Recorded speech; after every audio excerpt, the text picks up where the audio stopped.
Okay, and welcome once again, race fans, to Grand Bend Speedway for the opening of the 2024 racing season. We've got the Great Lakes Legends practice session on track right now that we're taking in as we head towards our 7 o'clock p.m. start time tonight.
Good evening, race fans, and welcome once again to Grand Bend Speedway for the 2024 season opener. We're just wrapping up practice with the Great Lakes Legends Series as we head in towards our competition for this evening, starting at 7 o'clock p.m. tonight. My name's John Houghton, and I'll be joining you up here from the broadcast tower tonight. Just absolutely thrilled to have such wonderful weather, great racing ahead of us tonight. You folks are in for an absolute treat here for our season opener here at Grand Bend Speedway. And again, just absolutely excited for this season opener. We've got lots of great competition tonight. We've got our junior sprints here. We've got the 9 horsepower sprints. We've got the bone stocks going, as well as the mini trucks, and then the late models also in competition. Our featured visiting series tonight is, of course, the Great Lakes Legends Series that rounds out our lineup tonight. And looking forward to seeing what those drivers have to offer. As you are heading towards our start time of 7 o'clock p.m. tonight, be sure to check out our concession stand located here on the upper level. And then, believe it or not, if you look towards turn 2 behind the Flow Racing banner, there's a building back there, and that building is also part of spectator admission. You can actually go down to that building, and there's a picnic table area there. We call it the Speedway Corral, and you can actually sit there and enjoy a meal while you're looking out over the pits. It's really, really neat. So if you have a chance, head on over there behind the Flow Racing billboard there in turn 2. That's open to you as part of your general admission ticket as well. So swing on in and check that out. My name's John Houghton. We'll check back in just a little bit.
So good evening and welcome once again to Grand Bend Speedway. My name's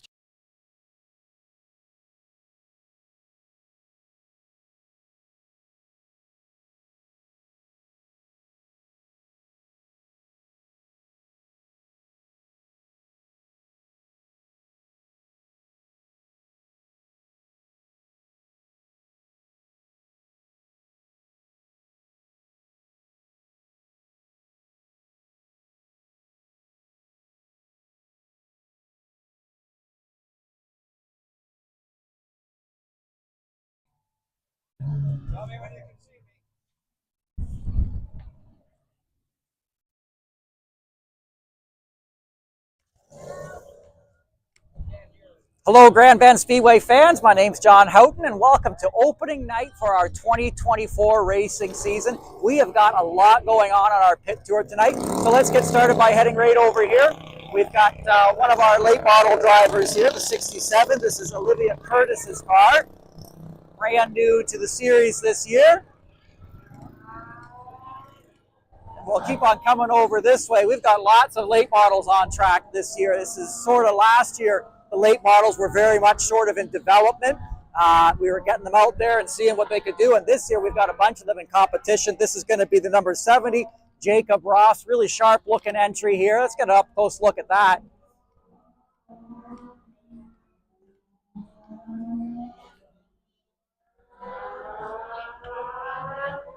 And as we head on over this way, tonight we've got the Great Lakes Legends Series here for our season opener. They've been out practicing all afternoon. We got in here nice and early.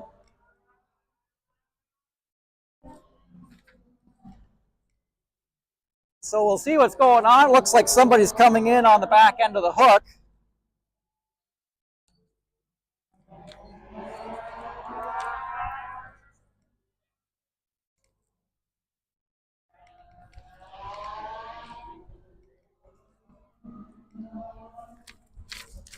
And maybe we'll come on over here and see if anyone wants to chat. Hello, do you want to chat? Austin, you want to chat? Come on over here. This is. Who are you? What's your name? Where are you from? I'm Austin. I'm from Thetford, Ontario. And what was your other question? I wasn't listening. Well, where are you from? You already answered. Yeah, we're good. We're good. What are you driving tonight, Austin? I'm driving the number 29 Great Lakes Legend car, and yeah, we're gonna have a good show. I think we got 16 of us out here tonight. That's gonna be awesome. Where's the car at? Oh, car's just chilling over there. Yeah, I'm over socializing. That's cool. That's cool. Okay, what's the outlook look like tonight? How's the track feel? It's all right. We're touch tight center, and then a little loose off. So I don't know. I think I might just leave it for the heat race and then kind of go from there, and then see what feature time brings when it kind of keeps cooling down out here. Okay, well, good luck out there tonight. Austin Arnell on the 29. We'll see him later on. Do you want to chat too? Okay, I think. You're good? Thank you for the People are passing. Pass. That's okay. We'll keep on moving over this way.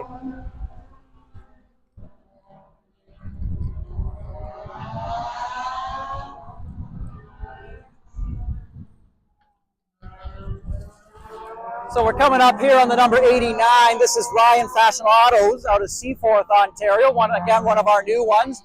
One of the big things that's changed at Grand Bend Speedway this year, it's a little sticker, but it's a big deal. We are now part of the NASCAR Advanced Auto Parts Weekly Series. And so what this means is that the drivers, while they're competing here at Grand Bend Speedway, they're also competing as part of a larger points championship. There's over 50 tracks in the NASCAR Advanced Auto Parts Weekly Series. Grand Bend Speedway is one of those tracks. And so in addition to the local track championship, drivers are also competing against drivers at the other 50 tracks as well. And there's a points fund that comes with it as well on the local level, which has been really great. We are a track that basically went from having no points fund to having a pretty awesome points fund. And so more information on that's available at grandbendspeedway.ca. Let's keep moving. We're going to head on down this way.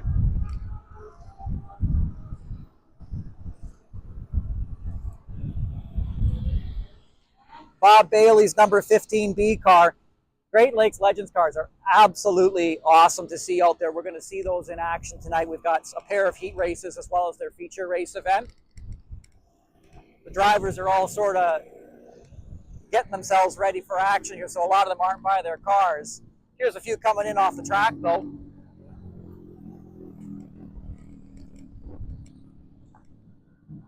Can you push that in?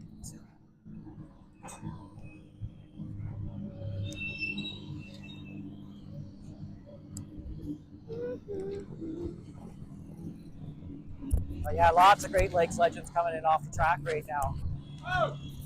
Just hold this. Yeah. Dan Russ in the 7, Cohen Newman in the 11. And so, yeah, we'll keep on going this way and see if we can get caught up with some of the local Grand Bends. There's Austin Arnell's car that we were talking to the driver a few minutes ago. Austin Arnell, driver of the number 29, and I'm from Thetford, Ontario. Are you Josh? Josh, you want to chat for a minute? I'm going to have to go with Andrew. You He's just out here killing busy? it with all of us. He looks... Jim, he's a wonderful He looks guy. busy. And definitely my favorite person to be out here with. Let's go see what they're busy with, though. O2. Thank you. Oh, they're in deep. They're in deep. We're just going to keep on moving. They're working hard. Now, one of the really cool things that happened at Grand Bend Speedway during the off season here is right over here. Come right on in.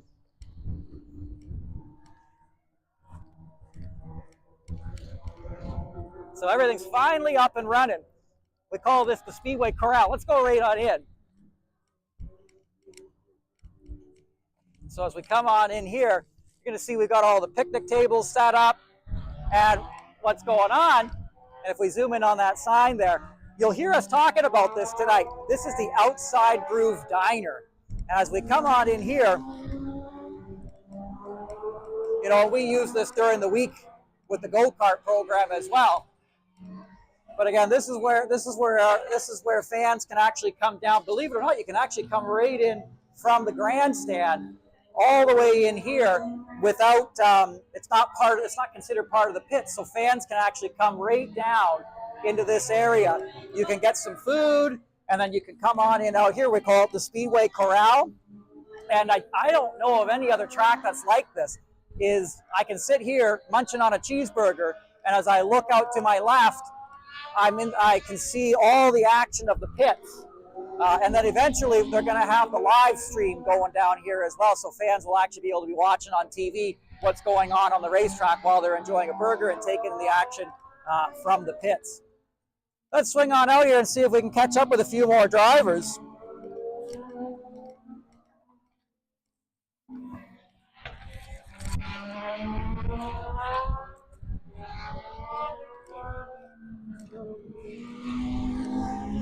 I always look left before I come here. This is where the cars come off the track. So we're now in the restricted area, so fans don't come down here.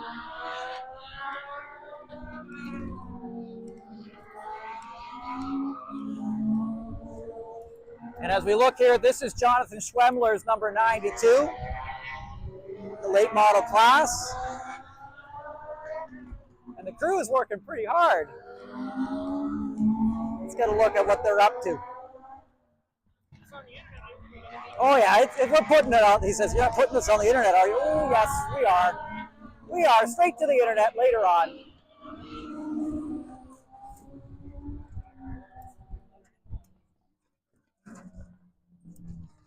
So if you sort of look at what they're doing up here on the front, this grill here goes into this vent, and the vent is driving air straight onto the radiator.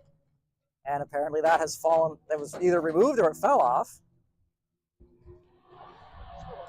Here, let's come in here.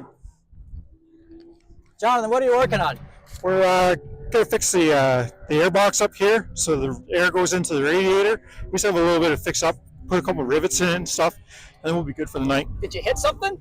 Yeah, there's a car that spun in practice, and unfortunately, there's only so much space to go, and I hit them. Okay, but it seems to be still in one piece, large, or you're putting it back into one piece. Suspension's all good, it's just cosmetic. Okay, well, we'll see. It might not be pretty, but we'll see if it's pretty fast. It'll be quick. Okay, Jonathan Schwemmler in the 92. And we'll just get a look here, right, John Paul, what he's up to. So he was talking about that air box up here. And again, just venting the air straight onto the radiator, trying to keep these cars cool is really, really, really, really important. You don't want an overheating late model. And like he said, the suspension was all fine, just cosmetic, and a little bit of the handyman's secret weapon there, duct tape. That's all good. So we'll keep on going through our pit tour here. Heading off into the local pits here for Grand Bend Speedway. We've got a series of divisions on tap tonight. We've got the mini trucks, as well as the 9-horsepower sprints. Bone stocks are here tonight, as well as, of course, the late models that we've been making our way. You want to chat, driver? Sure. Come see. Okay, who am I talking to? Nick Bess. Okay, Nick, looks like you're driving mini truck this year. How long have you been driving mini truck? This is my first year. I'm a rookie this year. See, that's what I thought. You know, I was up in the booth last year, myself and Chris, and you know, we're up there, and I see a new name, but just because I see a new name doesn't mean I see a new driver. But so you're a new driver? I am. Have you raced anything else? No, I have not. I'm brand new. Yeah. That's fun. So you've been out there for practice. Yep. How's it feel? It feels good. I still got a lot to learn. I'm not quite as fast as the other guys yet, but I'm trying to get there. Okay, so you haven't raced anything else? No. Totally green. Did you get out? Is this your first night of practice? No, we did a couple of single car practices, okay. But this is my first time out with other trucks on the track. Okay, so, well that'll get your heart pumping. Yeah. That's going to be a lot of fun. We'll watch out for you, Nick Thuss, in the. I didn't even get your number. 53. 53. In the 53, Nick Thuss. We'll watch out for him later on. Thanks, Nick. All right, let's keep on trucking. Did you get that? Did you get the joke? Keep on trucking, because it's a truck, right? It's a truck. The jokes are for my benefit, not for the audiences, really, when you think about it. But well, here's Mike Beneteau. Let's see if Mike is up to chat. What do you need? Mike's up to chat. Mike's always good for a chat. Mike, what's the outlook this year in the 33? Well, let's say we completely rebuilt the thing top to bottom, so we're at a point where we're not sure where it's going to sit. Well, last year these 9 horsepower sprinters were one of the big shows out here, like week in and week out. By the time we got to the end of the season, this was a real fan favorite. Is that the outlook this year? What's going on out there? Well, as far as I know, there's going to be about 3 or 4 more by the end of the year that were here last year, so it should probably be a better show. I always try and tell the guys, we used to, the other place I used to, when I was calling other tracks, we used to have a slogan. The car's never ready. It's just race day. What's it going to take to get the other guys out? I think it's just a little bit of pushing to get the other guys out, or maybe going down to their shops, giving them a hand one night, and getting them out here. That's all we can do, right? Well, we're going to have fun tonight, though, right? Oh, definitely. We're ready. All right. Who do you want to thank tonight? Oh man, I have way too many to thank. McCann Ready Mix, obviously, big sponsor on our cars. Angie Hill and Mako Tools, Broadway Service, Telesign. Auto Fusion Towing has been one of our big sponsors for many, many years. Bax Brother Auto, Bloom Co. from Grand Bend, True North Cannabis, and definitely have to thank Brady Doyle and family and JLS Automotive Services. Okay, right on. That's Mike Beneteau in the 33. Watch out for him in competition tonight. Well, let's keep on moving. Oh, you see, that's confident, a little tricky thing over there. So I was looking for the other 9 horsepower sprinters and I didn't find them. And the reason for that is the 9 horsepower sprinters are going out for practice. Mike Beneteau not going out for practice, although he is running somewhere. Wonder where he's going. Scoping out the competition? Well, we'll see. We'll keep on going down here. The other type of vehicle that we have in competition tonight is the 6.5 horsepower sprint cars, so the junior sprint. So if you come right in on this car actually looks really similar to Mike Beneteau's 33 that we were just hanging out by. But if you take a look at it, the thing you're going to notice is smaller engine size. So 6.5 horsepower on the little cars, and these are the younger drivers, ages 7 through 12 years old on the junior sprinters. Now, what's interesting about a junior sprint car is it's got all the same safety equipment that you're going to find on the full-size cars. So you've got the big seat belts on there. You've got, if you come around, John Paul do his helmet over here. He's sort of in the same situation. He's got the Hans device attached to the helmet there. Again, the head and neck restraint system, which helps him if he gets into an impact, protects the driver there pretty good. Helmet, fire suit, which we could show you if the driver was around. The drivers, though, I think a lot of the drivers are actually out watching practice. Off season, it's a long off season. You're so excited to get back to the racetrack, and so a lot of the drivers are probably either grabbing a cheeseburger, or when I look up here, a lot of the drivers are watching practice right now. So we'll try and check in, I think, with one more driver, because I see Carter Nickel over here, and I think that'll end our tour if we get over here and we catch up with Carter Nickel.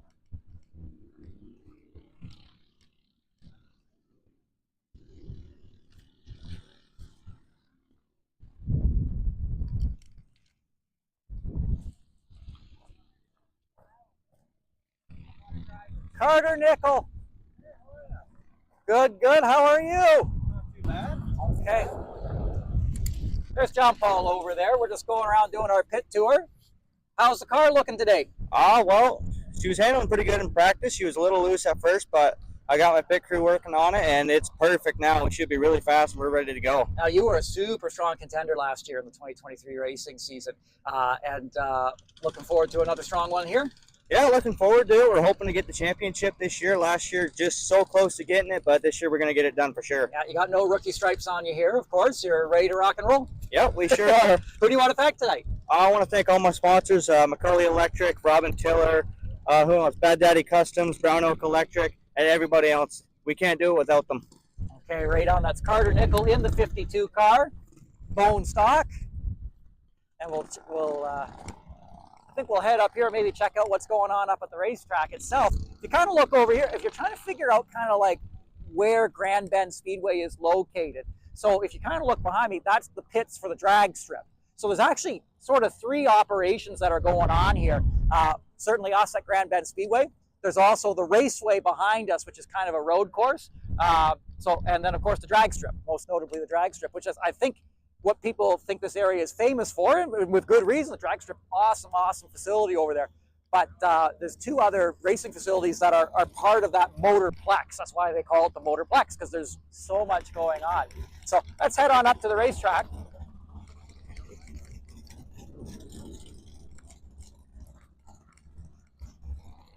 And we've got some handy features that we've been working on at Grand Bend Speedway. I think this is my favorite. This is my favorite little innovation.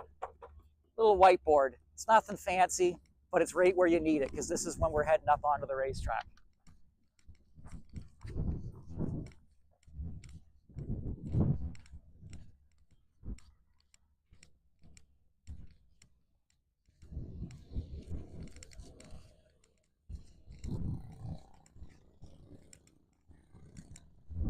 So we'll see who's up here. And yeah, it's the 9 horsepower sprinters that are up on the track.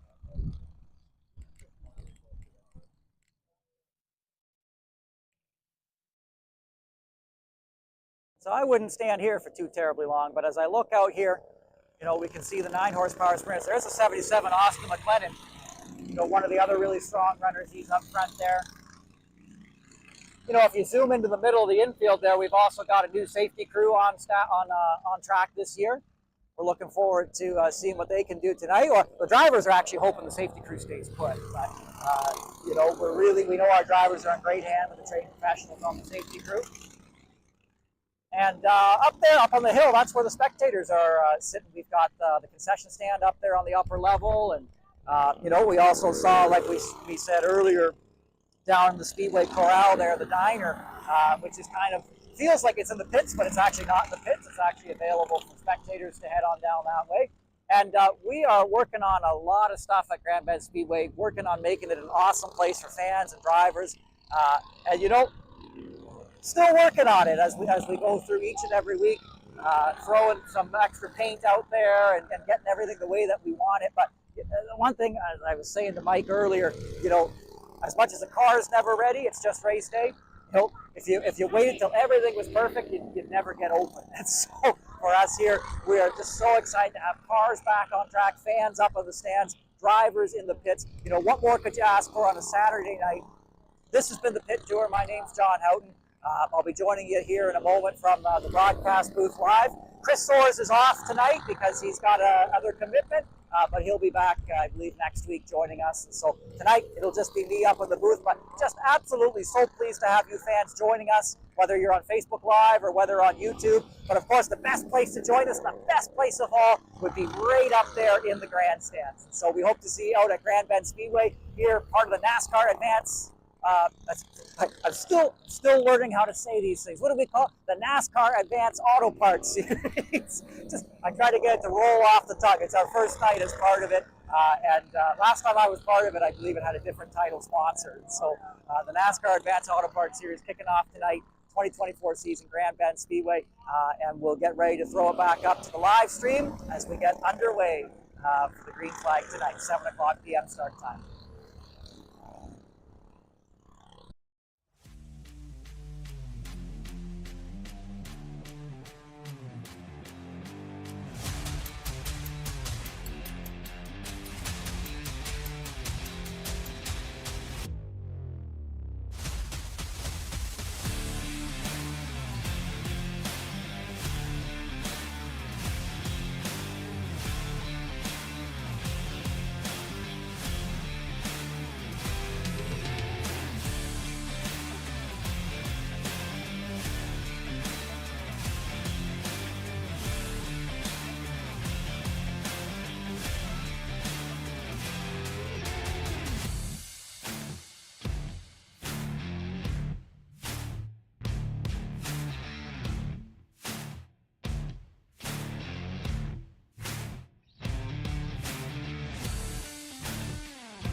Racing at Grand Bend Speedway is brought to you by Dock Stater Property Maintenance, an Indigenous-owned family business based out of Oneida Nation of the Thames, providing residential, commercial, and industrial grounds maintenance services since 2008. Their team of experts is dedicated to providing top-quality lawn mowing services to ensure your lawn looks neat and well-kept all year round, using state-of-the-art equipment and the latest technology to provide the best possible service. Contact them today at dockstaterpropertymaintenance.ca to schedule a consultation. Additional promotional considerations provided by Stratford Auto Recycling, Horton's Lakeshore Enterprises, Tella Sign, Wilds Printing, Brander Steel Industries, CountryCorners.net, Cobra Racing Tires, and CarQuest Auto Parts. Broadcast services for tonight's event were provided by CheckeredFlagMedia.com. For a full schedule of events, visit GrandBendSpeedway.ca.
Grand Bend Speedway for our 2024 season opener. We are in for a heck of a show tonight, and I just got the word the junior sprints are just about ready to rock and roll back there, which means we are set to get ourselves underway with the opening ceremonies for tonight's race. So if we come on down by the Dock Stater Property Maintenance Billboard, ladies and gentlemen, Kelsey Wyborn presents the Canadian National Anthems. If you would please rise and remove your racing caps, we'll get ourselves underway.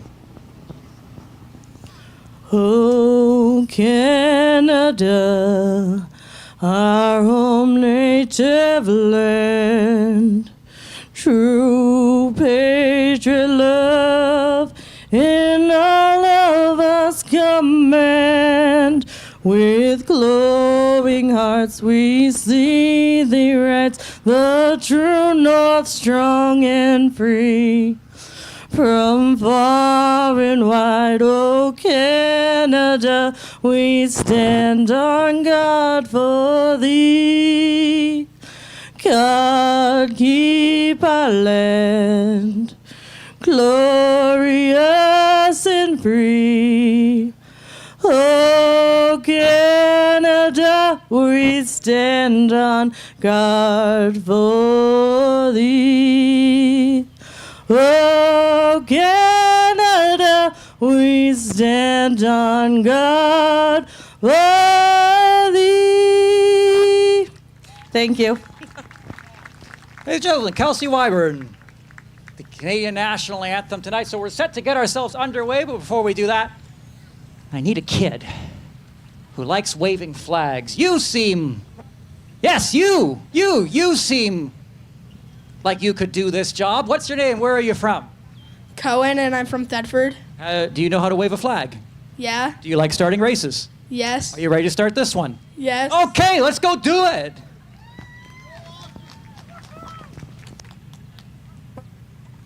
What was your name again? Cohen. Okay, Cohen's going to make up his way up the stairs here to go see new flagman Will. New flagman Will get to make his green flag debut probably later on this evening. But Cohen will be the one to take us to the green flag tonight. Well, at Grand Bend Speedway, it is a features-only format all night long. And so everybody's out there in every race here, except for with the Great Lakes Legends. They run some heat race qualifiers, but it is time to get ourselves underway. These junior sprinters, they are our youngest drivers. They are in development competition. And these drivers sure are excited to get things underway tonight. And we are excited for them, obviously.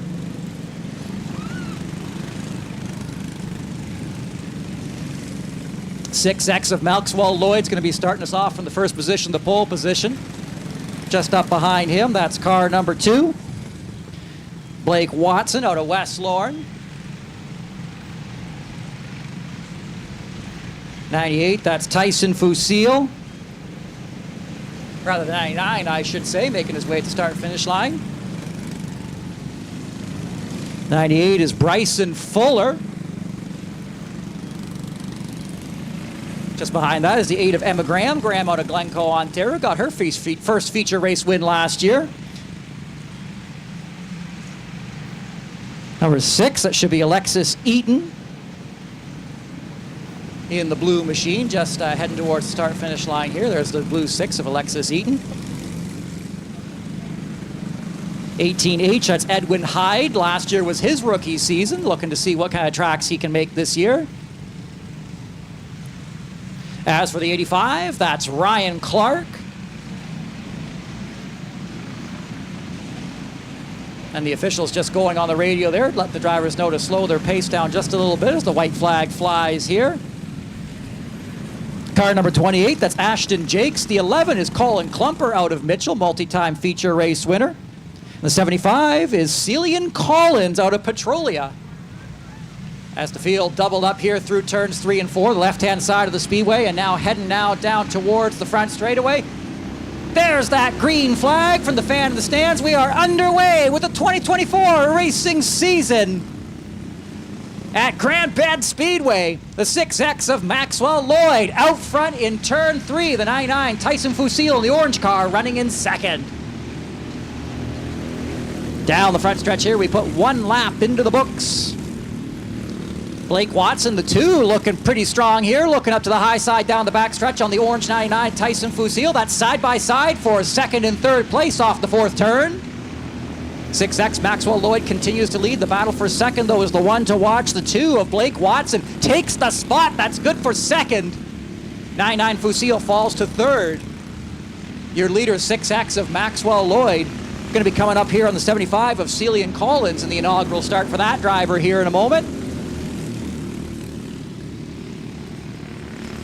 Here we are down the back stretch, catching some lap traffic here early on in this one. The 6X of Maxwell Lloyd locks it up to the high side there. 2 of Blake Watson follows through. 99 Tyson Fusil. And the 18H of Edwin Hyde. What an improvement we've seen from that driver week in and week out last year. And here now running within the top 5, running in 4th spot early in this one and keeping a great pace here up with these leaders. Drivers again working through some lap traffic here. 6X of Maxwell Lloyd making quick work here. But he's got a bit of a challenge here out of turn 4 because the 2 of Blake Watson keeping right with him. 99 of Fusil. There, the 18H of Hyde. Edwin Hyde out of Petrolia. Your front 4 sticking together. 3 wide down the backstretch there just for a moment. And we got a battle there between the 8 of Emma Graham and the 6 of Alexis Eaton. This is your battle out of turn 4 here at the start-finish line. The 8 of Emma Graham, the 6 of Alexis Eaton. Those drivers battling just outside of the top 5. Give that spot to the 8 of Emma Graham. Let's check back in with our leader here out of turn 1. This black 6X of Maxwell Lloyd continuing to lead. The 2 of Blake Watson about 3 or 4 or 5 car lengths back. The 99 Tyson Fusil right there. 18H of Edwin Hyde. And then it's the 11 of Colin Klumper. Klumper is the multi-time feature race winner. But I'll tell you, it looks like the drivers in the junior sprints have really pulled up their socks and done their homework this year as the 11 of Colin Klumper hanging out in 5th place spot. Good spot to run, but not where we're used to seeing him, which is right out front. Down the backstretch, the 2 of Blake Watson gets down. Oh, caution on the racetrack here. We've got a spin on the front straightaway. A spin on the front straightaway.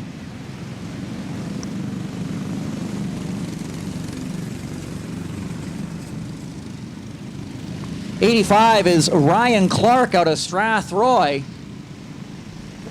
Just kind of stuck down there on the inside out of turn 4. Brings out our very first caution of the season.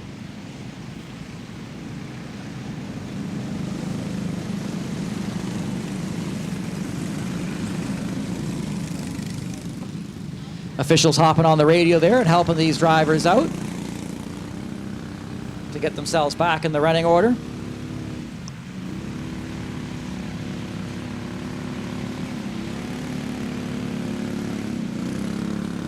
Again, a very special welcome to you folks to Grand Bend Speedway tonight. Don't forget about the food concession stand here at the top of the spectator seating. And I gotta find my green flag kid again. Cohen, where did you go? Cohen, where is he? He's looking for me. I spotted him. You were supposed to get a souvenir for that. It says Grand Bend Speedway official race car. Are you a race car? Yeah. That's right. Okay, we'll stick it right on you. Okay, start running. If you're a race car, you start. No, you're fine. You're fine. Oh, he's going for it. Where's he going? He's committed to the bit. No. You can come back. He really thinks he's a race car. Who's the parent on Cohen? Who's the parent? All the way. Whoa. Did you bring a family here tonight? Are you an unaccompanied minor? Oh, this is your father. Okay. Well, he seems to think he's a race car. Yes, he thinks he's a lot of things. Okay, very good. The white flag flies on the racetrack, and we're set to go. Cohen is not a race car, but he's a pretty good green flag thrower. And he got us underway tonight, and so he gets a sticker there. It said Grand Bend Speedway race car. We stick those stickers on the cars. And as we head our way back to the green flag moment here, the green flag waves and we are back underway. The 6X of Maxwell Lloyd, your leader. The 99 Tyson Fusil there. And now we're going to see a battle here for the lead. The 2 of Blake Watson sticking it up high. And there's the cross flags. We are halfway in to the first of 2 feature race tonights for the junior sprinters. Watson crossing down to the low side. These drivers don't have mirrors, so watch out as you go into turn 3. Watson here out at turn 4. New leader, the purple 2. Blake Watson takes control of the race. And this pack out front, absolutely incredible competition early on. Throw a blanket over these drivers as they make their way out of turn 4. Maxwell Lloyd to the inside, splitting 3 wide around the lap car. Maxwell Lloyd fighting back, wants to get back out front. He is back out front. 6X of Maxwell Lloyd, your leader, back to the front again. And now the 18H of Edwin Hyde on the move. He's up to second. And there's that blue 11 of Colin Klumper, the driver out of Mitchell. And they're looking to go 3 wide for the lead through turn 4. Colin Klumper out of Mitchell. There he is, back out front. He was hanging out kind of in 5th place. And he dodged and weaved his way to the front, but don't count out the 6X of Maxwell Lloyd making a fight out of it here. We are just past the halfway marker. Colin Klumper in the blue number 11, your leader out front. Just look at this tight competition here. This whole group down the back straightaway from the 11 of Colin Klumper all the way back to the blue 6 of Alexis Eaton. You know, these are the drivers who were racing in this division last year. And we've got one off the course on the backstretch, the 98, it looks like. And that's going to draw a caution flag here. Our second caution of the night for the junior sprinters. Boy, oh boy, have we seen already some great racing from the junior sprinters. If this is how this season is going to look, count me excited. I think in the first, we're just past the halfway marker in the first, 15, 13 laps of this event. I think we've already seen some of the best racing we've seen out of these junior sprinters. I don't want to say ever, but to see the whole pack sticking together like that is something that we didn't necessarily see last year. We saw, pretty wide speed disparity among many of the drivers. There was 3 or 4 that could run pretty close together up front. But here, you look at that pack up front, and I'm going to say it sort of is the path of experience here. Like you look at the blue 11, Colin Klumper, 6X Maxwell Lloyd, the 18H Edwin Hyde, 2 of Blake Watson, 8 of Emma Graham, 9 Tyson Fusil, 6 of Alexis Eaton. That sort of sandwich out front. These are the drivers who were racing last year in this division, and you just see how strong they were right off the get-go. And these karts aren't easy to drive out there, and so these other drivers, I think, are doing a bang-up job. Ryan Clark in the 85, the 75 of Celian Collins. To be able to successfully make laps out there, right out of the box. Ashton Jakes in the 28. This has been awesome to see. We're going to be seeing our white flag here this time by. And we're going to be going racing here once again in the junior sprinters.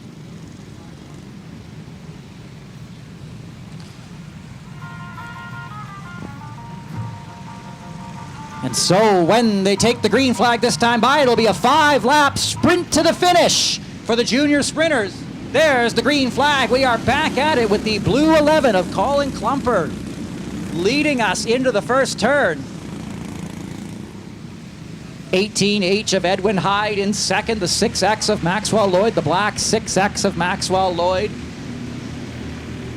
Trying to contend for that second place spot. The 9 Tyson Fusil is right there in the orange car. The 8 of Emma Graham keeping up with this group as well. The 11 of Colin Klumper, though, in control of this field.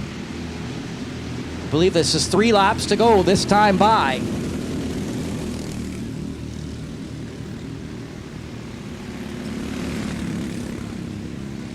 They're going to be catching some lap traffic here in the final laps. The 11 of Colin Klumper leading the way here at the start-finish line. 2 laps to go that time by. 18H of Edwin Hyde for second. 6X of Maxwell Lloyd. That trio sticking together here. Here's the white flag. Put your cards on the table. It's the final lap for the first 25-lap feature race of the night. As they make their way down the back straightaway, the 6X of Maxwell Light took a look on the 18H of Edwin Hyde. Wasn't able to find the lane. The checker flag will fly for the 11 of Colin Klumper. 18H of Edwin Hyde, 6X Maxwell Lloyd. 99 Tyson Fusil, 8 of Emma Graham. Blake Watson, the 2, rounds out your top 5.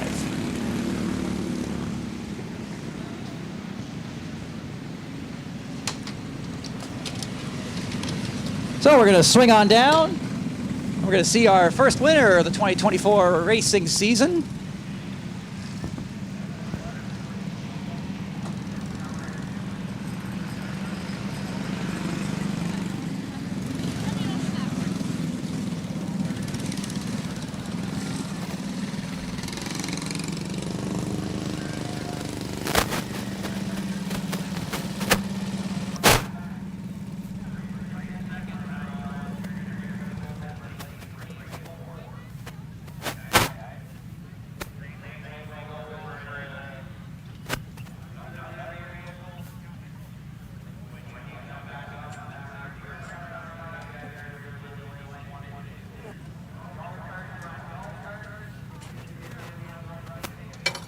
And here he is out of the car, race fans. The 11 of Colin Klumper pulling his helmet off. I'd like to wait till the helmet is off before I give the flag, because he's not ready for it yet. But in a moment, he is. And as he hops out of the car, he can hear you now, race fans. Race fans, put your hands together. This is the 11 of Colin Klumper, your race winner in the junior sprints. Colin, you started deep in the field. You were sort of languishing in 5th place there for a little while, and then suddenly you came to life. What happened? I seen an opening, and I was trying to get the guy to come forward, and he wouldn't, but I had seen an opening, and I went for it. Kept going, waited for a little bit, and then there was a little bit of a thing over on turn 1 that we had there, and there was like 4 cars there. There was a little bit of an opening, but I didn't want to take it because it was too risky. Blake Watson went in front, and Tyson kind of left a gap on lane 1, and I took it, and seen one at Max, and I took that one too. And that's the summary of the race. Who do you want to thank tonight? My parents, my grandparents, Kaylin and Aiden for coming out, all my Redline Concrete, Brandy Point, Mitchell Cycle for sponsoring me and getting me here tonight, and Radar Auto Parts. Race fans, put your hands together for the 11 of Colin Klumper, who has the memory of the digital transponder system, seems to remember the running order of every lap in that race. 18H Edwin Hyde up here on the podium tonight. How's it feel to be down here? Good. Chasing that top runner tonight. Do you think the 18H has it for the second feature? Yeah. That's some confidence. Who do you want to thank tonight? I'd like to thank UI663, Magnum Signs, Grandma's Candy Store, Johnny G's Pizza, Dr. Lubis Dentistry, Heidi's Independent Grocer, Stickers and Scuffs, and Grand Bend Speedway. Right on. That's the 18H of Edwin Hyde. We'll swing on down here to the 6X of Maxwell Lloyd. Max, you were looking racy out there, right up to the final lap, trying to get every position possible. Do you think you have what it takes in the second feature tonight? I don't know. I think I might have enough to make it to top 5, but yeah. Well, we'll see how she goes. Who do you want to thank tonight? Custom Fluid Power. I don't know. Race fans, put your hands together for the 6X of Maxwell Lloyd hopping back in. As the winner's photo has been taken, and we'll get ready and set for our next feature race here in just a few moments. As I scramble up the ladder.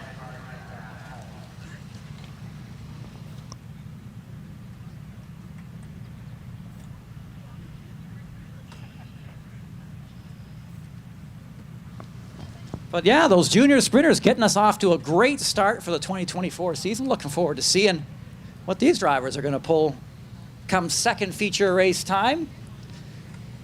as we now get ourselves geared up for that next feature race as the front straightaway gets itself cleared.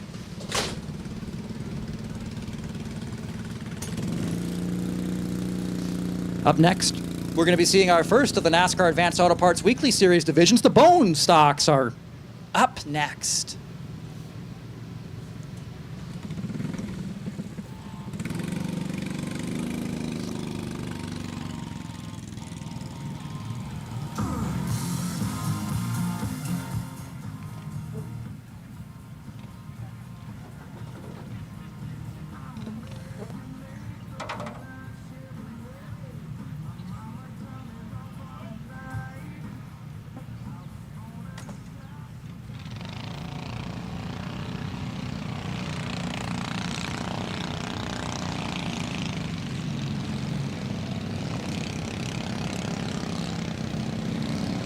I was mistaken. These are not Bone Stocks. These are the 9-horsepower Sprinters.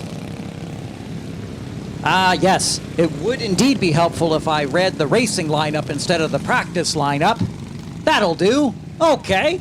Let's do this. 9-horsepower Sprinters.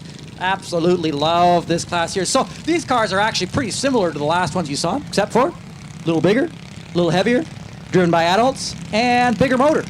That's the name of the game when it comes to 9-horsepower Sprinters. Boy, oh boy, last year, this was the division to watch by the end of the year. They started out small last year. Can you believe it? Last year they started with just 2 cars. By the end of the year, they were putting out full fields. And even when they only had 2 cars, though, when it was the 33 of Mike Benetto, 77 of Austin McLean show, Austin McLennan show, I should say, it was some of the best racing I'd ever seen, even just the 2 of them. But now there's even more of them. It's so much fun. So much fun. The 44 starting out front, that's David Nethercott. He's out of Forest, Ontario, up on his high side. That's the 33 of Mike Benetto. Benetto here out of Grand Bend, Ontario, right nearby, of course. The 12 is Gareth McLean. McLean out of Lucky Lucan, Ontario. On his high side, you'll find the 77. Actually, on the 77 here, I have listed Jeremy Curtis out of Park Hill. I'll confirm whether that's accurate. Usually the 77 is Austin McLennan. According to my notes here, it says Jeremy Curtis is driving the 77 out of Park Hill. As the white flag flies here. Car number 13 is Ray Jonasay Jr. out of Windsor. As the white flag has flown, 1 lap before we get to go at it. Car number 90 is Keegan Lamont out of London. And around the field is the 88 of Andrew Rosecole out of Forest, Ontario. And down the front straightaway, the green flag flies. We are underway for NASCAR Advanced Auto Parts Weekly Series competition. 33, Mike Benetto out front there, but there's the 44 of Nethercott. Trouble in the back straightaway. The 77 tangles with a few drivers. Well, I don't know if the 77 was there. A number of other drivers were involved. We've got 1 stopped on the back straightaway there.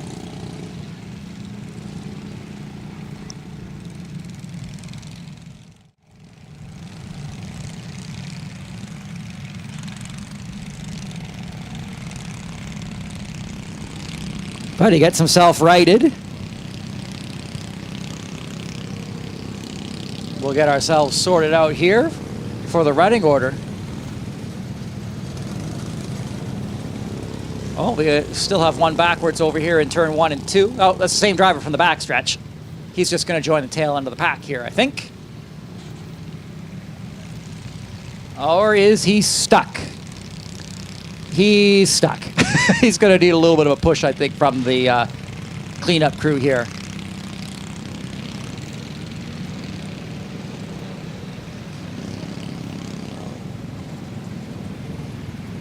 So we'll move our race rescue team into position here to protect the work of the cleanup crew as they come on in.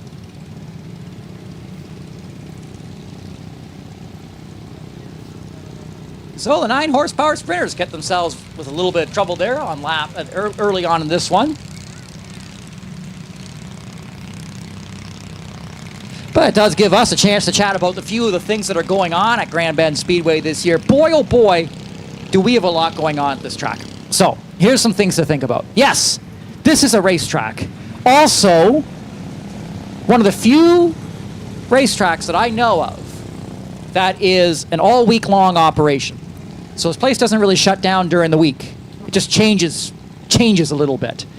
So the Grand Bend Speedway, or Grand Bend Family Go-Karts rather, will be opening up here in the next couple of weeks.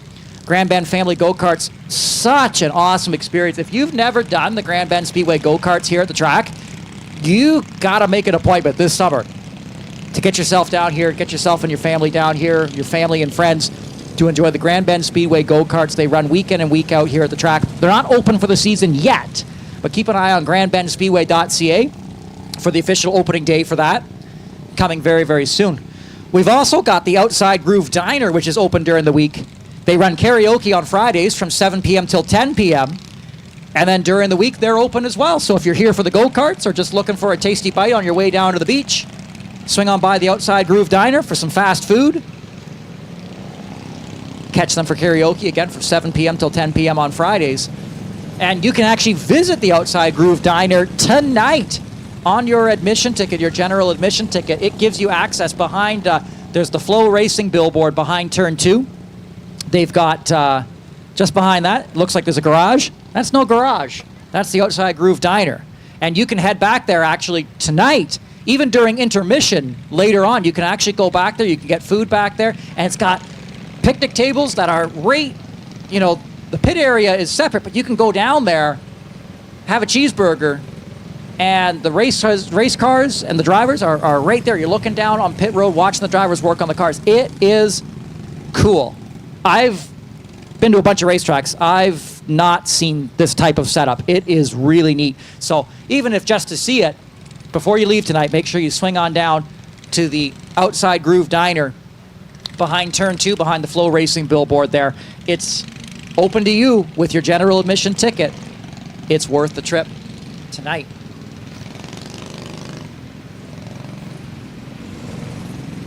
So continuing with yellow conditions here on the track, looks like turn 1 and 2 were all cleaned up and ready to rock and roll here. We lost a few 9 horsepower sprinters here in the early goings of this one.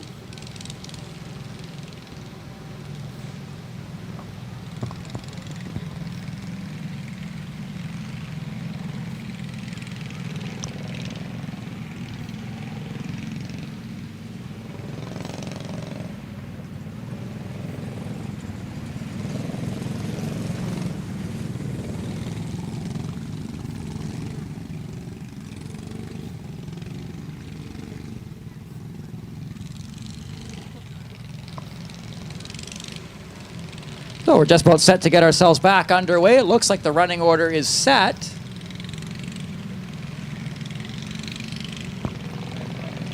You're going to be seeing the white flag here this time by 1 lap before they get to go back at it.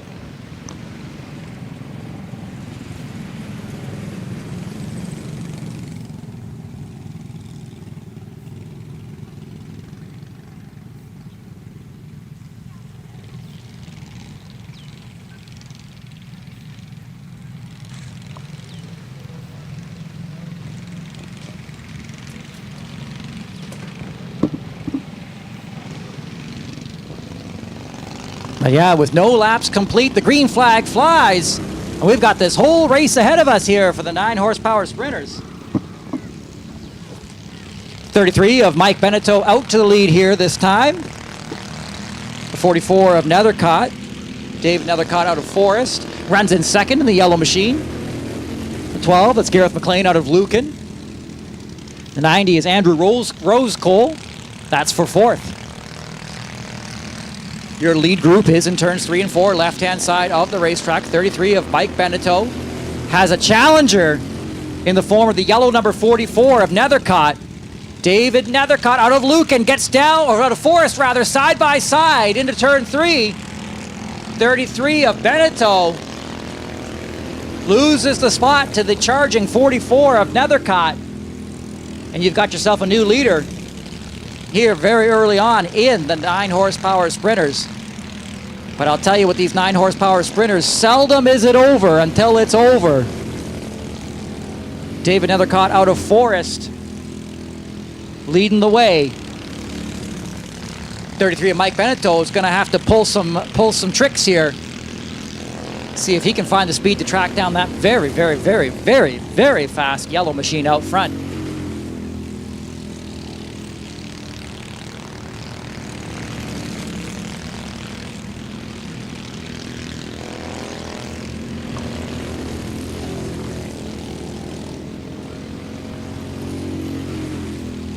Nethercott, your leader in the yellow machine, 33.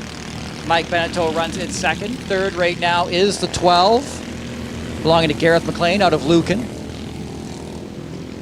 And fourth, they're going to be coming up on him here in a moment. That's the 90 of Andrew Rose Cole out of Forest. I was talking to the 33 of Mike Benetto before the race, and he was telling me it's sort of like last year with the 9 horsepower sprinters. Lots of drivers for this class. Bunch of them not ready to make the call tonight. Cars still sitting in the garages. They're going to be on their way out to the track, but not quite ready just yet. But, you know, race day comes whether you're ready or not. And it looks like the 44 of David Nethercott out of Forest, he was ready. Boy, oh boy, is he looking strong tonight. You know, to see him running like this over the 33 of Mike Benetto really is something, because Benetto really top-notch competitor in this field. And we did see some speed out of that 44 of Nethercott towards the end of last year.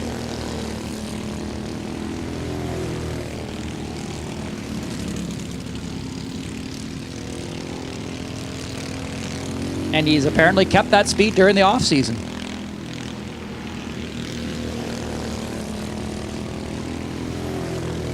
You can see the halfway signal on the 44 this time by.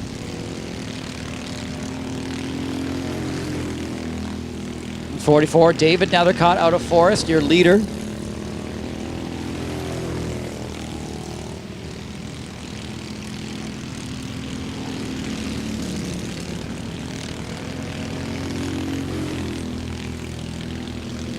And he's had this thing under control ever since that lap 1 crash that took out a bunch of the drivers,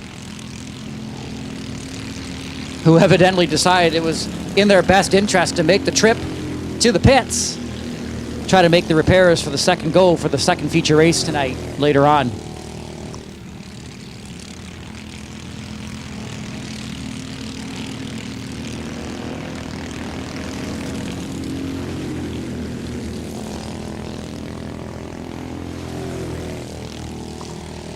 .44 of Nethercott's going to find some more lap traffic. He's going to find them all together, actually.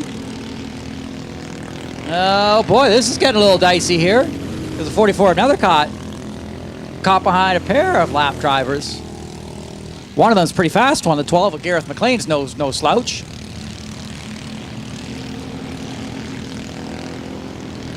Nethercott able to clear both them, but with a little bit of difficulty there.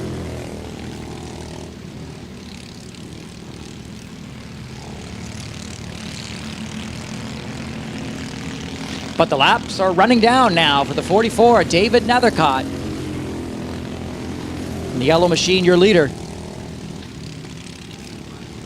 Up next on the track will be the NASCAR Dock Stater Property Maintenance Bone Stocks, followed by our first of 2 Great Lakes Legends heat races.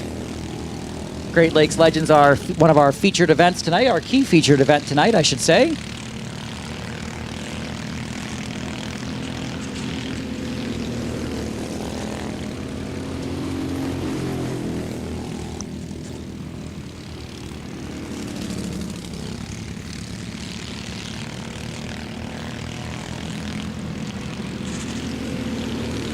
And just the 44 of David Nethercott, just off on his own postal code here.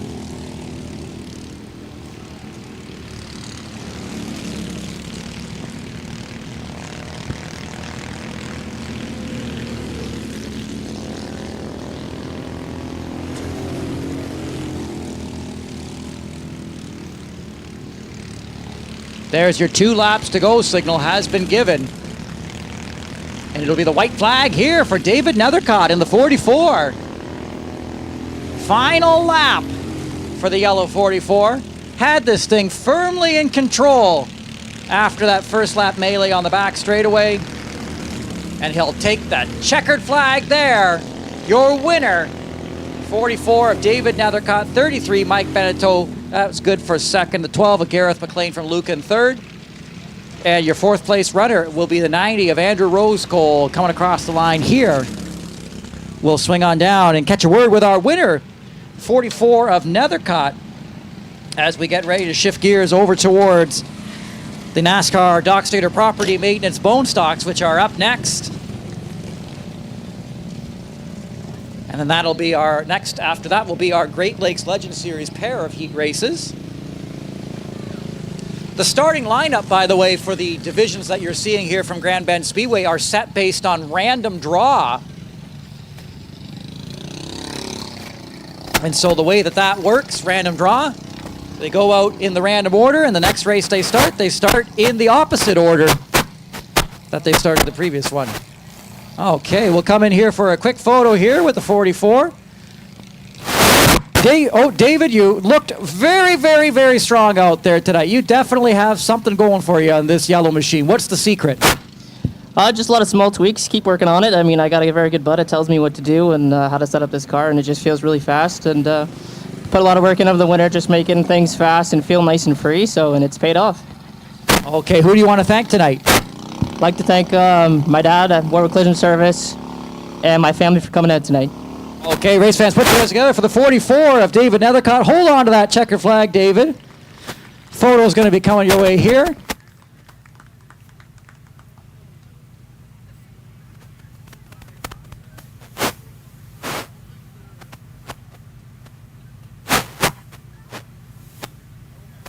I don't know why I'm standing in the photo. I didn't win the race. There we go. That's a better spot for me. Okay, I got to swing back in here. Grab the flag. Oh, it's got a handle on it. That's nice. I like that.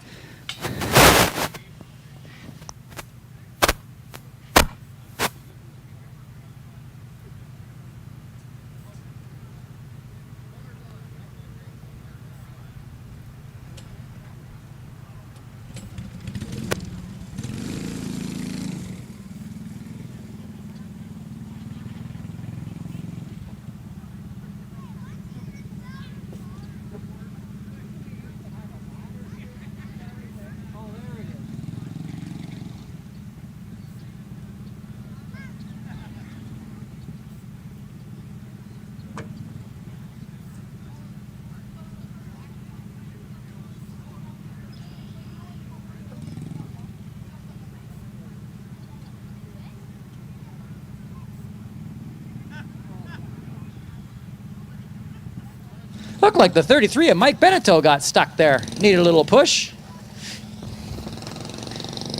Sprint cars don't have a gearbox that they work through, so as they try to make their way up that hill, if they get stopped, they really can't get up there without burning out their clutch, and that would be a bad day for a 9-horsepower sprinter.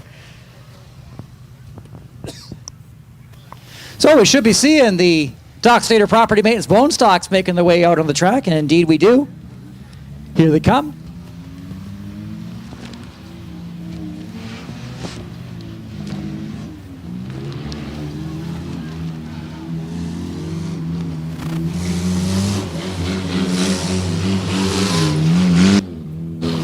A trio of bone stocks making the call tonight. The 10X is Tyler Betts out of Hanover. The 52, or so I should say the 07 of Kevin Steese out of Grand Bend. Be starting up in second. The 52 of Carter Nickel out of Elsa Craig. He'll be your third place runner as we get ourselves underway tonight. This is an awesome series to get into. It's the sort of the entry-level series for full-size competition. Provincially, this division is absolutely huge. There's tons and tons of drivers out there for bone stocks, and they typically join us throughout the season. Sometimes they get a little bit shy when it comes to the opening night. Sometimes the drivers will sit back and see what happens on opening night. And so we're looking forward to lots and lots and lots of bone stocks drivers joining us throughout the season at the track. There's your white flag, one lap before we get ourselves underway.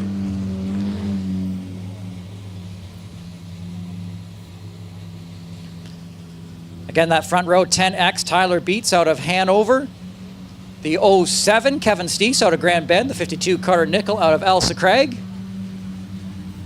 First of 2 races tonight for the Bone Stock. Stock Stater Property Maintenance to sponsor. As we head on down the front straightaway. Oh, there's the white flag there. I got psyched out. I got excited. I thought we were coming to the green. I was not correct. My clue should have been that they weren't side by side. They usually start side by side coming to the green.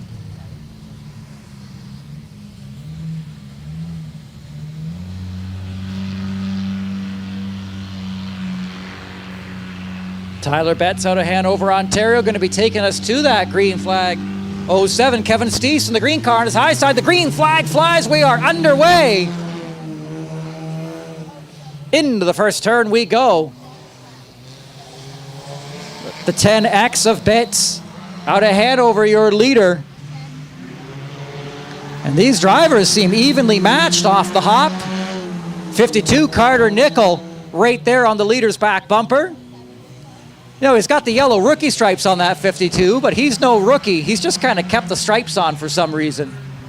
Those yellow stickers on the back bumper usually tell us it's a driver's first year, but the red 52 of Carter Nickel, he was with us last year. There goes the 07 of Steese out of Grand Bend to the high side. This trio just stuck together like glue going into the third turn.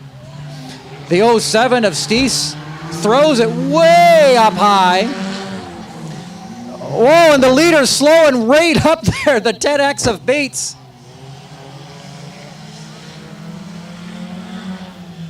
Beats out ahead over in the red 10X. The 52 of Carter Nickel is right on his tail. The 07 of Kevin Steese out of Grand Bend, the green machine. And looks like Carter Nickel might try to follow him here. There goes the 07 of Steese up to the high side. He'll clear the 10X. So you got yourself a new leader out front, the 07 of Steese. 52 Carter Nickel up to second, gets a bit of a run here. He's got a nose in on him, sticks it in. Out of the fourth turn, down the front straightaway. New leader, the 52 of Carter Nickel. The 07 of Kevin Steese out of Grand Bend. Slots into that second place spot. Carter Nickel in the red machine was right down on those rumble strips. Keeping it locked as tight as he gets, right down on the yellow line there. He's setting sail a little bit here. He's got the tires though when he goes through turns 3 and 4. He's practically in the grass over there.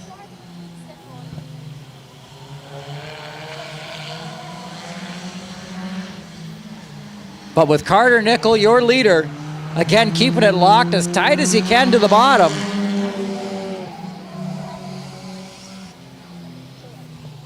The 07 of Kevin Steese out of Grand Bend. Trying to keep up with him here, but suddenly the 10X of Tyler Beats out of Hanover. Looks like he might have something for the green 07 here.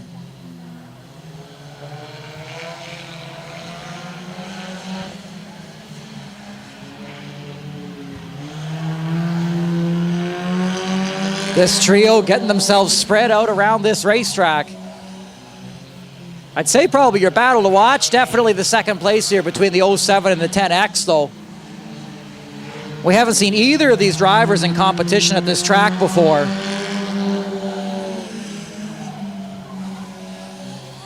The 10X was your leader for the first part of the race, fell back to the third spot. Doesn't seem to be letting the 07 get too much away from him here though.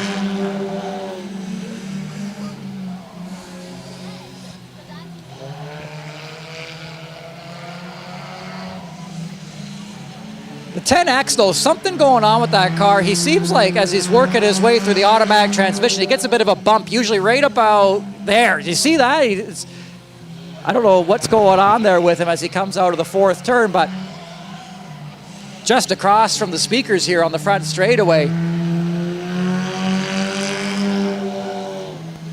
As he's getting back on the gas there.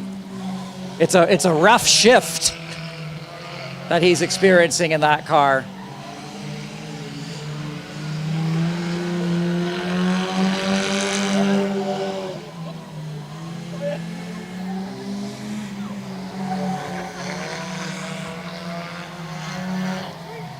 So laps ticking away here.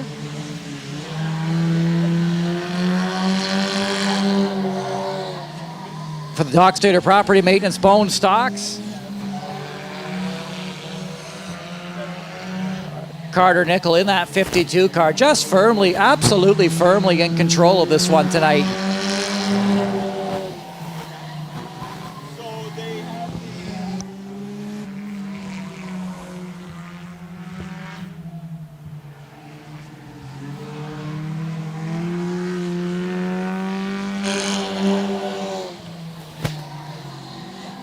Carter Nickel in the red 52. Again, the driver out of Elsa Craig.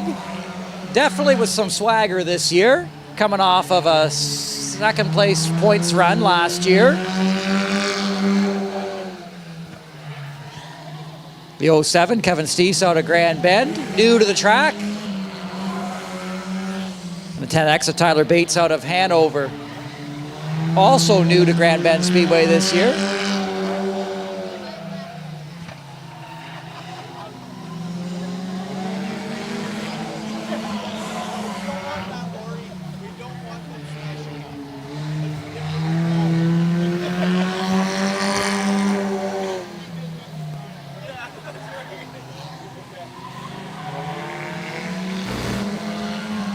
And it looks like Carter Nickel set to see the 2 to go signal here. 2 laps to go for the red 52 of Carter Nickel.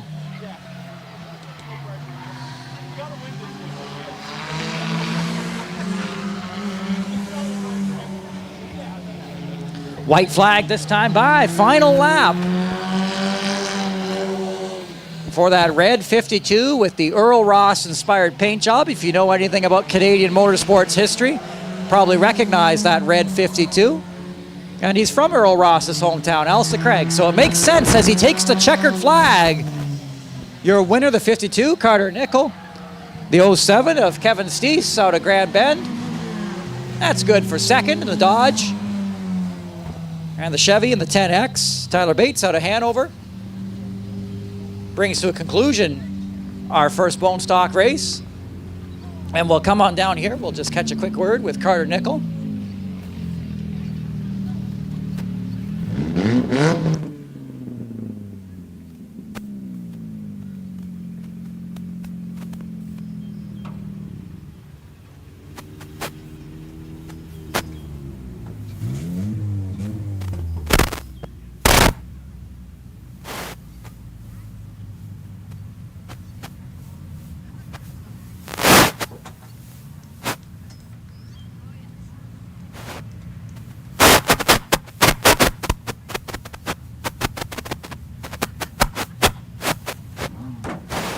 Here he is, the car race fans. Put your hands together for the 52. Carter Nickel, your winner. Come on over here, Carter. Actually, come on over here, because we'll see the folks at home from over here. Oh, he's got to get the helmet off. Okay, Carter Nickel, congratulations! A successful run tonight. Come right on over here. Microphone range is a little dicey tonight. A successful run for you out there tonight. Who do you want to thank? Oh, I want to thank all my sponsors, Bogline, McCully Electric, Earl Ross Incorporated, Robinson Fire and Drainage, Adam Smith Plumbing, and Cobblestone Design Landscaping, and all the other sponsors that couldn't make it out. And so we know there's a lot of bone stocks out there in the province. Is this a fun track to drive bone stocks on? One of the greatest. It's so fun to be out here. It's just, there's like no straightaway, and it's all corner and all car control. It's just an incredible track. So your message to the bone stock drivers watching from home on the live stream would be? You need to get out here. Very good. Carter Nickel in the red 52. Come on over here for the photo. Race fans, put your hands together. That's your winner in the bone stocks tonight.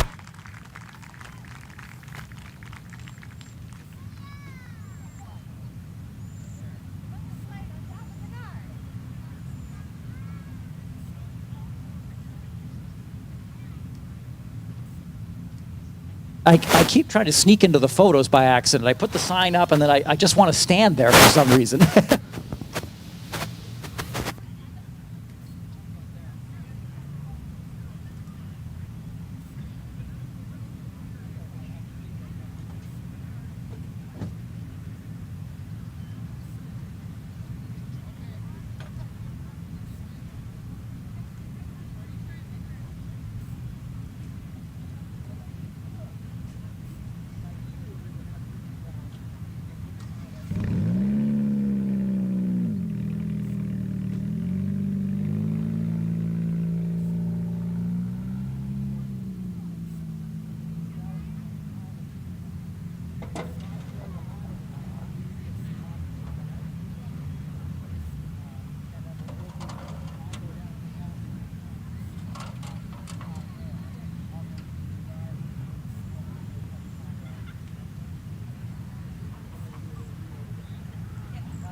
Well, it's time to shift gears here a little bit, because it's Great Lakes Legends Series time, the Visiting Touring Series, one of the featured events tonight.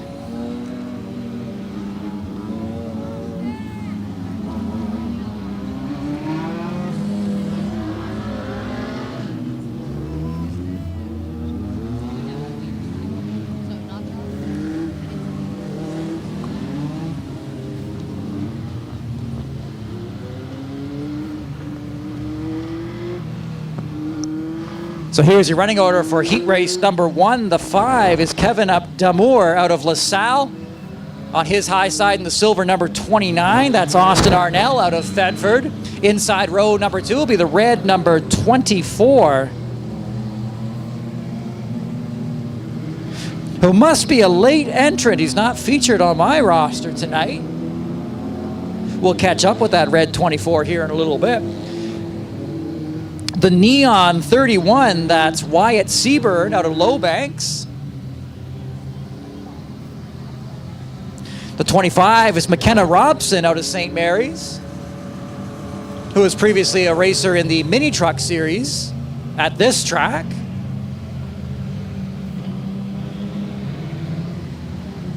And rounding out the field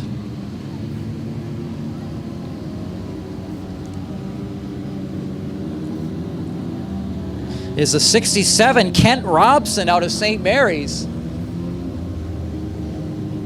So our first of 2 heat race qualifiers for the Great Lakes Legends Series. I absolutely just love when this division visits Grand Bend Speedway. It's a track that just seems like it's absolutely perfect for this type of racing. Always a thrill when the Great Lakes Legends visit this track.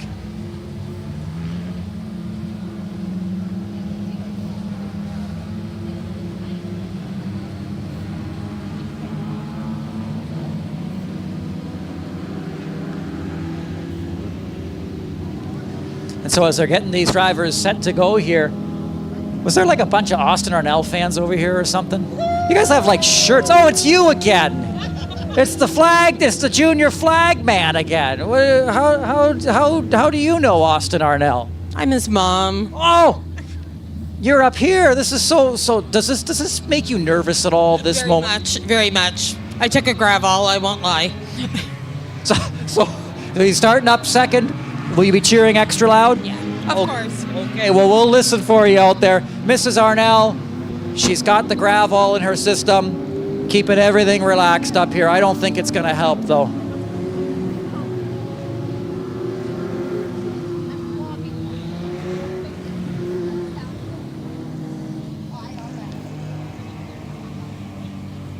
The 5 of Kevin Damour out of LaSalle. It's going to be the driver who leads us to the green flag.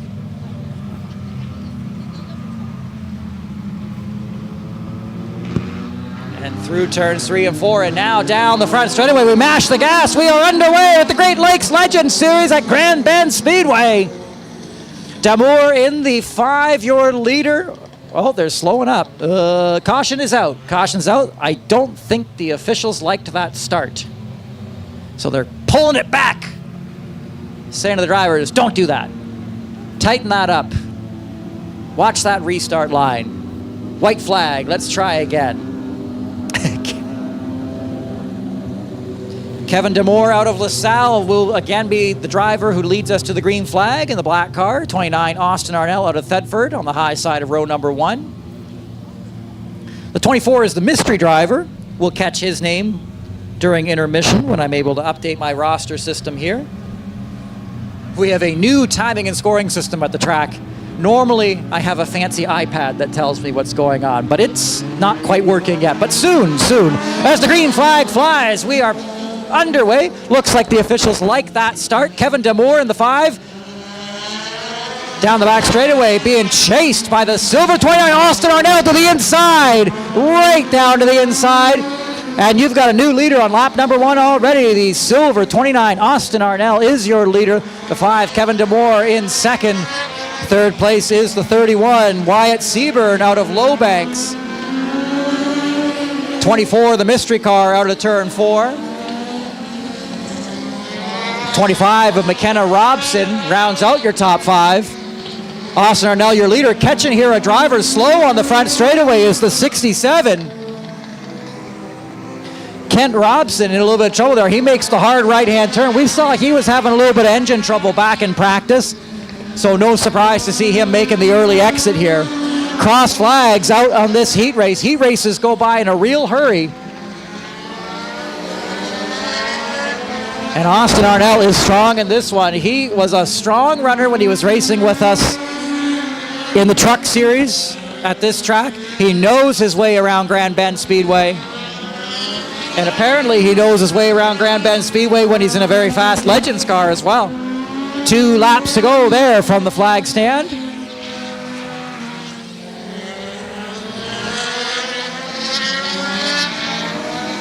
He's going to come up on the back of the 25 of McKenna Robson here as the white flag drops. 1 lap to go, that's what that means.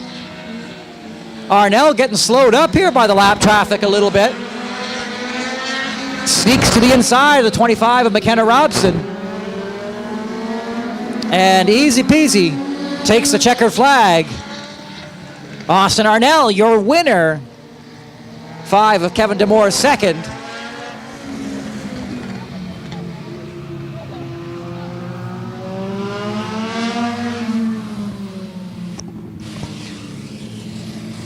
And that brings to an end the first of 2 heat race qualifiers.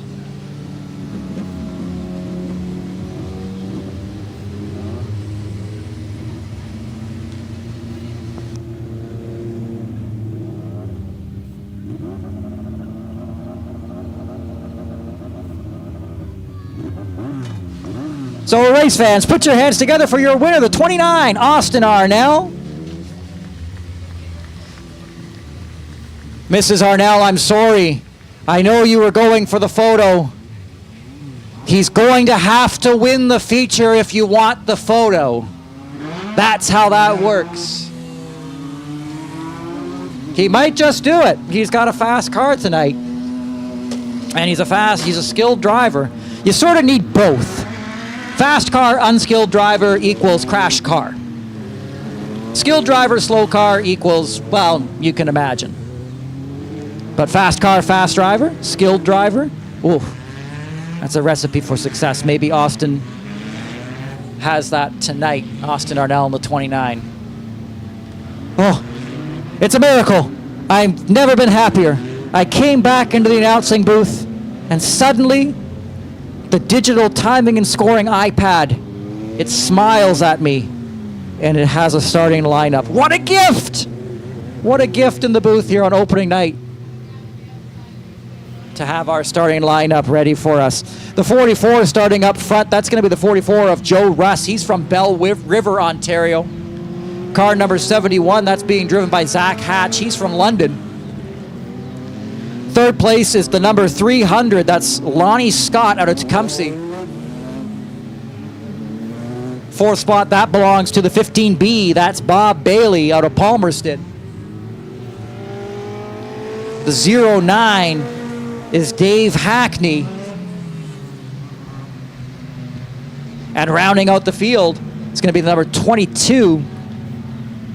That's Joe Hostel. Joe Hostel. I should say Hostel. Joe Hostel. I do not have a hometown for him. I'm sure he has a hometown. Although, as my dad once told me, you can live in a race car, but you can't drive a house. But I'm sure he does have a hometown. You have to have somewhere to park the race car.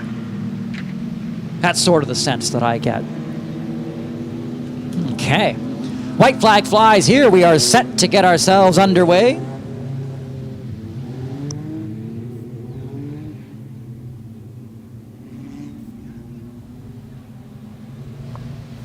It's going to be the 44 of Joe Russ who leads us to that waiting green flag. The final heat race qualifier for the Great Lakes Legends Series. Let's go and mash the gas. Out of turn 4, we are underway with the Great Lakes Legends Series second heat race qualifier. It's the 44 of Joe Russ. leading us there, but look out for the 300. Lonnie Scott is on the move, and that's for second spot. The 71 of Zach Hatch. Fighting now for third place spot with the 15. The 15B of Bob Bailey. Bob Bailey in the red and black 15. That's good for third place for him. Bob Bailey out of Palmerston, Ontario. The 44, Joe Russ, your leader. Lonnie Scott second in the 300. Fourth right now is the 15B, Bob Bailey. 71, Zach Hatch dropped back to fourth spot. And this front group sticking together here. Your other drivers on the track is the 22, Joe Hostil. The 09 of Dave Hackney. Rounding out the field in sixth. But your leaders are here, the front four on the backstretch. The 44, Joe Russ. 300, Lonnie Scott. 15B, that's Bob Bailey. And the 71, Zach Hatch from London. 300 looking racy here. He's got his nose up to the back bumper. The 300 of Lonnie Scott. Chasing that 44 of Joe Russ. The hunter might be becoming the hunted here. The 15B of Bob Bailey. Looking for any racing real estate he can find on that 300 of Lonnie Scott. White flag flies. He won't have long to do it.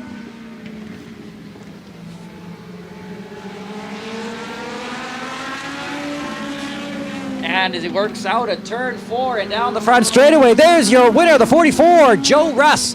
300, Lonnie Scott. 71 of Zach Hatch with a mighty try.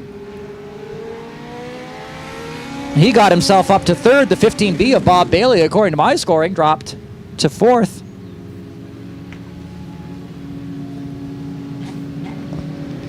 And so as he comes down the front straightaway, race fans, put your hands together for the 44, Joe Russ from Bell River. He is your winner of the second and final heat race qualifier for the Great Lakes Legends Series.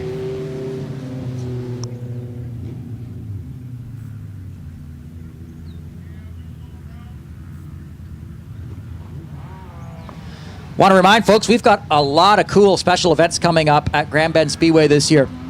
Grand Bend Rib Fest, June 28th through July 1st. Grand Bend Wrestle Fest, yes, you heard me right, Wrestle Fest, August 3rd through 4th. Lights Festival, October 5th, because it's Grand Bend Speedway and Festival Center. So yeah, we got festivals.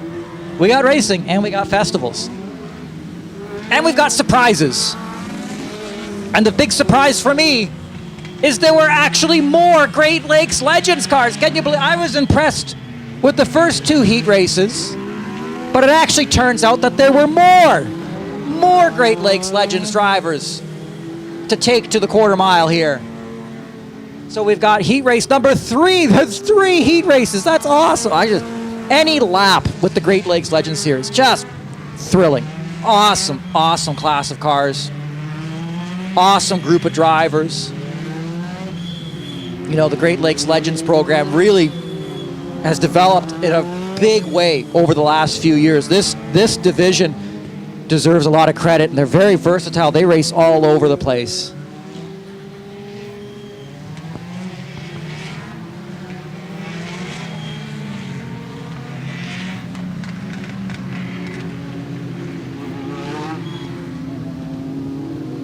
So the white flag flies here. We've got your running order now. It's the 7 of Dan Russ, who's going to be taking us to the green flag tonight for heat race number 3.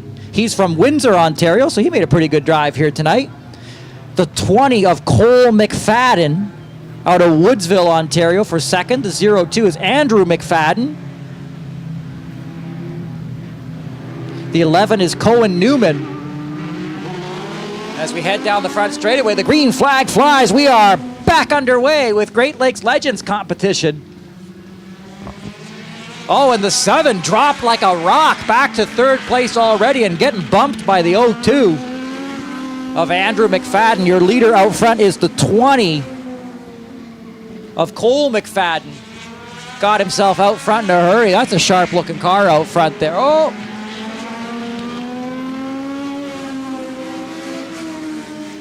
'82 running in second place. That's Matt Thompson out of Elsa Craig. Matt Thompson in the yellow and black 82 in turn 3, left-hand side of the racetrack. In this third heat race, got themselves up to a bit of a spread out there.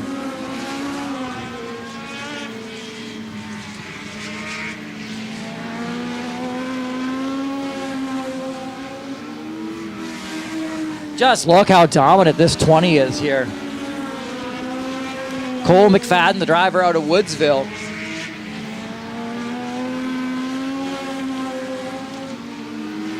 He's your leader, checking in on your second place car. That's the 82, Matt Thompson out of Elsa Craig.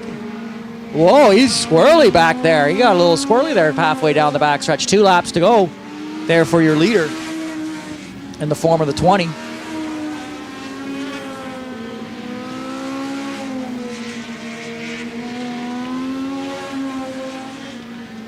White flag has flown. And your leader making his way down the backstretch here. Cole McFadden out of turn 4 and now down the front straightaway. There's the checkered flag for the 20 car.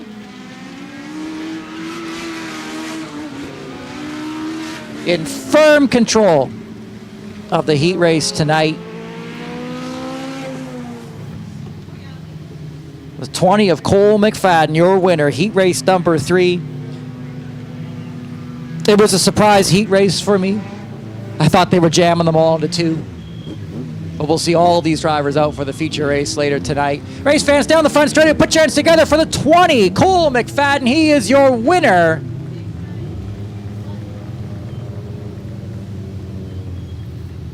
Grand Bend Speedway 2024 opening night. He wants the quick photo. April Wilson. Shout out April Wilson, our brand new track photographer. I used to pretend to be the track photographer. I don't know, for fans who come every week, last couple of seasons, I've been pretending to be the track photographer. The way you pretend to be the track photographer is you walk around with a fancy looking camera and take pictures. I am not actually a real track photographer. April Wilson is a real track photographer. She's doing an awesome job. So shout out April Wilson. Very special welcome to her tonight. Get some great shots of these drivers, no doubt.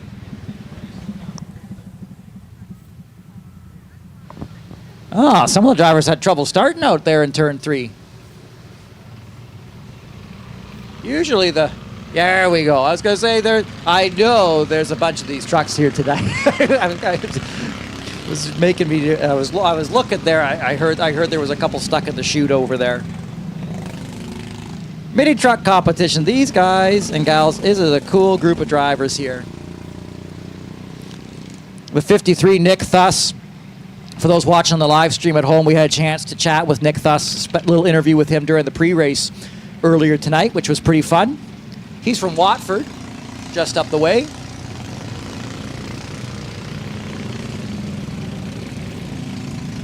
And it looks like it's actually the 18 of Quinn Gertz, who's actually going to be the driver who leads us to the green flag there. I thought that it was Nick Thuss who was out front. I was mistaken.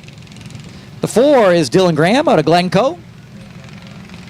And the silver 19, that's Caleb Gertz. Those guys are cousins, by the way. So the 18 of Quinn Gertz and the 19 of Caleb Gertz, the Gertz cousins.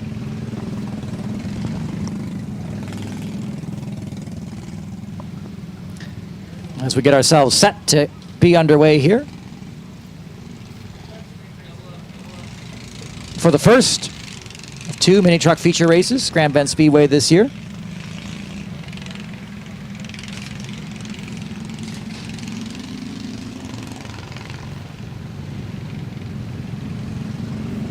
White flag that time by. We are getting set.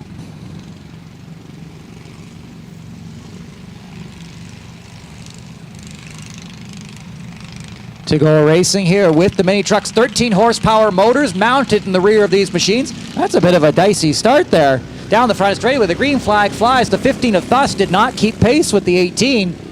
They might call it back. They might let it ride. They were going to call it back. I thought they would call it back. It was a rookie driver who was up on the high side there. Didn't quite keep with the leader. I don't really know that would be on the 18 of Quinn Gertz. I would sort of say Nick Thuss, it's his first time starting a race with the other drivers. And that's tough to do, right? They're going to be going green this time by. It's a rapid-fire restart. As we head through turns 3 and 4 and now down the front straightaway. Let's go racing. Green flag flies. We are underway with the mini trucks.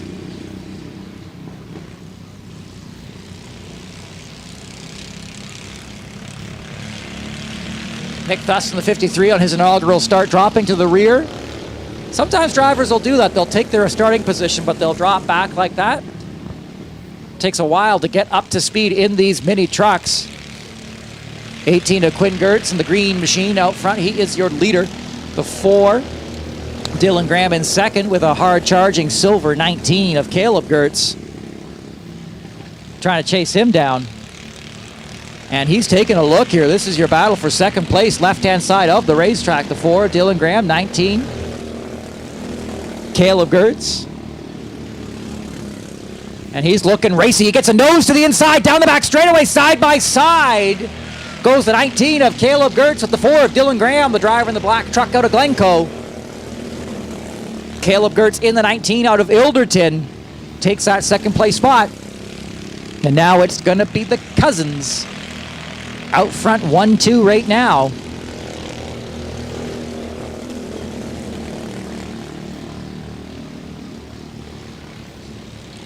Five laps into the 25-lap race.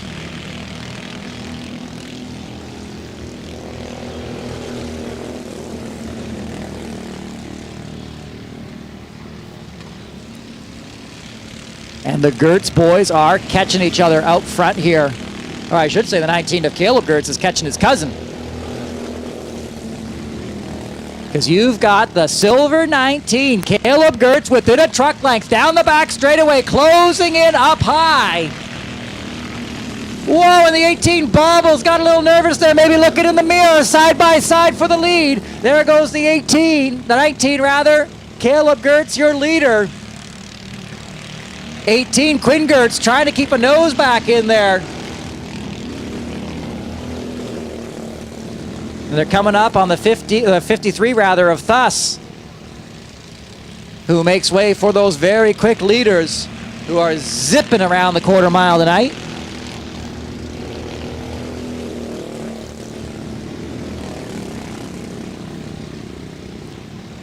And 19 of Caleb Gertz setting sail here a little bit. Not sure what happened to the 18 of Caleb Gertz before the 19 of Caleb Gertz made the pass. We saw the green 18 of Quinn Gertz kind of bobbled there. He wiggled. And we saw the 19 of Caleb Gertz just sail by.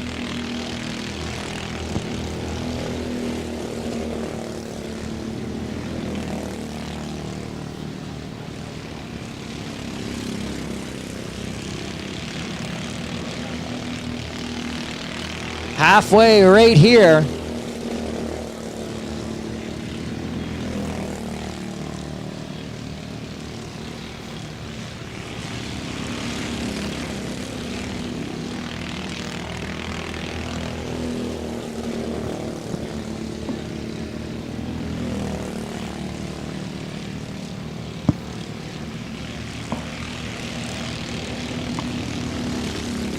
And yeah, the 19 of Caleb Gertz, now that he is out front.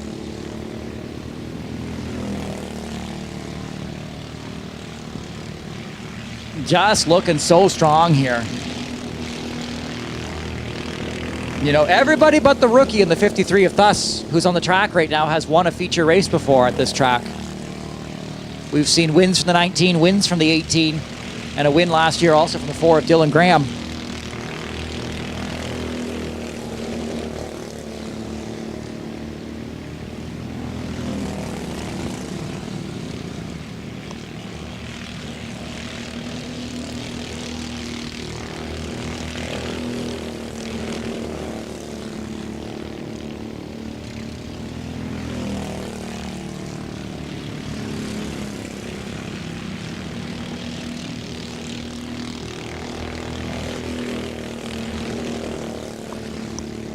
It'll be 5 laps to go this time by for the 19 of Caleb Gertz. Your leader firmly in control of this one.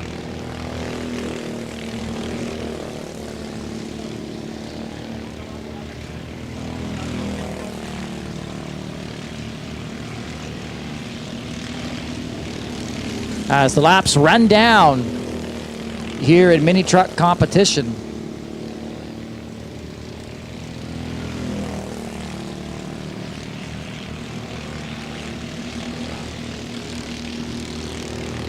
Here in the NASCAR Advanced Auto Parts Weekly Series. Up next, we've got the late models keyed up, and that's, you know, I love the Great Lakes Legend Series, but the late models are actually, I'm very, very interested to see how that race goes tonight. You know, we've had a lot of exhibition competition in the late models last couple seasons, but this year is looking like something a little bit different. As the white flag flies, the 19, Caleb Gertz, who's just absolutely controlled this one. And he'll come on out of turn 4 and down the front straightaway. Checker for the 19, Caleb Gertz. Quinn Gertz in the 18, good for second. Third will be the 4 of Dylan Graham. Nick Thuss out of Watford, his first ever race out there. And he makes it work out there tonight in the mini trucks, 13 horsepower. And you know, I'll let the race fans know, if you hop on Facebook Marketplace, there's actually a few of these mini trucks for sale out there. So if you're looking out there at the track and say, that looks like fun, well, number 1, you're right. Number 2, get out there and have some fun. Snap up one of those trucks, contact the Speedway office during the week. We'll be happy to help you out.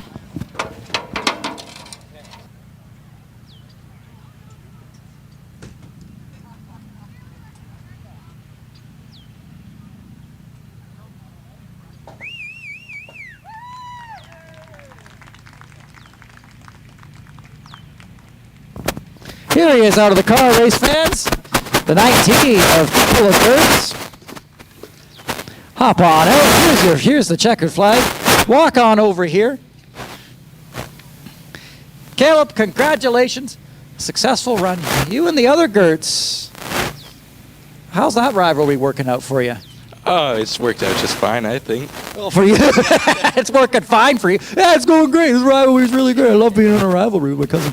It's awesome. So who do you want to thank tonight? I want to thank Fulton J Financial, my dad, my mom, and everyone who's here to support me tonight. All right, race fans, put your hands together. That's the 19, Caleb Gertz. He's your winner tonight. I keep trying to sneak into the photo. What is wrong with me? I'm like, I should stand here. It's like I did not win the race. I'm not a race winner. I'm not.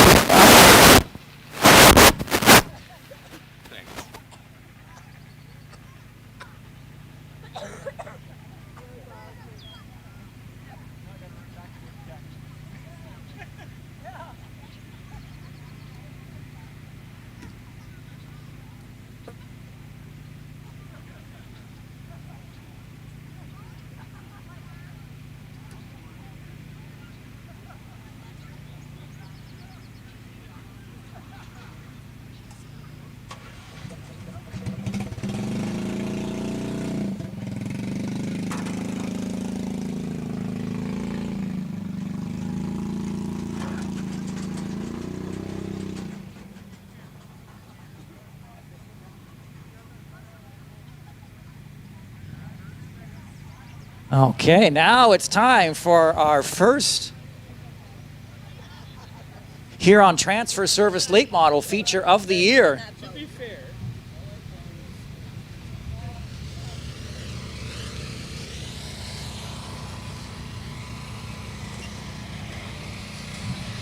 And if you brought your earplugs, put on your earplugs, because the NASCAR Late Models, sponsored by Huron Transfer Service, oh boy, here we go. Absolutely thrilling to see what these drivers are going to be able to do tonight. We got a lot of rookie drivers in this one, new drivers in the late model series. Okay, let's shake the ground.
Getting these late models out there onto the track. Sounds like one of them is stuck in the pits. We'll see if we can track down our missing driver.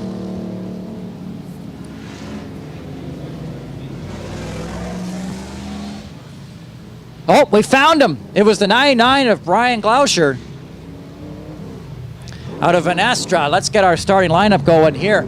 Starting from the first position, the pole position, driving number 70, that's Jacob Ross from Burlington. On his high side, making her first ever late model race debut. That's Olivia Curtis out of Park Hill. Inside row number 2 will be the 89 of Ryan Fascinato out of Seaforth. The 92 is Jonathan Schwemmler out of Listowel. And rounding out the field from random draw, that's the 99 of Brian Glauscher. Here in the NASCAR Advanced Auto Parts Weekly Series, our first of 2 feature races tonight. As we now get ourselves geared up here to hit the loud pedal for a 25-lap feature race.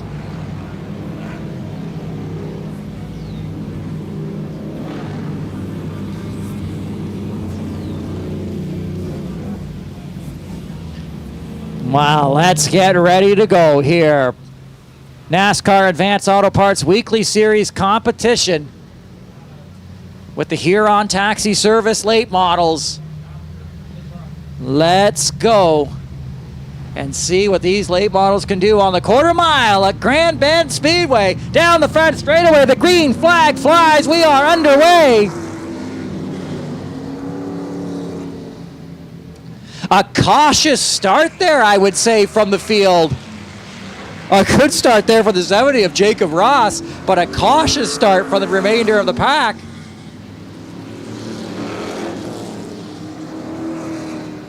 Jacob Ross in the 70 like a shot out of the cannon. The 92 of Jonathan Schwemmler. This is your battle for second, third, and fourth.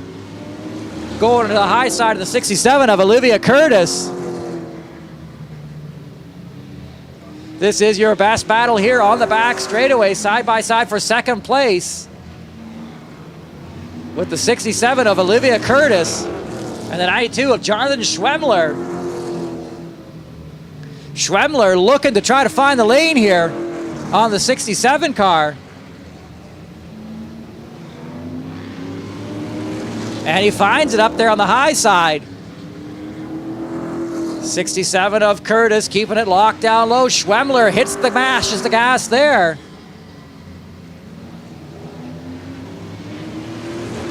There goes Schwemmler up high.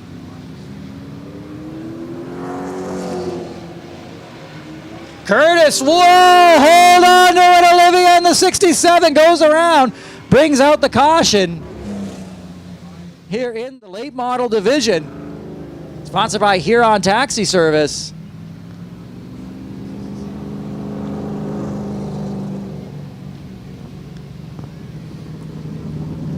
So the 67 of Olivia Curtis will be going to the rear. You know, and it's the first time we've had this many late models out there on the track, and the drivers are still figuring out exactly what they can do out there on the quarter mile. And I'm trying to figure out if they're all rookies. I think they might be. Schwemmler, I know, has raced late model before. He's in the 92. And Brian Glauscher ran some exhibition competition last year, but it really was just exhibition competition for the 99. And some nights he was just the only car at the track, just showing us what the late models could do. And so I don't think I'm speaking out of turn. They are all rookies, except for the 99 of Brian Glauscher, and he's really a rookie because he's never raced in competition with multiple cars before, like this. So this is actually, I don't think I've ever seen that before. A division of all rookies. And they're all basically making their first start. Again, Glauscher in the 99, he got a few starts last year. But Jeremy Curtis, who ran this last year, he's not out there tonight. So I think they're all rookies. We'll have to see. I'll have to find out for the 70 of Jacob Ross. He seemed confident, the driver out of Burlington. He got off to a rip-roaring start there, but I think they're all rookies. I'll have to double-check on that.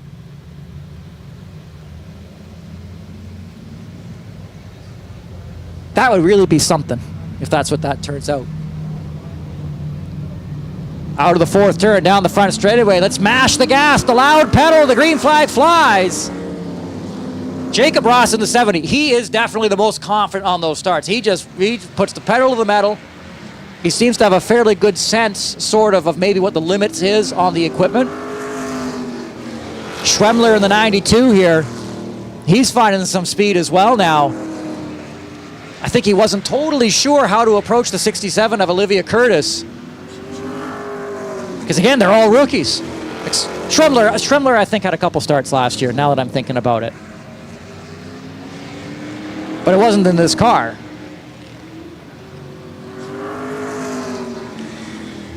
So the 70, Jacob Ross, your leader. 92, Jonathan Schwemmler runs in second. The 89, Ryan Fascinato, third. Fourth, the 67, Olivia Curtis. 99, Brian Glauscher, who's going to fall into the clutches here. The 70 of Jacob Ross. Glauscher, though, looking a lot better than last season. Here we go. Oh, the 70 ran into the back of the 99 of Glauscher. That slowed him right up. He wasn't sure where to go. And you know, we say in racing, you're going to go to what you're looking at. So if you're looking at the back bumper of the 99, that's right where you're going to go. He ran right up the back of him.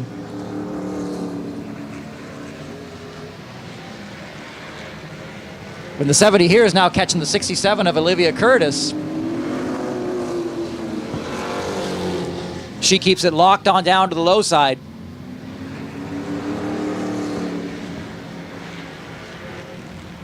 Schwemmler in the 92 coming to life here a little bit, it seems, when the 70 got slowed up when he ran to the back of the 99 at Glauscher.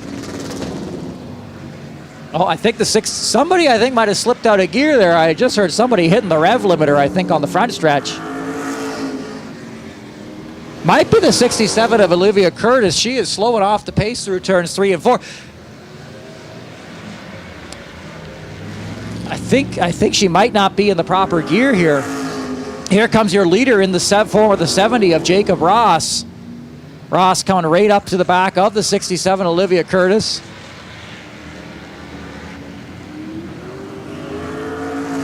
And again, I don't think that 67's in the right gear right now. I think it slipped out of the racing gear. Because you see here the field just coming on through.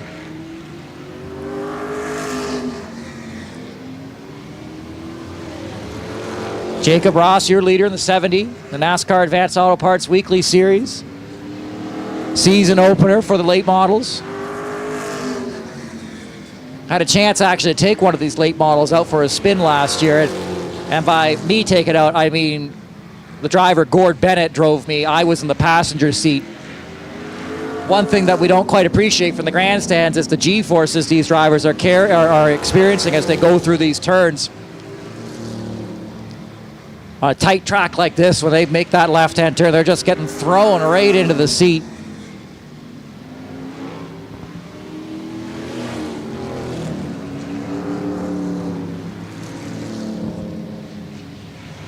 But the 70 of Jacob Ross, he seems to be the one that's got his late model working the best tonight.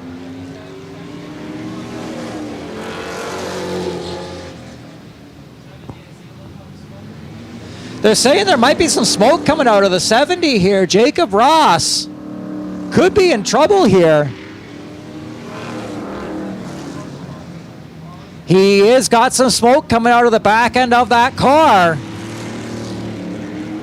He's on lap 22 of 25, and he is slowing down. Trouble here for the 70 of Jacob Ross. The 92 of Schwemmler has caught right up to him. Can the 70 of Jacob Ross hold on as the white flag flies? He is smoking. 92 of Schwemmler is right there. The smoke is increasing out of the back of the 70. He could coast it now. Checkered flag for the 70. of Jacob Ross, the 92, Jonathan Schwemmler for second.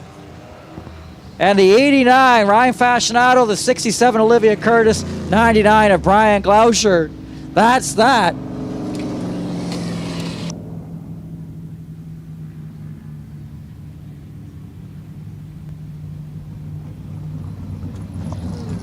But Jacob Ross in the 70 holds on to it.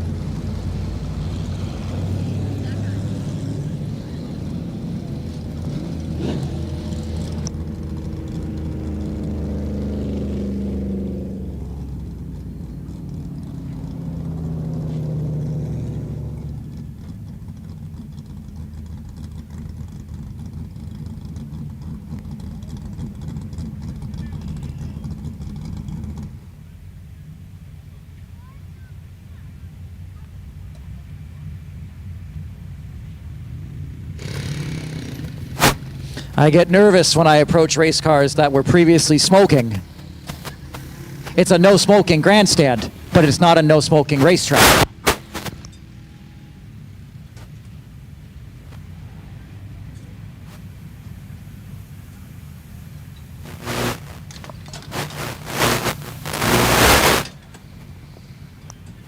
Here he comes out of the car. Race fans, put your hands together. Jacob Ross in the 70. He is your winner. Jacob, come on over here. So, Jacob, what's with all the smoke? I have no clue. We got into somebody out there, and I smelt it when I was driving and knew there was something wrong, so I backed it down a little bit. But we ended up limping it home, so we'll get to the pits, see what we could find and fix, and then we'll be back out for the next race. Have you raced late model before?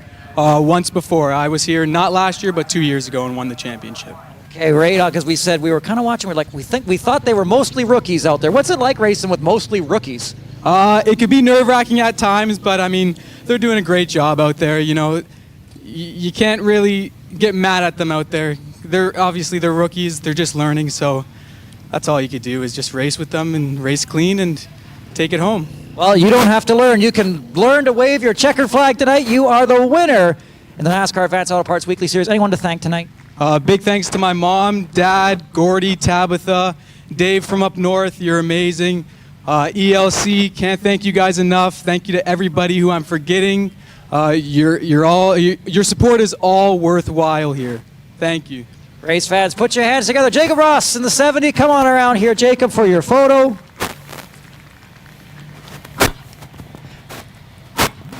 And we'll get set now for our junior sprinters are actually coming back up. So this might be a little bit of a surprise in terms of running order, because you would normally think we'd be going to intermission right now if you're a regular Grand Bend Speedway fan. But what we actually have is we have our junior sprinters set to come out next. And sort of the reason for that with those junior sprinters, the idea of putting the junior sprinters out next was so that when we have our intermission, we can bring our Great Lakes Legend Series drivers out for their driver introductions. That's part of the intermission program. Just keeps things moving here at Grand Bend Speedway on a beautiful Saturday night.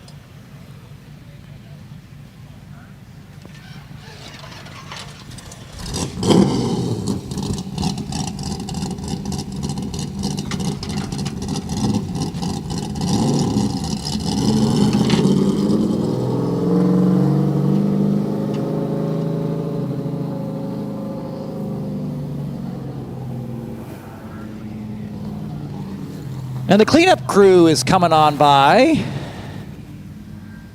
because I think we might need some oil dry, because I think that car was leaking a small amount of oil. Don't know if it was a large. I guess we're going to find out in a minute here. I'm terrified.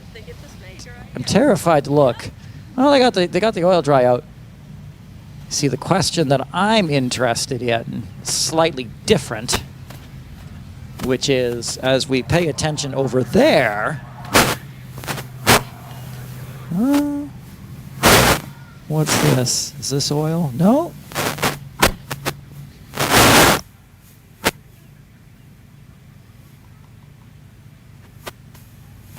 Okay, I think we're okay. See, the worst announcer fear is oil all the way around the racetrack. I don't believe we have that. That would, it happens from time to time. but I don't think tonight's that night. But we do have a little bit of oil here in Victory Lane. Safety crew, cleanup crew, going to do a quick job to get us ready back racing with our junior sprinters, followed by our intermission program. Racing at Grand Bend Speedway is brought to you by Huron Transfer Taxi Service is the official taxi of Grand Bend Speedway and Festival Center and title sponsor of the Huron Transfer Service Late Model Series. Call 519-842-1100 for bookings. McLean's Home Hardware is located at 70948 Blue Water Highway, RR1, Grand Bend. Your one-stop shop for paint, tools, grills, home improvement supplies, and more. Visit homehardware.ca for a full list of products and services.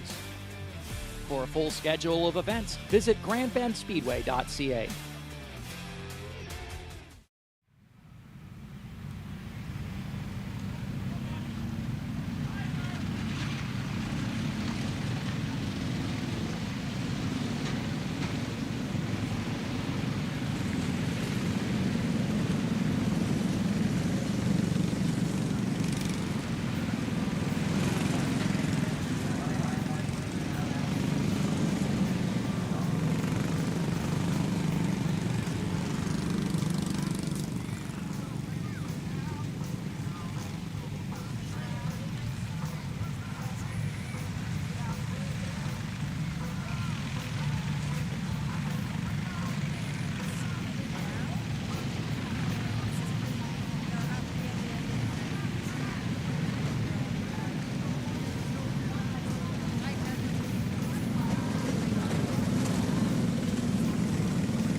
So the junior sprinters back on track. 6.5 horsepower motors. Their second and final feature race of the night for the junior sprints. Their first race of the night was absolutely stellar. This one's going to be interesting, though, because the starting order has been reversed from the starting order of the first one. So, interestingly, you actually have the 11 of Colin Klumper, who was the winner of the previous race, starting on the front position. He would have started dead last, presumably, in the previous feature race. And so now he's got some open racetrack ahead of him.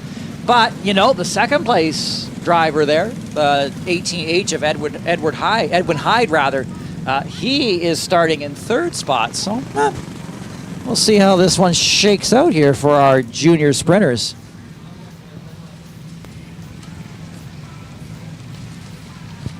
Running order looks like this. The 11 of Colin Klumper out of Mitchell. He's going to be your leader here, coming to the green flag.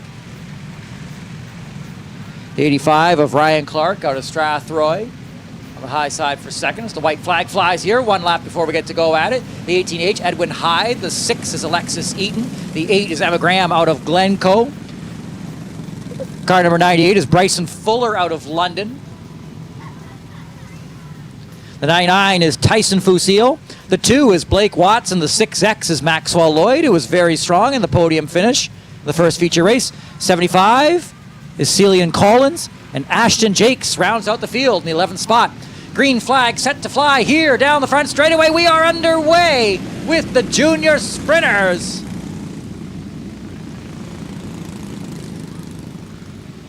And again, last race we saw a lot of drivers with a lot of experience making their way to the front of the pack and sticking together like glue. Track conditions have changed a little bit since then. Things have cooled off.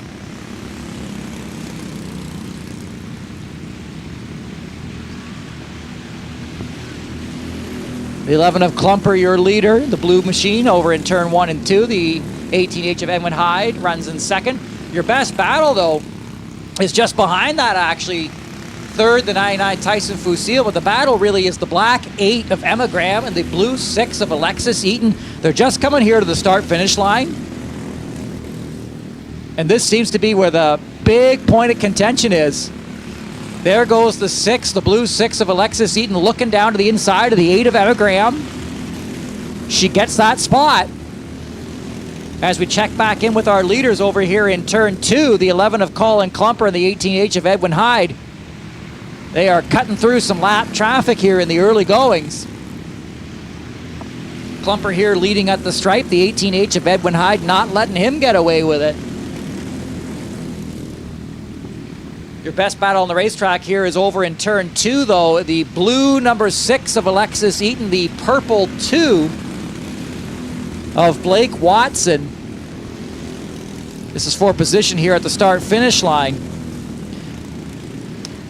Blake Watson in the 2, that's the 5th place spot. Alexis Eaton in the blue 4, that's 4th. So 4th, 5th, 6th, the 8 of Emma Graham.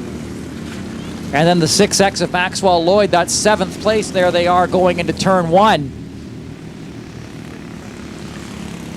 Now this is your battle for 4th place down the back stretch here. The 6X of Maxwell Lloyd gets to the high side here in turn 3 of the 8 of Emma Graham.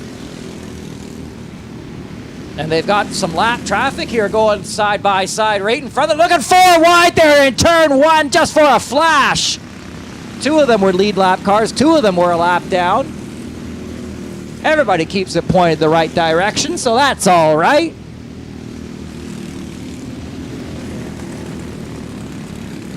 Fierce battle here coming out of turn 2. The 2 of Blake Watson, the 8 of Emma Graham, the 6X of Maxwell Lloyd. This is your battle for 6. As they hit the stripe here. We are halfway through, 10 laps into the 20-lap feature race for the junior sprinters. Intermission to follow here.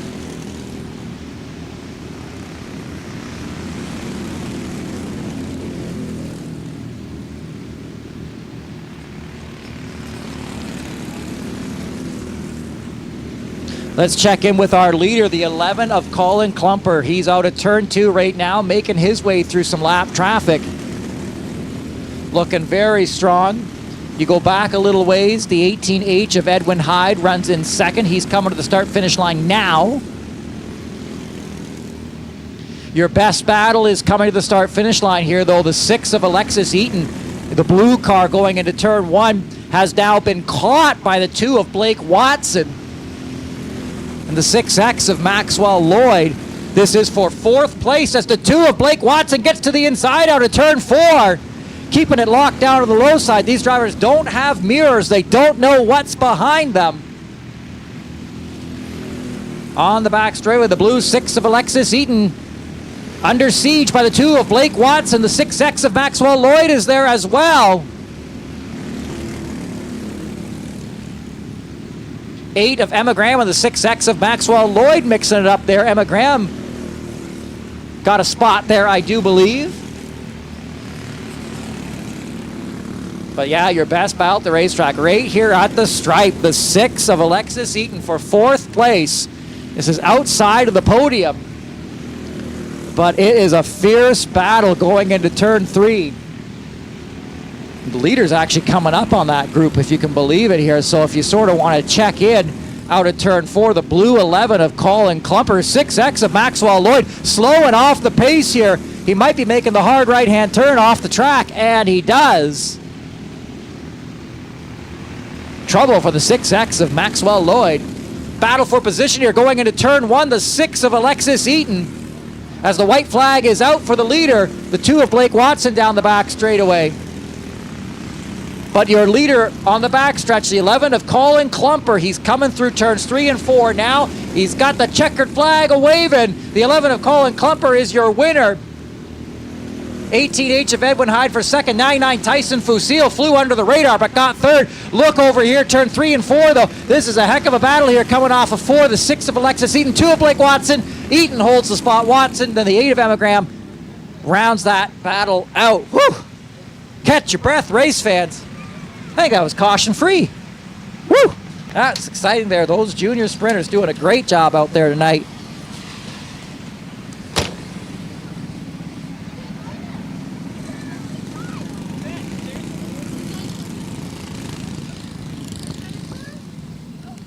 So the 11 of Colin Klumper starts the season off with 2 feature race wins.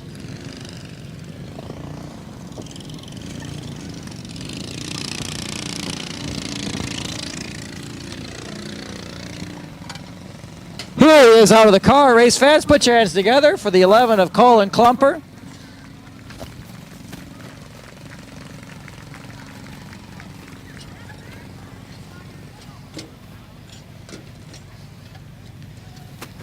2 times the checkered flags, twice the fun for these junior sprinters. Here's that flag. Give that a wave. Colin, congratulations. A strong, strong run for the number 11 tonight. A much better starting position for you, maybe a little less nerve-wracking. Yeah. Who do you want to thank tonight? My parents, Kayla and Aiden for coming out, my grandparents,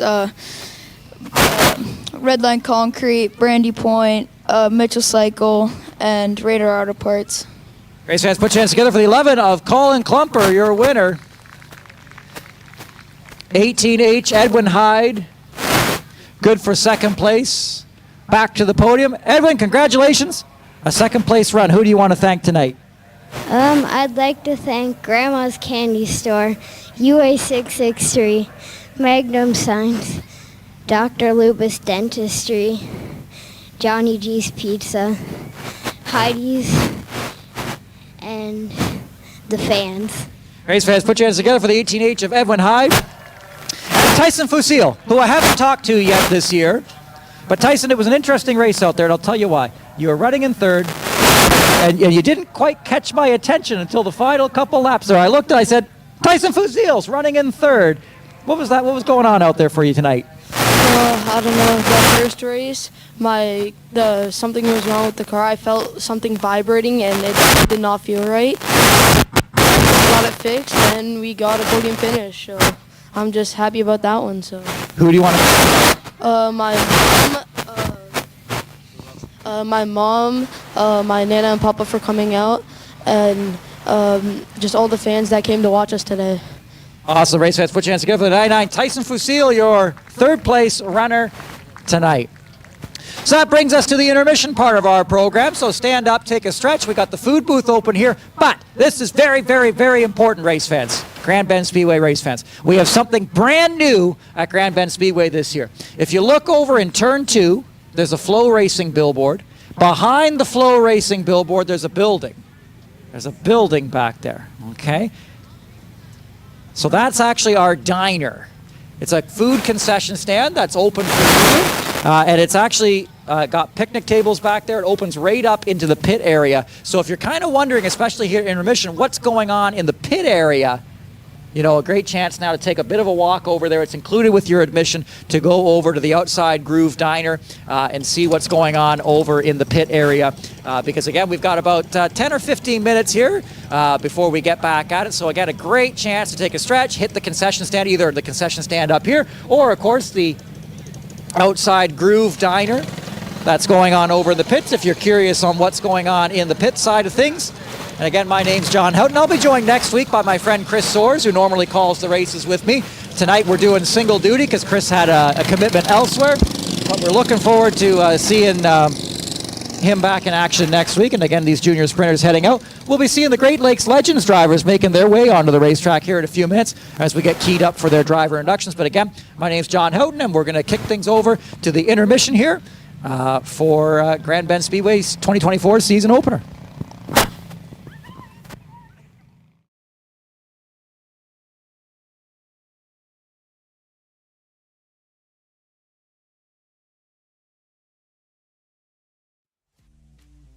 Racing at Grand Bend Speedway is brought to you by MyFM Exeter and Strathroy are the official radio and news stations of Grand Bend Speedway. For up-to-date local news, visit exetertoday.ca and strathroytoday.ca. Tune in to 90.5 FM in Exeter and 105.7 in Strathroy. McCann Ready Mix is a family-owned and operated company with ready mix plants located in Mount Carmel, Exeter, Mitchell, and Watford. They are a one-stop shop for customers offering a wide variety of services ranging from concrete construction, excavation, aggregates, and draglining. McCann Ready Mix is able to handle all aspects of your project, including but not limited to design, budgeting, scheduling, material supply, and most importantly, quality construction. Visit McCannReadyMix.com for your next project. For a full schedule of events, visit GrandBendSpeedway.ca.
Racing at Grand Bend Speedway is brought to you by Dock Stater Property Maintenance, an Indigenous-owned family business based out of Oneida Nation of the Thames, providing residential, commercial, and industrial grounds maintenance services since 2000. Racing at Grand Bend Speedway is brought to you by My FM Exeter and Strathroy are the official radio and news stations of Grand Bend Speedway. For up-to-date local news, visit exetertoday.ca and strathroytoday.ca.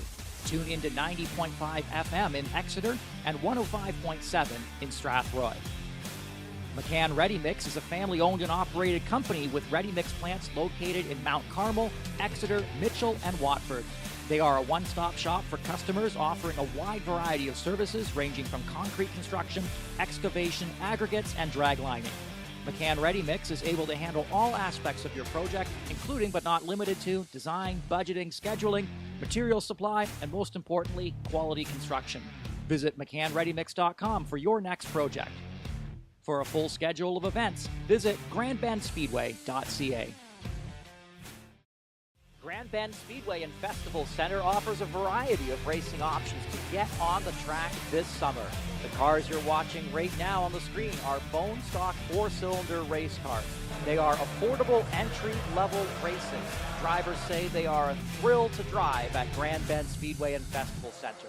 To learn more and get involved this summer, visit GrandBendSpeedway.ca.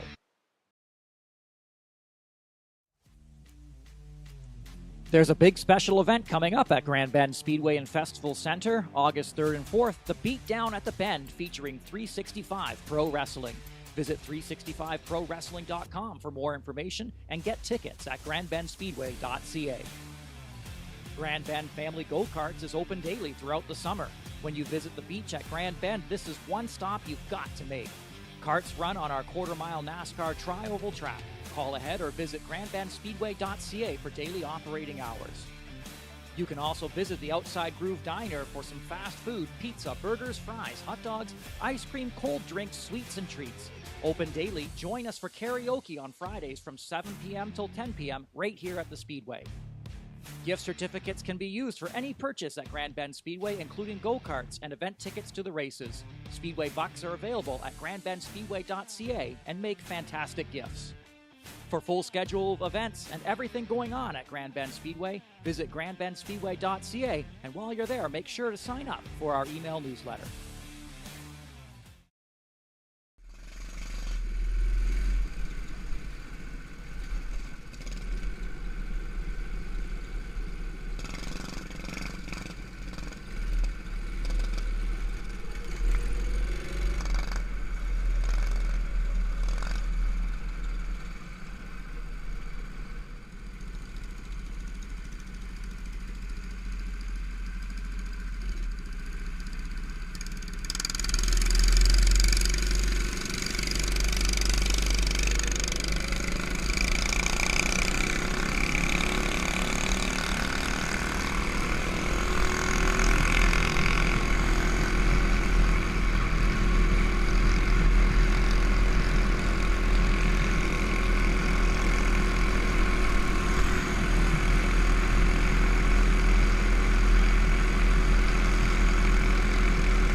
The Young Lions, who are here at the back, are actually going to run it as a second feature. How many laps? So 15-lap feature race for them. Our main event here are going to be the drivers who are up front for their main event feature race. So we'll out of let's put your hands there for Colin Newton in the number 11.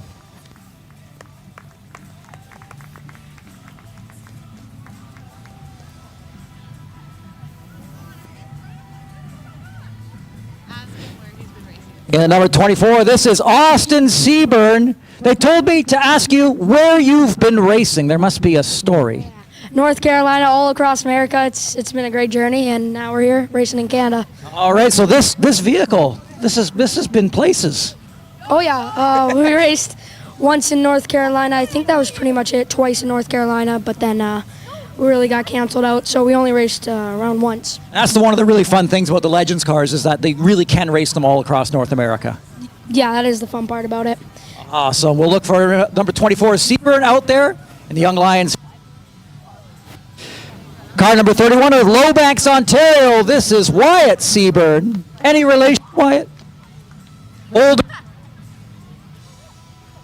Wyatt Seaburn, the older brother here in 31. From Kincardine, Ontario, his first time ever out.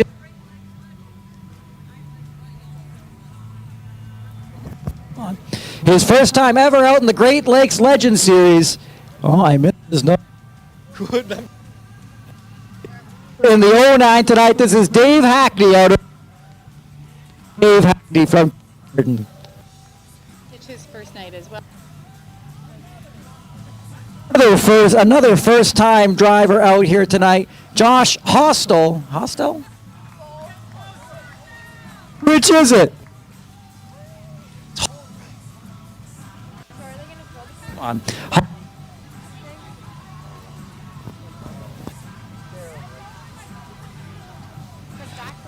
Oh. There she is. In the number 7 from Windsor, Ontario, this is Dan Russ. In the Dan Russ Motorsports entry. From London, in the 71, this is Zach Hatch. There was like a cheer. Who's in the cheering section? My old hockey equipment manager. I'm probably the best one in Canada.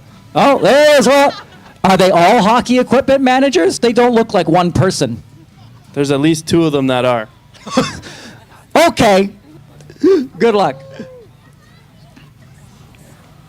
In the 02, this is Andrew McFadden. Andrew, what are you going to do with the Frisbee? Well, I'm going to see if I can find the youngest person out there that can catch this Frisbee. Thanks everybody for coming. All right, radar. He's got a Frisbee. Watch out for that here in a moment. Out of Chicago, Ontario is Scott.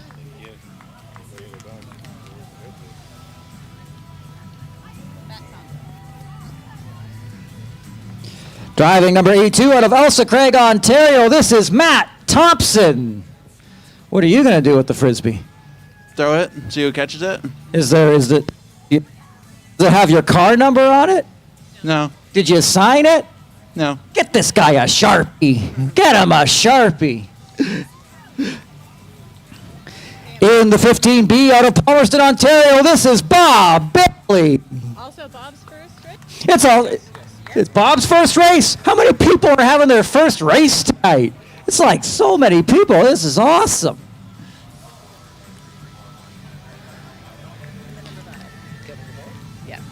Out of LaSalle, Ontario, the 5 is Kevin Damore. Now up into the top 3. Out of Woodsville, Ontario, Cole McFadden. Cole, you had a strong run in your heat race tonight. You dominated your heat race, actually. What's it going to take to get to the front tonight? Well, I got a couple big threats ahead of me, so I'm hoping I can pick them off early, and I'm not going to stop till I see that checkered. Okay, that's the confidence there. Cole McFadden out of Woodsville. Up to the high side of row number 1 out of Bell River, Ontario, Joe Russ. Joe, also a heat race winner tonight. Our heat race winners all find themselves towards the front of this pack. How do you think this Fast 44 stacks up against the 29 and the 20? I don't know, but we're just going to go out and have some fun. All right. It'll be fun. That's the 44 of Joe Russ. And up on the first position, the pole position, a driver we know well at Grand Bend Speedway because we've seen him in Victory Lane a whole bunch. It's the 29, Austin from Thedford. Austin, we were interviewing your mom earlier. Did you know that? No, I didn't. Yeah, we were interviewing your mom, and she said she is super nervous for you. Yeah, that doesn't surprise me. She kind of tells me that every time we leave to go to the racetrack, but here she is watching, so it can't be too bad. Should she be worried? Are her fears justified? Are you a competent driver? I would like to say I'm competent. I wonder what a couple other people think, but here we are. All right, the 29, Austin Arnell racing from off here tonight. Fans, put your hands together. That's your starting lineup for the Great Lakes Legends Series tonight.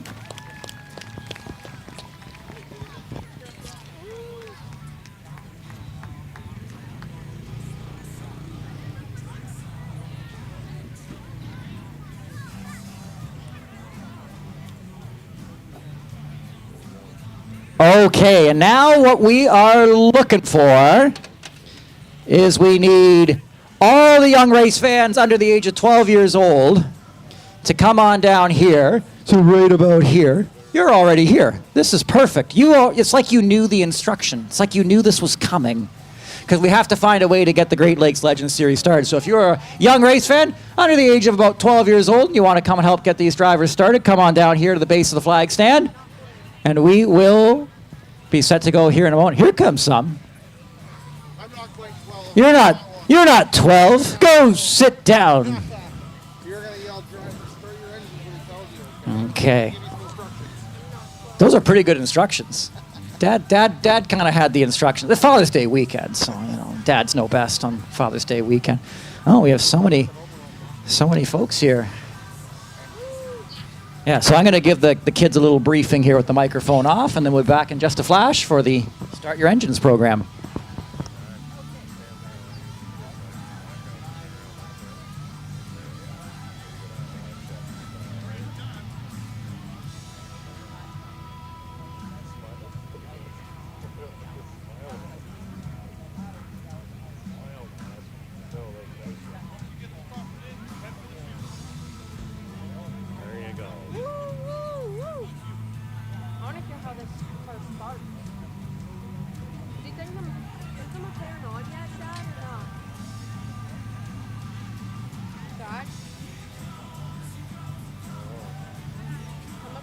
Okay, they have their instructions now. The instructions were basically this. They know the words, which are drivers start your engines, which I'm whispering so as to not accidentally start the engines. I was trying to tell the kids, I said, it's really important that you commit to the bit. You really yell it. Because if you don't yell it, it's not going to excite the drivers. You got to get the drivers hyped up. So the louder you yell it, the harder they race. That's sort of how it goes, right? So if it's just kind of a weak drivers start your engines, it's not gonna fire them up. You gotta fire them up. Okay? Okay. I'm looking behind me. The drivers are getting their safety equipment on. I'm seeing the race director making his rounds up and down. I'm looking at my favorite flagman, William. Are we close? Are we close?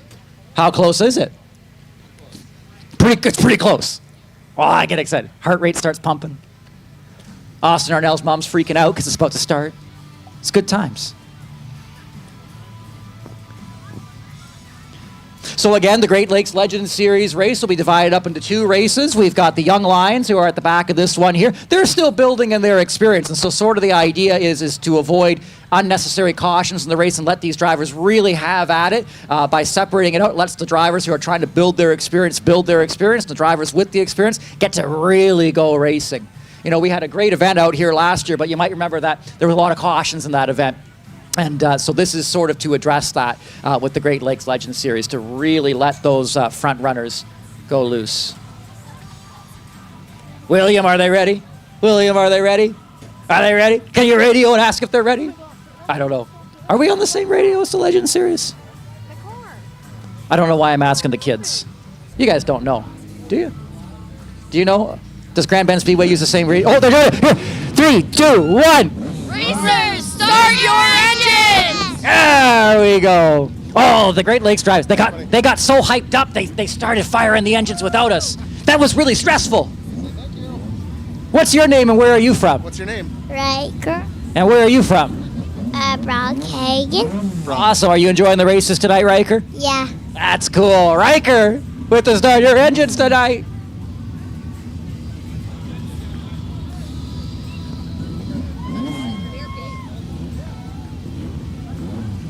And they also tossed the Frisbees when I wasn't looking.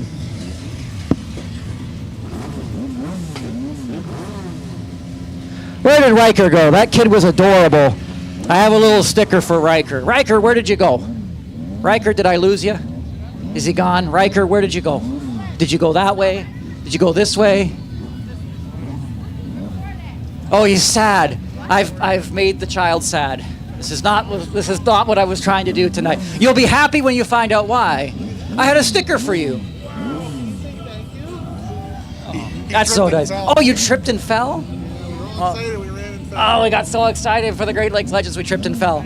But he's feeling, hopefully he'll feel better with the sticker. A little consolation.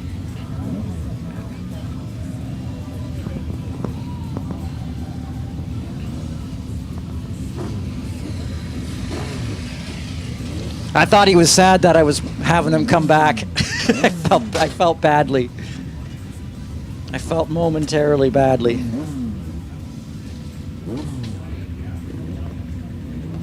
Okay.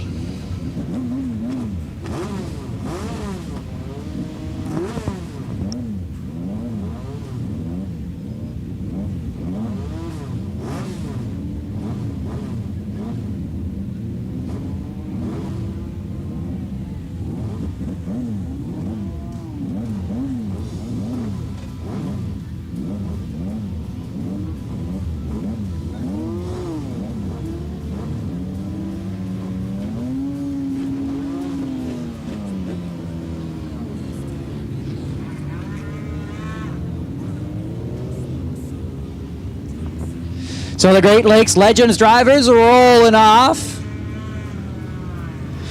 And again, you'll see those young lions peeling off to the pits. They're going to run a separate feature race tonight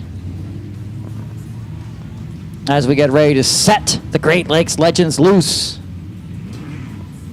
for their feature race tonight.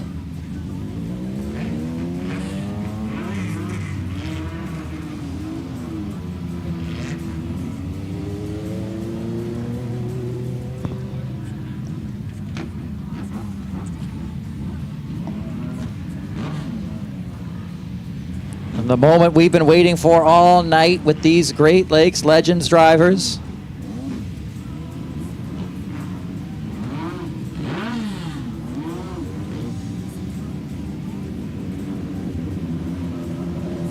As the field comes on by here at the front straightaway. This is really going to be something.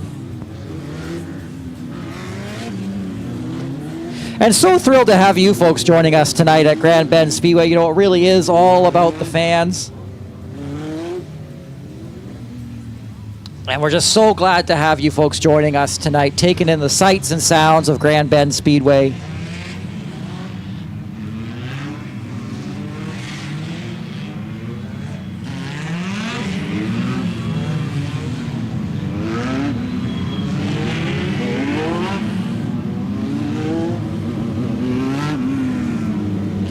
So the drivers are rumbling by, doing a quick transponder check to confirm their starting order. 29 of Austin Arnell will be starting out front. The 44 of Joe Russ will be second place runner. Third place Cole McFadden. You know, those are the drivers who won your heat races. And there they are up there at the front of the feature race tonight. They haven't faced each other in competition yet tonight, these front three drivers, because they were separated into three separate heat races. But right at the moment of the drop of the green flag, the competition will be on, and we'll find out how these three drivers stack up against each other. You know, and what other changes have been made out there amongst the rest of the field. You know, they had their whole heat race competition practices earlier tonight.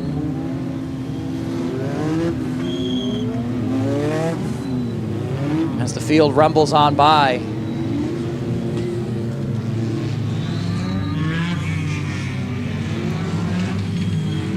An exciting time to be a Grand Bend Speedway race fan here on opening night. You know, we're just getting started this summer. You know, things really get rip-roaring racing when the summer season comes. Kids get out of school. Families are making their way to Grand Bend Beach. You know, and during the daytime and at nighttime coming out here to the track. It's really become a tradition for a lot of families. So we've got this field doubled up, and as they come on past your grandstand section this time by, take off your racing cap and give these drivers a great big wave and cheer. Take off your racing cap, give them a wave, and remember, the bigger you wave and the louder you cheer, the harder they race. The Great Lakes Legends Series returns to Grand Bend Speedway.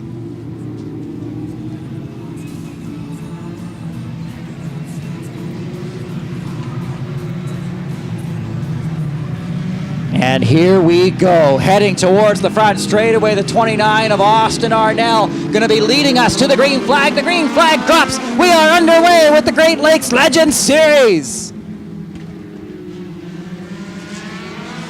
Oh, trouble in turn 2, one up into the wall. And the caution is out. One up into the wall. I think that was the 82.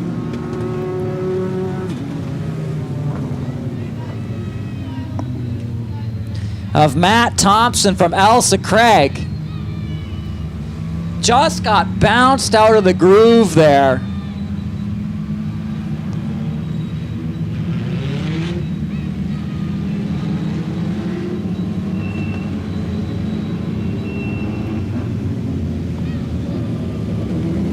So it'll be a complete restart for the Great Lakes Legends Series.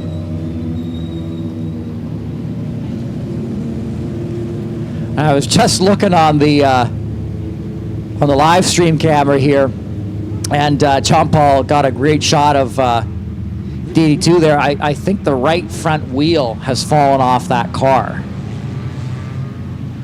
It's sort of hidden behind the safety truck now,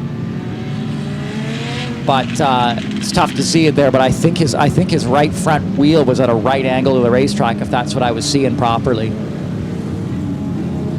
So while the safety crew there, I could be wrong. If he ends up driving out of this, I'm going to say I don't know what I saw on the monitor here, but I'm seeing a lot of safety crew action over there. I don't know that they can just push him out of this. They can't, because here comes the flatbed. So looks like the screen was showing me the truth, which makes sense. Usually the screen doesn't lie. Race fans, we are so excited to have you at Grand Bend Speedway tonight. Just want to recognize a few of our sponsors: Stratford Auto Recycling, Horton's Lakeshore Enterprises, Telesign, WildSprinting.com, Brander Steel Industries, CountryCorners.net, Cobra Racing Tires, and CarQuest Auto Parts. A few of our promotional partners. And then some folks who've really been helping out, you know, Dock Stater Property Maintenance, sponsoring the Bone Stocks this year. You know, Dock Stater Property Maintenance is an Indigenous-owned family business based out of Oneida Nation of the Thames, and they provide residential, commercial, industrial grounds maintenance services. They're a team of experts really dedicated to providing top-quality lawn mowing services. Contact them today at dockstaterpropertymaintenance.ca to schedule a consultation. Can't go wrong with that. I also want to recognize McLean's Home Hardware, located at 70948 Blue Water Highway, RR number 1, Grand Bend. It's one-stop shop for paint, tools, grills, home improvement supplies, and more. Visit homehardware.ca for a full list of products and services. We also want to recognize My FM, Exeter and Strathroy, the official radio stations and news stations of Grand Bend Speedway. For up-to-date local news, visit exetertoday.ca and strathroytoday.ca. You can also tune into 90.5 FM in Exeter and 105.7 in Strathroy. And last but certainly not least, McCann Ready Mix is a family-owned and operated company with ready mix plants located in Mount Carmel, Exeter, Mitchell, and Watford. They are a one-stop shop for customers And they offer a wide variety of services ranging from concrete construction, excavation, aggregates, and drag lining. McCann Ready Mix is ready to handle all aspects of your project. Visit McCannReadyMix.com as you get ready for your next project. And of course, we got a full schedule of events at grandbendspeedway.ca. Hop on our website. You're going to see everything we are up to this summer. Everything we're up to. You know, of course, we've got the great racing programs on Saturday nights. We've also got the Grand Bend Rib Fest, July 28th through July 1st. If you like ribs and you like go-karts, you'll love Grand Bend Rib Fest. This is totally new, though. The Grand Bend Wrestle Fest. So a lot of people don't realize it's Grand Bend Speedway and Festival Center. So certainly we've got the racetrack here. We love the racetrack. We are also a festival center, especially if you look over towards, you know, where that Outside Groove diner is. The work that's been being done over there to make this place a real festival center is really something else. And so, though, one of the festivals we're having this year is Grand Bend Wrestle Fest, August 3rd through 4th. So if you're a fan of wrestling, come on out for that. That's going to be a heck of a show.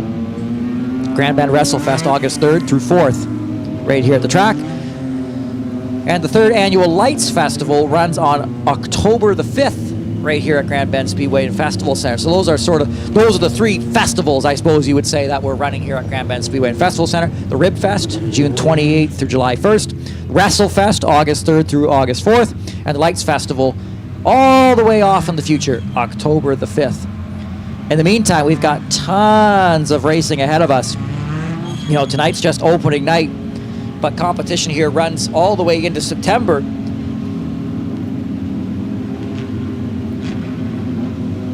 And there were some schedule updates as well. So if you have our printed schedule, there were actually some updates to that because we have some extra events coming your way in September, courtesy of the event that we lost 2 weeks ago. We lost an event here, but we are up and running here for our opening night. Tons of great competition coming your way at Grand Bend Speedway this year.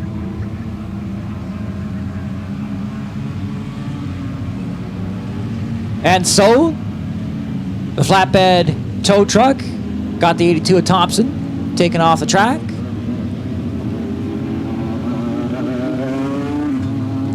And yeah, that right front was bent up something fierce. There was no way he was driving that thing off. For those that were sort of down by the fence line, you got a pretty good shot of that.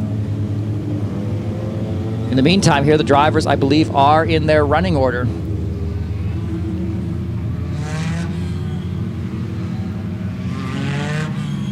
We're going to be set to go. Grand Bend Speedway and Festival Center action. Absolutely thrilled to have you folks here with us tonight. We really hope you're enjoying your time at Grand Bend Speedway. We are always in a process of constant improvement at this track. So if you visit our website, grandbendspeedway.ca, if you ever have any comments or questions, things you liked or things you'd love to see done different, hop on our website, grandbendspeedway.ca, pop us off a message. We just love hearing from race fans.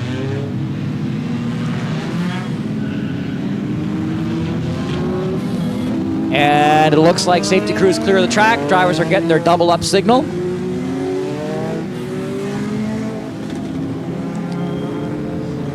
You know, sadly, we didn't make it very far for the 82 at Thompson. But these Great Lakes Legends drivers, they are ready, set, they are revving, they are ready to go. We got the white flag in the starter's hand. It's Will's first night up on the flag stand, but he's been doing a bang-up job all night long.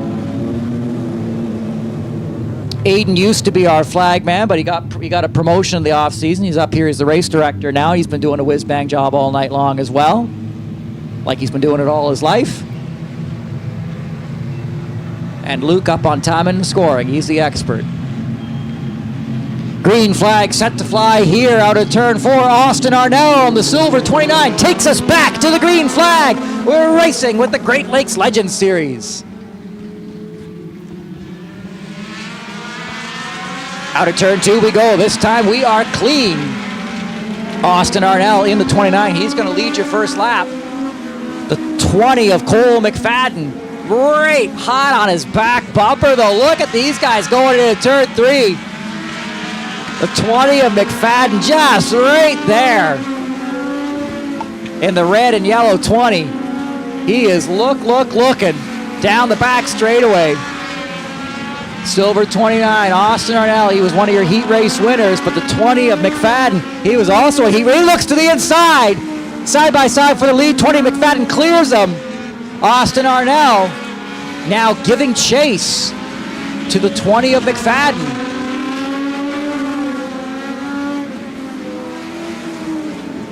They got a lap driver ahead of them here in the form of the 09. And they sneak on underneath. 20 of McFadden, your leader at the stripe. 29 Austin Arnell runs in second. If you go back third, fourth, look at these guys coming out of turn 2 here. Looks like it's the 15B.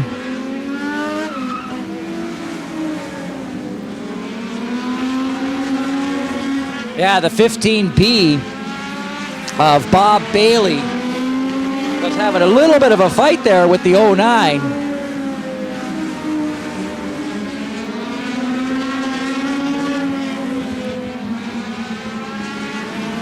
Cole McFadden in the 20 is your leader, right? Or rather, Austin Arnell. Just trying to track out here. I got looking at timing and scoring. You can't trust your timing and scoring screen sometimes. The 20 of Cole McFadden, your leader. 29 of Austin Arnell.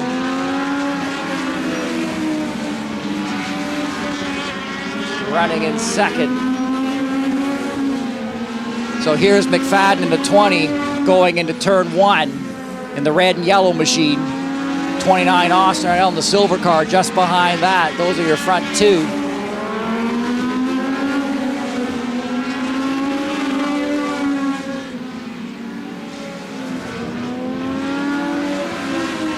Just such a strong run here for the 20. They're going to be coming to the lap traffic here in turn 4. The yellow and red number 20 here at the start-finish line. Comes up on the back of the 300. And he's got to slow down there for him a little bit, it looks like. 29, Austin Arnell shoots on down. Arnell trying to use this lap traffic to his advantage as the cross flags are out. We're halfway through. And the leader makes contact with one of the back markers. Austin Arnell now right there within 2 car lengths.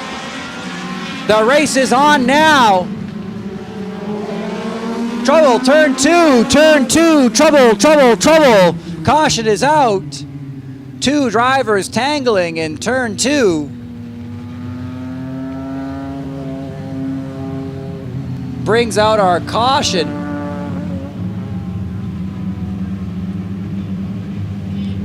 It's the 02 and the 15B, I believe.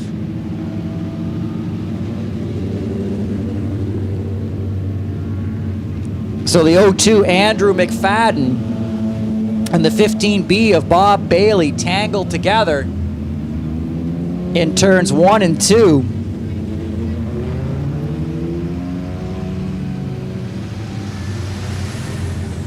So we got the cleanup crew moving in. It is the 15B and the 02.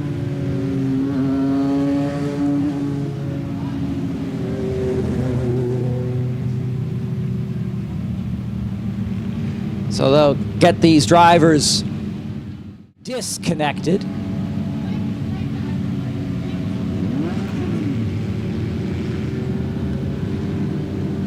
And it looks like maybe the 02 of Andrew McFadden might just be able to back out of this thing. Yeah, he's going to drive away from it. So not too much harm, not too much foul there. What about the 15B? Is he going to drive out? Yeah, he's going to drive out of it too. So actually all good.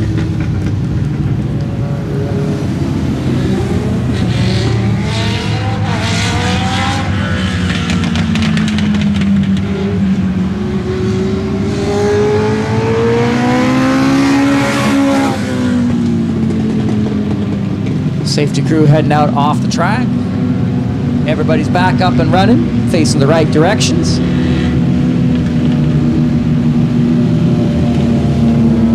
And again, a reminder, Grand Bend Speedway and Festival Center, lots of great fun here all summer long. Visit www.grandbendspeedway.ca for a full schedule of events. We've got some new stuff going on too. We also offer gift certificates at grandbendspeedway.ca. Listen, so Father's Day coming up on Sunday. That's tomorrow. And you're sitting here in the grandstand or you're watching the live stream, you're saying, I don't have a present for Father's Day yet. Well, we've got you covered. grandbendspeedway.ca. You can buy some Speedway bucks, which can be redeemed to take Dad out to the racetrack for Grand Bend Speedway go-karting, which is a heck of an experience. Or, of course, come to one of our races on Saturday nights. Speedway bucks, Grand Bend Speedway bucks, can be used at any Grand Bend Speedway event.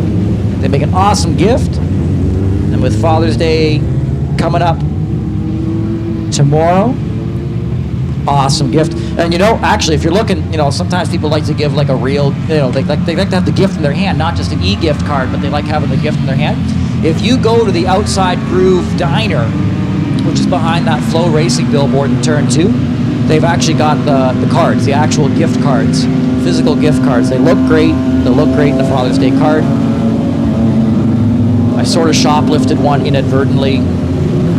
It's not activated though, so I guess it wasn't. I had it in my hands earlier for promoting it during the pre-show. So I got one in my hands, but it has no cash value because we didn't load it. But in any case, you can go back there and get yourself a Father's Day gift card. Great option.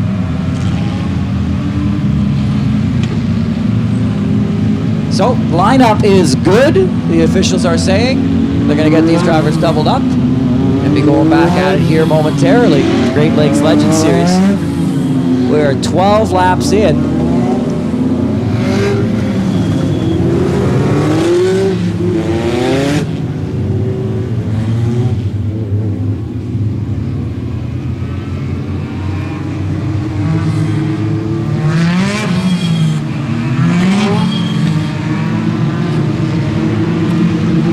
Drivers are getting themselves doubled up.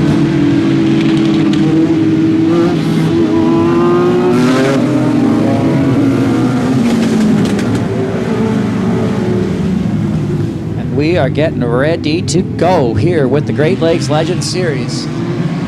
Green flag in the starter's hand. 20 of Cole McFadden, 29 of Austin Arnell. And from there, it's the 5 of Kevin DeMore out of LaSalle. The green flag flies. We are back at it. Right away, the 20 of McFadden and the 29 of Austin Arnell making their move.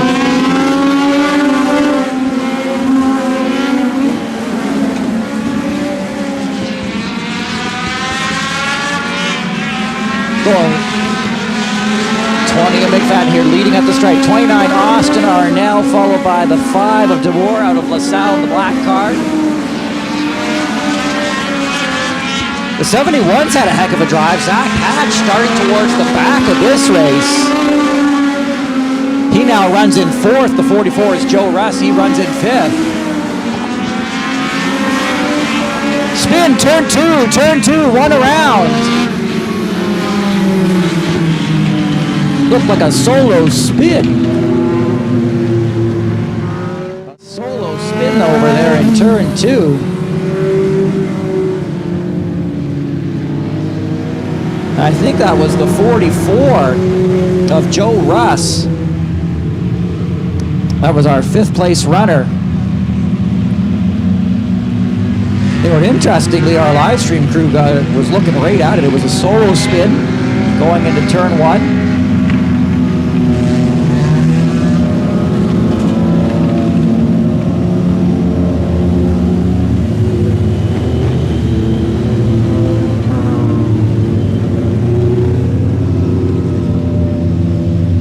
So they'll get these drivers lined back up into their running order. Last full completed green flag lap.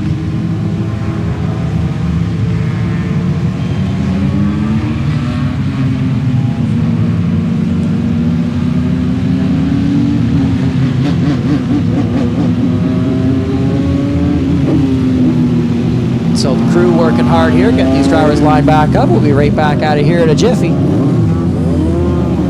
Grand Bend Speedway and Festival Center for the Great Lakes Legends Series.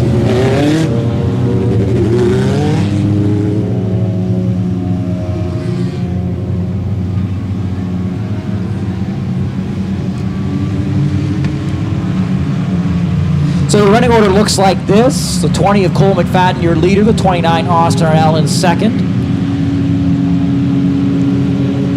Third is that 5 car of Kevin DeMore out of LaSalle. 71 is Zach Hatch from London, Ontario. The 44. Not in that spot anymore. That was Joe Russ. Joe was the spinning car. Drops to the rear. He was running 5th at the time, though, so that's real heartbreak. So 5th spot is the 02 of Andrew McFadden. 6th spot, 300, Lonnie Scott. 7th, 7 car of Dan Russ. 8th position goes to the 22. Josh Hostel. The 9, Dave Hackney. That's 9th. Rounding out your top 10. 15B, Bob Bailey.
Over here,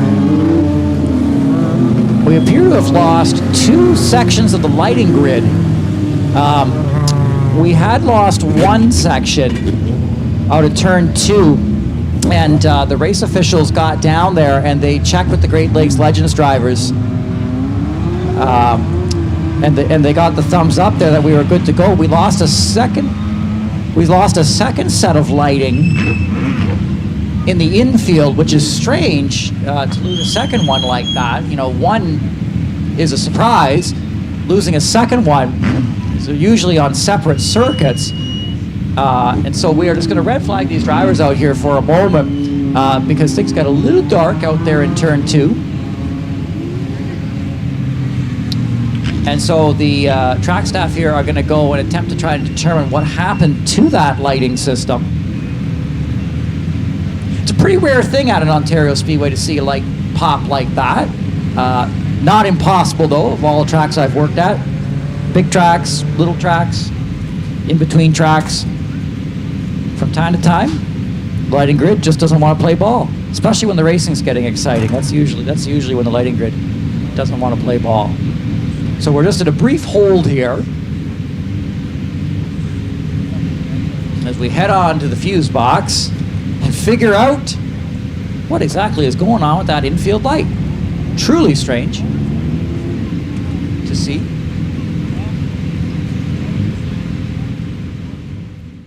There's a big special event coming up at Grand Bend Speedway and Festival Center, August 3rd and 4th, the Beatdown at the Bend, featuring 365 Pro Wrestling. Visit 365prowrestling.com for more information and get tickets at grandbendspeedway.ca. Grand Bend Family Go-Karts is open daily throughout the summer. When you visit the beach at Grand Bend, this is one stop you've got to make. Karts run on our quarter-mile NASCAR tri-oval track. Call ahead or visit grandbendspeedway.ca for daily operating hours. You can also visit the Outside Groove Diner for some fast food, pizza, burgers, fries, hot dogs, ice cream, cold drinks, sweets, and treats. Open daily, join us for karaoke on Fridays from 7 p.m. till 10 p.m. right here at the Speedway. Gift certificates can be used for any purchase at Grand Bend Speedway, including go-karts and event tickets to the races. Speedway bucks are available at grandbendspeedway.ca and make fantastic gifts. For full schedule of events and everything going on at Grand Bend Speedway, visit grandbendspeedway.ca, and while you're there, make sure to sign up for our email newsletter. Grand Bend Speedway is proud to be part of the Advance Auto Parts Weekly Series, along with over 50 tracks across North America. Promotional consideration for the NASCAR Advance Auto Parts Weekly Series is also provided by Whalen Engineering and CarQuest. For more information on the NASCAR Advance Auto Parts Weekly Series, visit the Weekly Series section at NASCAR.com. Grand Bend Speedway is proud to be part of the Advance Auto Parts Weekly Series, along with over 50 tracks across North America. Promotional consideration for the NASCAR Advance Auto Parts Weekly Series is also provided by Whalen Engineering and CarQuest. For more information on the NASCAR Advance Auto Parts Weekly Series, visit the Weekly Series section at NASCAR.com. Grand Bend. Racing at Grand Bend Speedway is brought to you by Dockstader Property Maintenance, an Indigenous-owned family business based out of Oneida Nation of the Thames, providing residential, commercial, and industrial grounds maintenance services since 2008. Their team of experts is dedicated to providing top-quality lawn mowing services to ensure your lawn looks neat and well-kept all year round, using state-of-the-art equipment and the latest technology to provide the best possible service. Contact them today at dockstaderpropertymaintenance.ca to schedule a consultation. Additional promotional considerations provided by Stratford Auto Recycling, Hortons Lakeshore Enterprises, Tella Sign, Wilds Printing, Brander Steel Industries, CountryCorners.net, Cobra Racing Tires, and CarQuest Auto Parts. Broadcast services for tonight's event were provided by CheckeredFlagMedia.com. There's a big special event coming up at Grand Bend Speedway and Festival Center, August 3rd and 4th, the Beatdown at the Bend, featuring 365 Pro Wrestling. Visit 365ProWrestling.com for more information and get tickets at GrandBendSpeedway.ca. Grand Bend Family Go-Karts is open daily throughout the summer. When you visit the beach at Grand Bend, this is one stop you've got to make. Karts run on our quarter-mile NASCAR tri-oval track. Call ahead or visit GrandBendSpeedway.ca for daily operating hours. You can also visit the Outside Groove Diner for some fast food, pizza, burgers, fries, hot dogs, ice cream, cold drinks, sweets, and treats. Open daily, join us for karaoke on Fridays from 7 p.m. till 10 p.m. right here at the Speedway. Gift certificates can be used for any purchase at Grand Bend Speedway, including go-karts and event tickets to the races. Speedway bucks are available at GrandBendSpeedway.ca and make fantastic gifts. Grand Bend Speedway is proud to be part of the Advance Auto Parts.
those lights keep getting brighter and brighter, set to resume yellow flag conditions here on the track.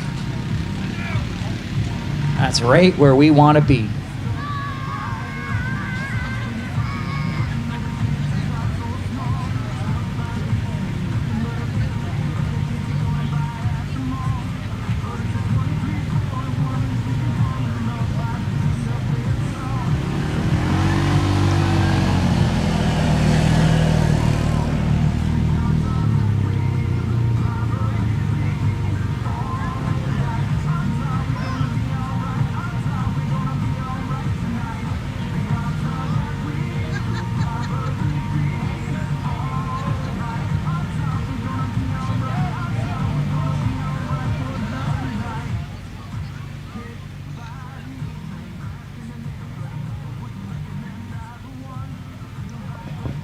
And so we've got all the officials back where they need to be.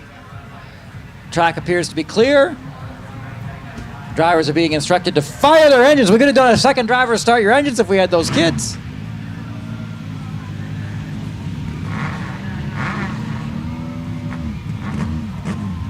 There's the sound we were looking for.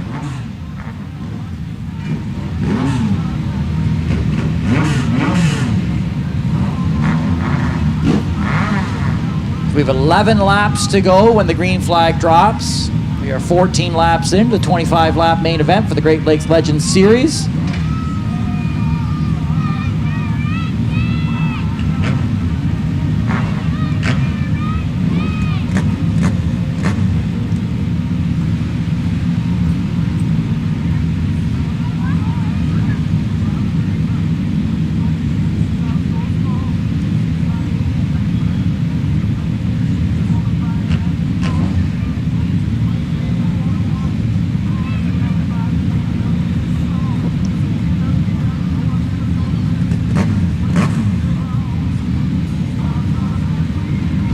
Oh, I'm so excited. They're taking my idea. I hope it was a good idea. I'm nervous that it was a bad idea. For those keeping track, my scheme was, okay, so last year we did have a light failure over in turns 3 and 4. And so to prepare for that, we got emergency lights so that if there was a problem in turn 3 and 4, we would have the emergency lights in the generator. Little did we know, turn 2 also wanted some attention. So I think the idea here is we're going to drag the emergency lights over to turn 2 because that area of the track has its own lights. Now, what happens when you try and drag this while it's fully deployed? I don't know. I'm no expert. I hope it's not tippy. I feel like it might be tippy. If Chris Soares was here, I would ask him, does it seem tippy? These guys move this stuff all the time, though, so I'm not worried.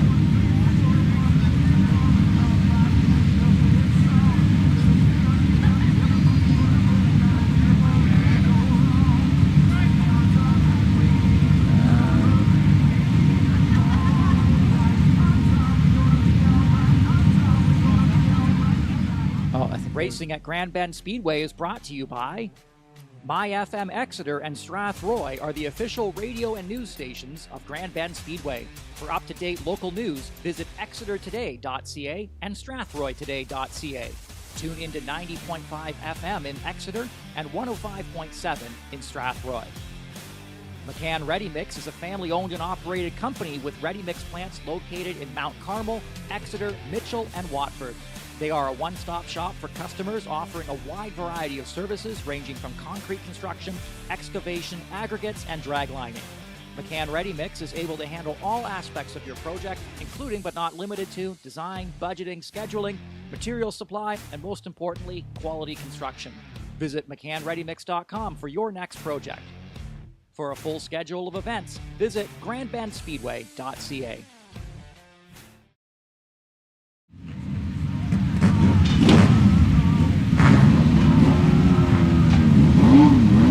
Okay, Great Lakes Legends heading back out.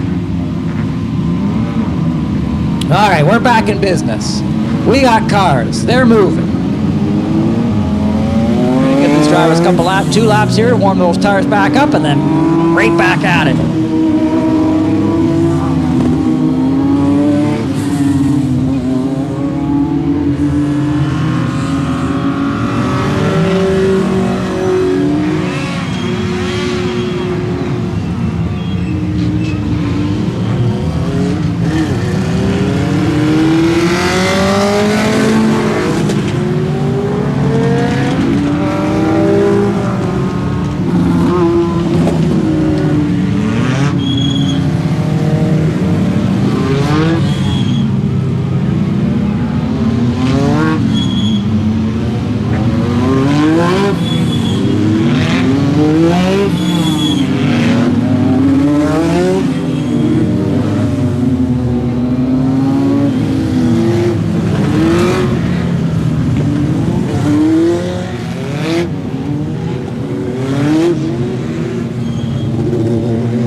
Okay, drivers getting some heat in those tires here.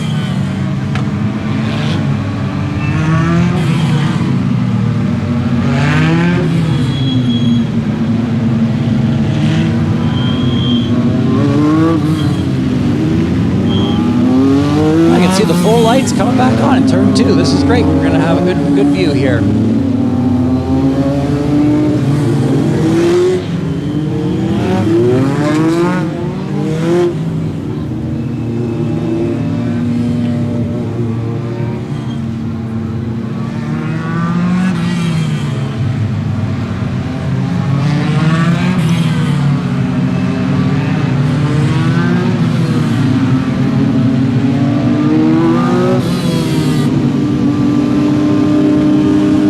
And so if you look in turn 3 right now, car number 22 is getting like a little mini pit stop here with some help from the officials high in turn 3.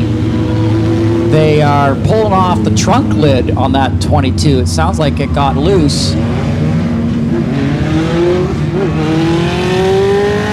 the Great Lakes Legends Series, they do just let him retake his spot there for that. Just the idea there is they're just trying to prevent another unnecessary caution. If that deck lid was to fly off, would be a little bit silly. So they just, I guess, out of abundance of caution, they just said, hey, pull over here. We're going to pull that deck lid. You're going to have a little less wind resistance, I guess, as a result of that. And away we go. Okay. Whoa, here we go. Buckle up. Because we are set to go back at it here. The drivers are doubled up.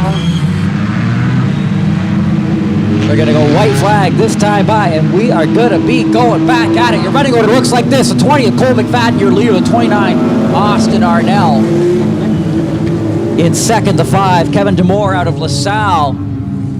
71, Zach Hatch at the top 4. Zach Hatch in the 71, he had a deep drive, started deep in that field. He's up to 4th, 11 laps to go, and they take the green flag this time by. And here we go, hold on to your seat, because we are going green flag racing now with the Great Lakes Legends. Back at it once again. They look good under the lights, these Great Lakes Legends.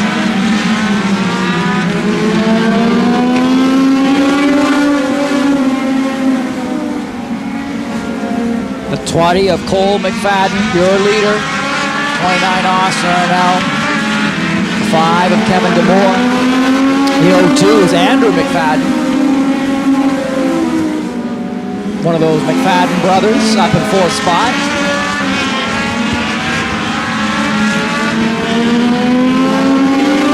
In the 20 of Cole McFadden, he took the lead early from the 20 of Austin Arnell. Ever since then, he's been looking good out front.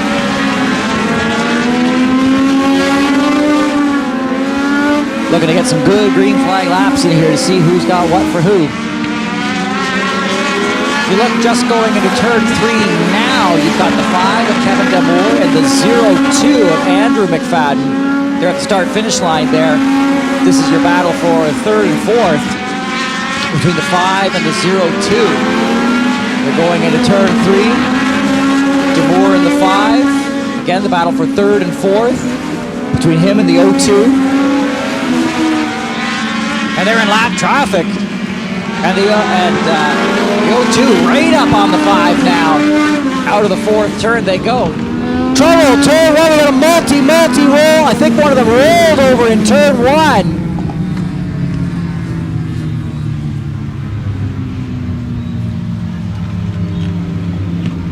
And we got safety crew right there.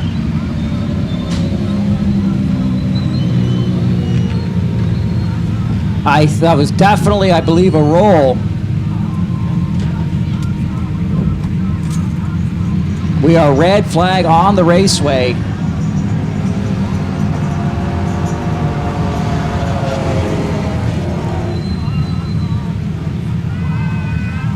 You know, when I was looking at that battle for 3rd and 4th, and did he roll and drive away? Someone told me he rolled and drove away.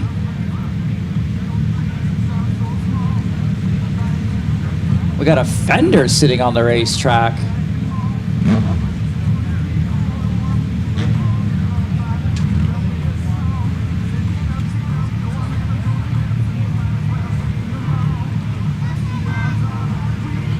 Yeah, it was a fender is what I'm looking at. I'm trying to figure out what car that fender came off of, though.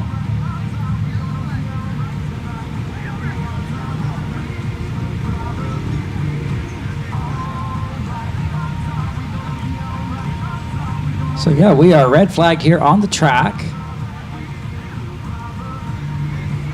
I don't know. I thought I saw a car roll over, but did he roll over or drive away? Where'd the fender come from?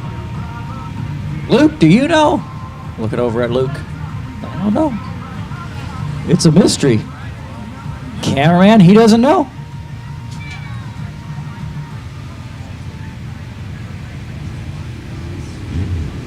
What a mystery.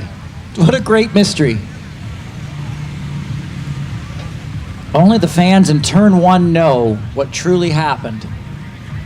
Although I'm pretty sure the Great Lakes Legend race director had a good look at it. We got a lot of safety crew activity over here in turn 3. It's indicating to me that possibly that was one of the vehicles that was involved. I'm at a loss. I feel like I usually catch what happens. Tonight, I missed it, and our camera missed it. Everybody missed it. It was some kind of a hard hit, though, and I feel like it was a rollover. But I'm not sure which car rolled. Or if it drove off, or where it went. So we'll give the safety crew a moment to clean things up. I'll back in just a few minutes here. Great Lakes Legend Series racing, Grand Bend Speedway. Saturday.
So that was the confirmation that I was waiting for. That vehicle on the flatbed there is the 20 of Cole McFadden, who was evidently involved in that.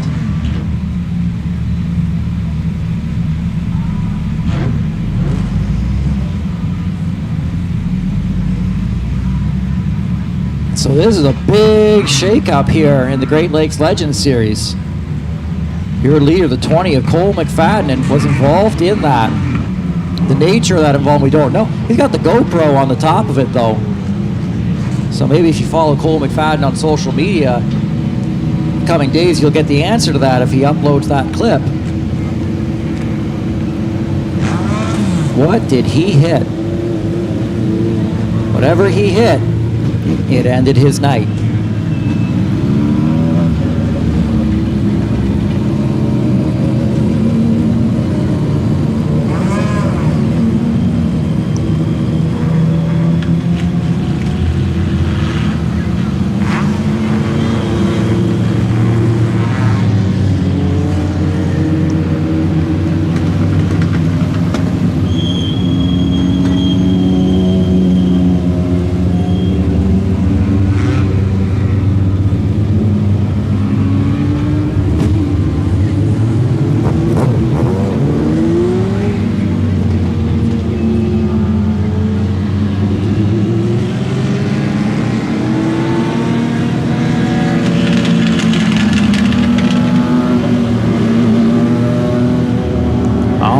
Great Lakes Legends Series set to go back at it here. Running order shakeup is going to see the 29 of Austin Arnell, your leader.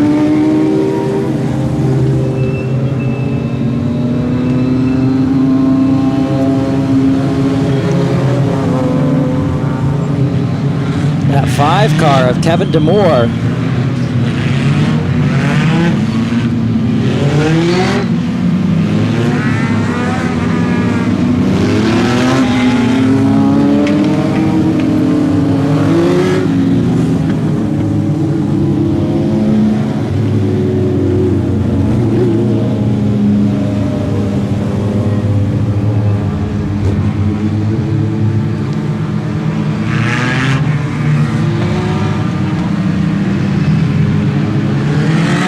Officials just going to work, making sure the drivers are in the correct running order before we resume competition here.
Doubled up here, set to go back at it here with the Great Lakes Legends Series. Thrilled to have you folks out here on a Saturday night. White flag flying here, 1 lap before we go at it. So a shake-up in this event as the 20 of Cole McFadden gets knocked out of competition. The 29 of Austin Arnell will be the driver to lead us to the green flag. The 5 of Kevin Demore out of LaSalle on the high side of row number 1. From there, the green flag flies, and we're back at it with the Great Lakes Legends here. The other McFadden in the 0-2, trying to get up to second place here. The 0-2 of Andrew McFadden now up to second place. As the laps running down here for the Great Lakes Legends Series, the 29, Austin Arnell, your leader. Does the 02 of Andrew McFadden have what it takes to get up front? That's what we're going to find out here in just a couple laps' time. But the 29 of Austin Arnell is looking dominant. 2 laps to go for that silver 29.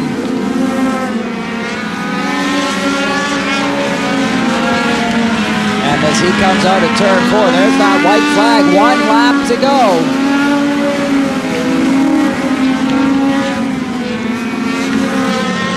And when the dust settled, who was on top but the 29 of Austin Arnell, your winner. As the 02, Andrew McFadden for second.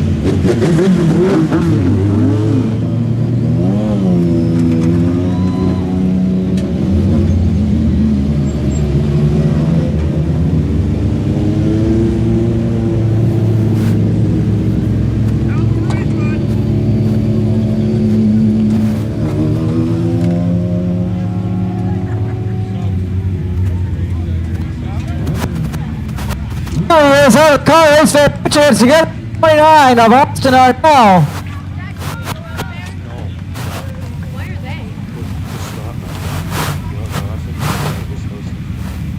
Oh, it's the flag. Here's your winner. Austin, we got to ask you. You were running second, and this might sound really weird. We don't totally know what happened to the leader. What did you see? What happened to the leader?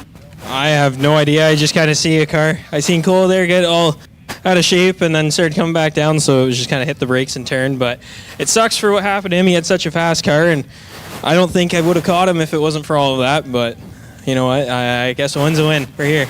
Okay, well, the mystery continues as to what happened to the leader. Who do you want to thank tonight? Oh, I got to thank everyone for coming out, for family and everyone out here, and I got to thank PT Auto Cosmetics, Homes by Hodgins, Kramer's Concrete, Telesign, Tia's Place, Canary Lines, Southwest Marine and Power Sports, Revell Insurance, Stickers and Scuff Podcast, and just everyone out here.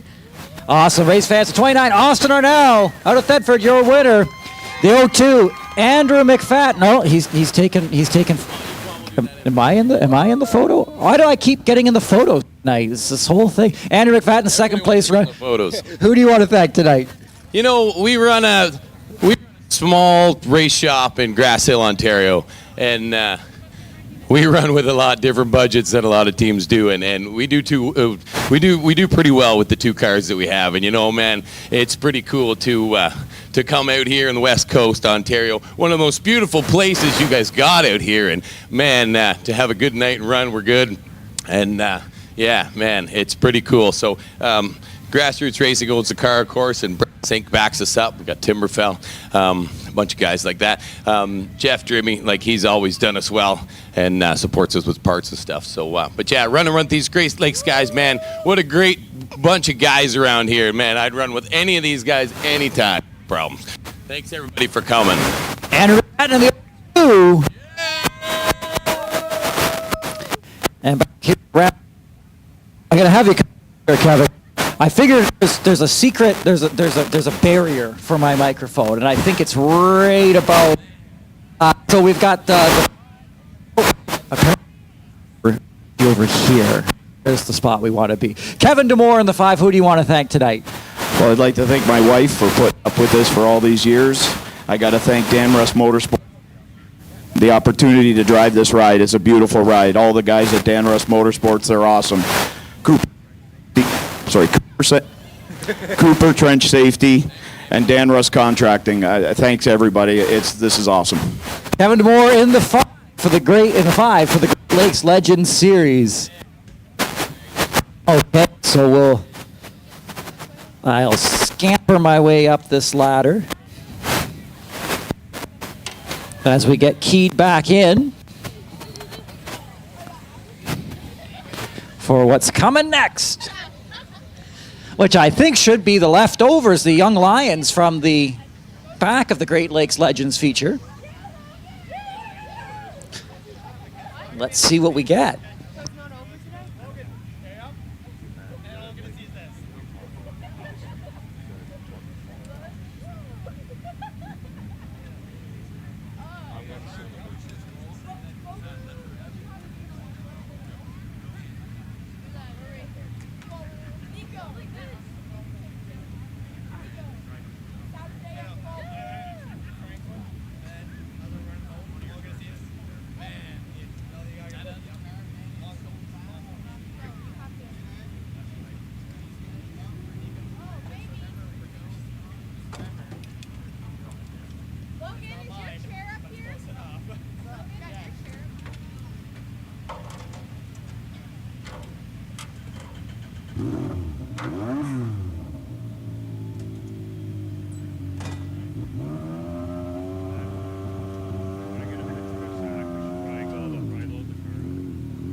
So we have an 8-lap race here for the young lions here. This is the back part of the previous race.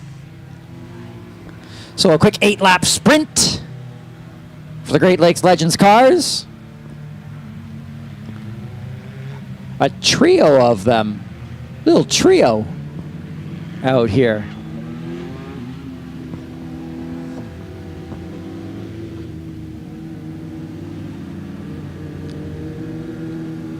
Let's see who we've got. So it's the 31 of Wyatt Seaburn out of Lowbanks, Ontario.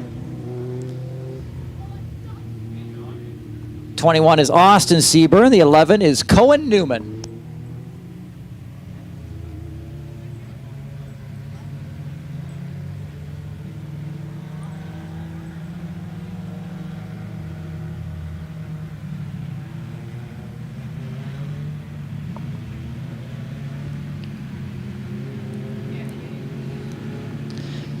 So we are just about set to go here.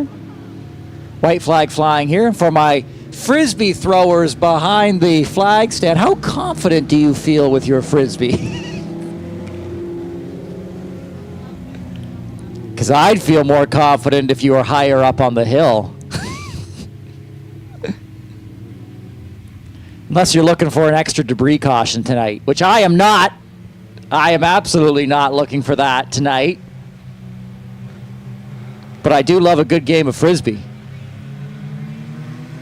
Can't fault a fun game of Frisbee.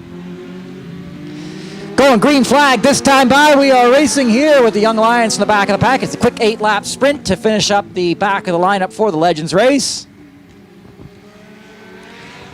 Your leader is the 31, Wyatt Seaburn out of Lowbanks. And he is in control of this thing. Oh, wow. So we got 1 lap into the books. Best battle, obviously, for second and third here with that 24 car.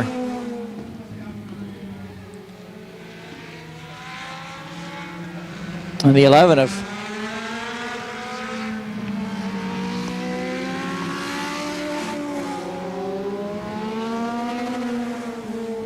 and the 11 rather of Cohen Newman.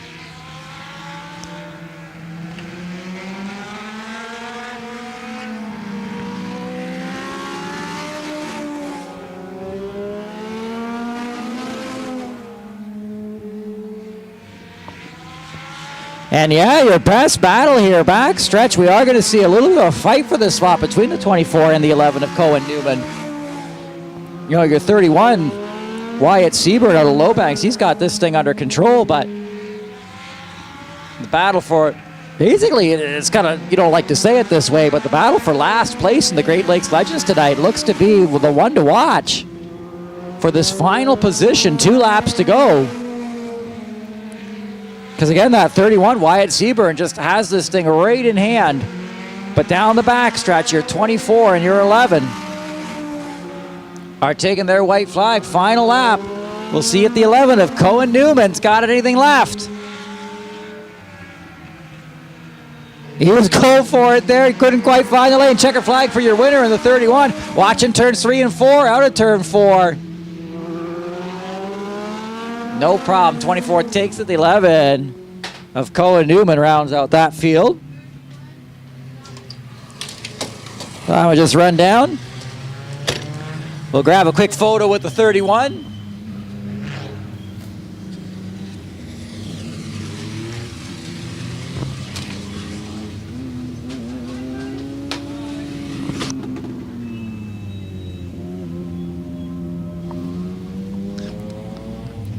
I wonder if I can beat the Great Lakes race director to victory lane. I think I can. Oh, I win. Was it a race? Oh, she wasn't going the same spot I was, so I guess that works out. I guess I win by default. It's my chance to sneak into a photo again. The 31 Wyatt Seaburn.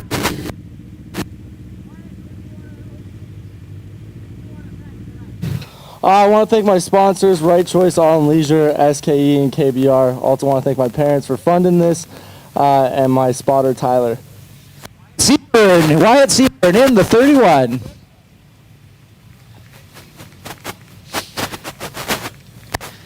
And the world's fastest victory lane photo.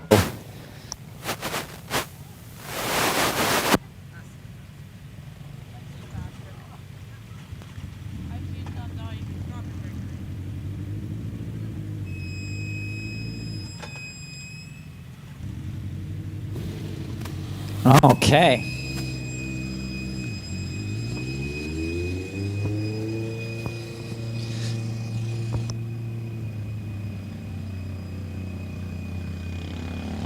Okay, here come the 9 horsepower sprinters.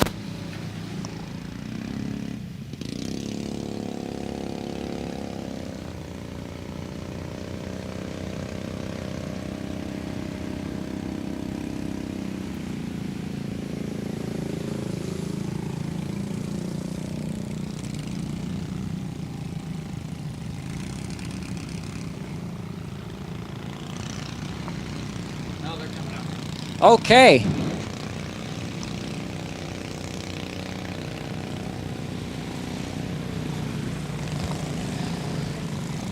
So, 25 lap race set for the 9 horsepower sprinters.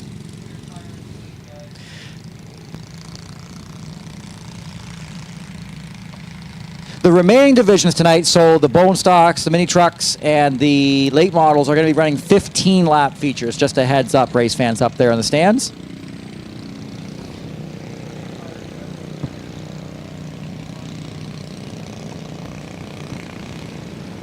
Okay. And they're all back out there again, these 9 horsepower sprinters.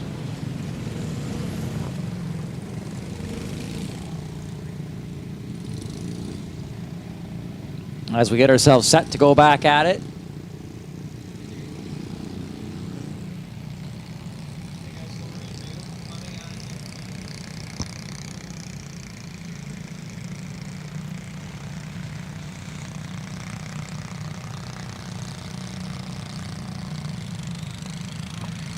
So the field doubling up and taking the white flag simultaneously here.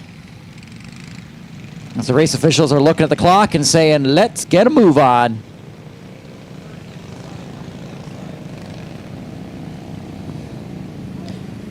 Your starting lineup looks like this. The 13, Ray Genesee Jr., our leader here. The 90 is Keegan Lamont. 77, still registered to Jeremy Curtis. It's usually Austin McLennan, but it's registered here to Jeremy Curtis. The 12 is Gareth McLean. 33, Mike Beneteau. 44, David Nethercutt. And the 88 is Andrew Rosecole.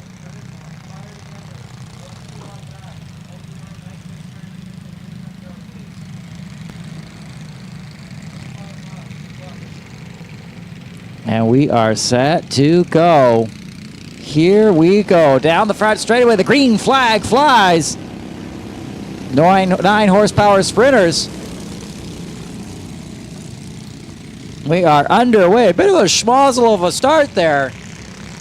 But we are single file. We are out of here. And already right up at the front of this one, the 13 falling to a quick challenge of Mike Beneteau, who's way up high. Holy smokes. 3 wide for the lead. 3 wide for the lead. And they made it out the other side of that. And I guess we'll find out who's driving the 77, because I think that looks like Austin McLennan driving. That's just what I'm thinking. Because, wowee. I'm going to go home tonight and watch that one back on the live stream. I was cautioned out. Trouble turn 1 and 2. That's what brings out the caution. I practically had my eyes closed during the 3 wide battle for the lead. That was something. And I think that leader is I think that's Austin McLennan driving. I think the roster's wrong. The roster says it's Jeremy Curtis. Now Jeremy Curtis is a talented driver, but Jeremy Curtis doesn't typically drive 9 horsepower sprints. And if he did, I don't know if he would drive it like that. And you might. If the 77 makes it to victory lane, that's how I'll get my answer. Who's driving? Who is driving?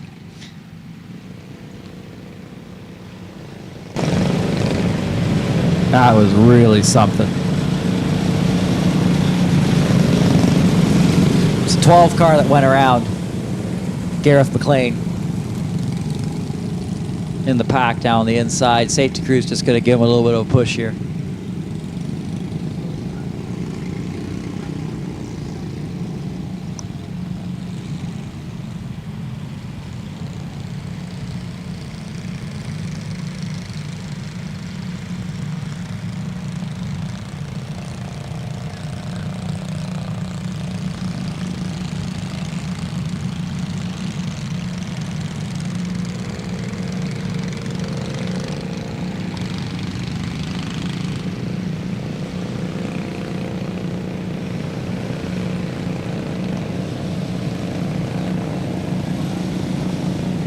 So when they revert back to the running or the last full completed green flag lap, it sounds like they didn't complete the lap with the 77 of McLennan leading.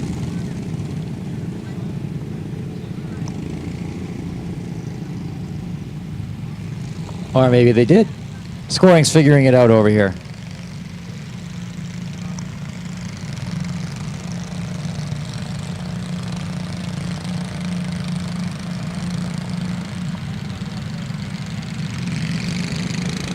So the field here coming to the white flag. Looks like the 77 was scored the leader there.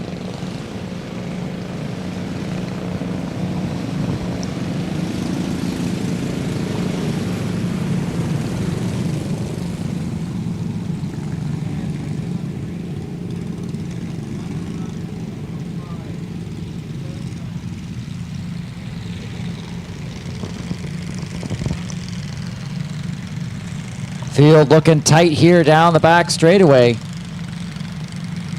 77 Austin McLennan, your leader. 13 to Ray Genesee Jr. up on the high side. The green flag flies. We mash the gas.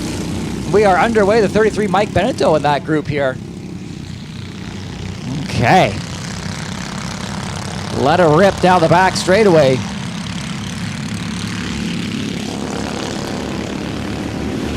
And it's a classic duel out front with the 33 of Beneteau getting up to the lead over the 77 of McLennan. McLennan fights back on the low side now.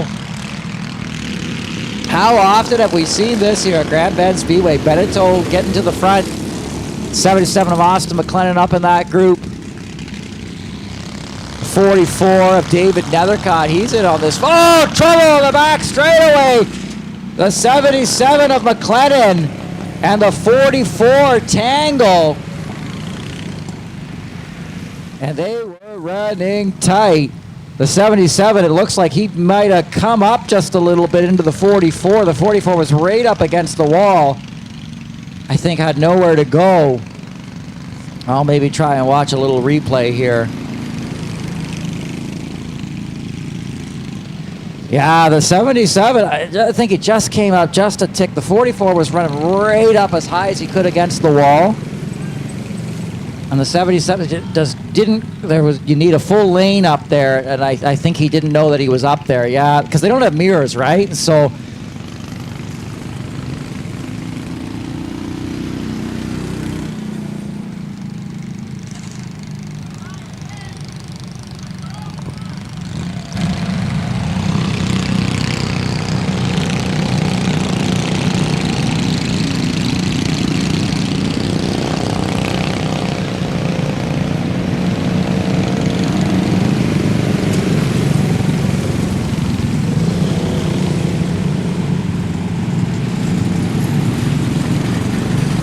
those drivers there who are involved will be dropping to rear. I guess we're going to see a heck of a drive out of the 77 of McLean tonight.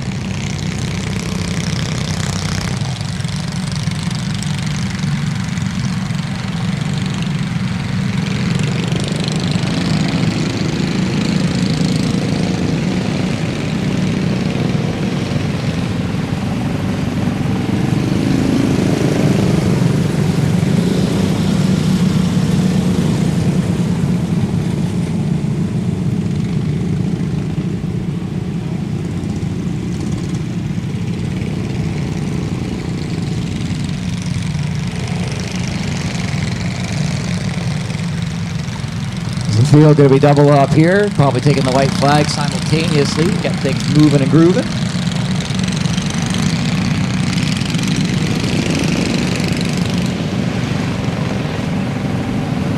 There's that white flag.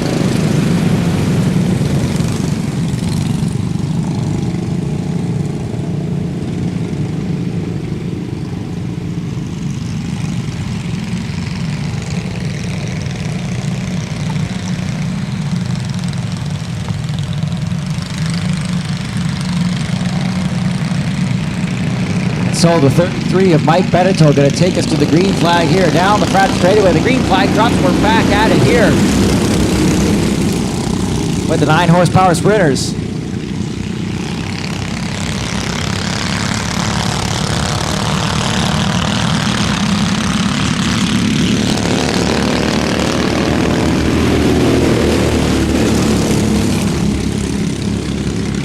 Just watching the back of this one, it's the 77 of McLennan, the 44 of Nethercott.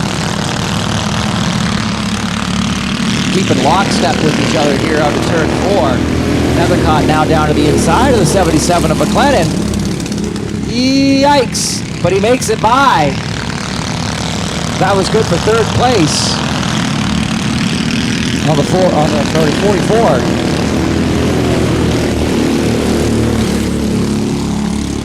Your leader, the 33 of Mike Beneteau, making quick work of some lap traffic here. Front 4 breaking away here through turns 3 and 4.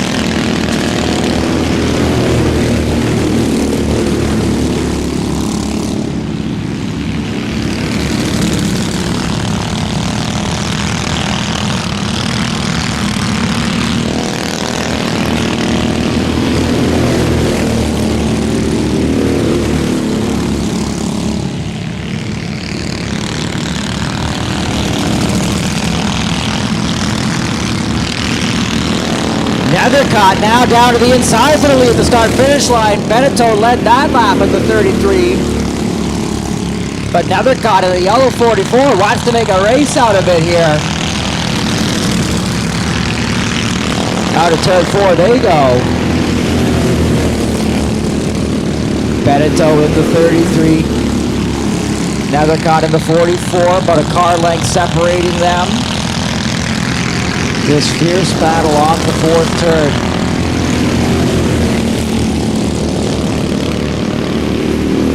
Nethercott right there, just inches now, not even a car length, just inches separating these leaders. Nethercott down to the inside. Oh boy, the 33 of Beneteau holds on to it here as they slice and dice through the lap traffic.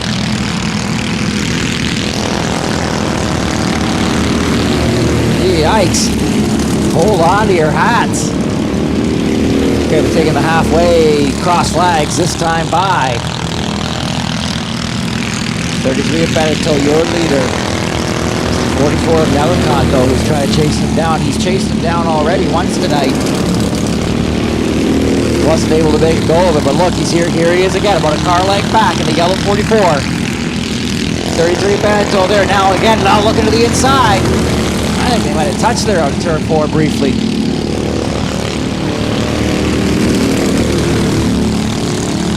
Beneteau in the 33 knows he's there.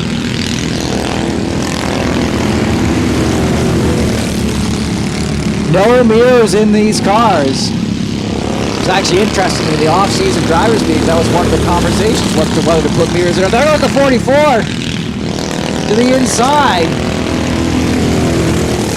The drivers said they didn't want the mirrors. They said, nope, not to the mirrors. We've got a good sense. We can hear them there, and you gotta believe the 33 of Beneteau knows the 44 is there. Wow, open wheels, side by side at the line, the 44 of Nethercott. Well, you could practically reach out and give them a high five there when they were going through the turns. That is sub-skill right there. These 9 horsepower splitters still putting on a whale of a race. It might be a late night, but it's worth staying up for it here. 44 of Nethercott just trying to make a go of it here. They got the lap traffic here. They're driving around them like a standstill. Just nothing to it here. Beneteau in the 33, continuing to lead the 44 of Nethercott. David Nethercott just trying to get there. He's not even trying to get there. He's there, and he's to the inside now. And this is for the lead. Nethercott in the yellow car on the inside takes the lead through turns 3 and 4. He's got to get to the stripe to make it official. He does. He makes it there. Beneteau crosses low, crosses high, back in the line, down the back straightaway. Nethercott, your leader in the yellow 44. Beneteau driving the wheels off it here, just trying to get back to the action, back out front.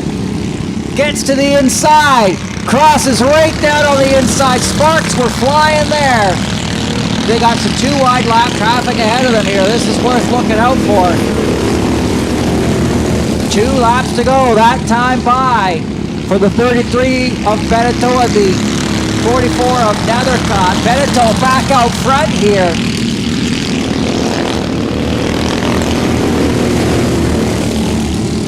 The lap cars ahead of them being instructed to stay low, but they're not really listening for that. Here goes the 44 of Nethercott up to the high side. Coming to the checkered flag. Who's it gonna be? It's the 44 of Nethercott. Takes it in the traffic. Oh boy. David Nethercott takes the win. I know it's a rapid fire victory lane tonight, but what a run for the 44 of Nethercott. Just gets him right at the end.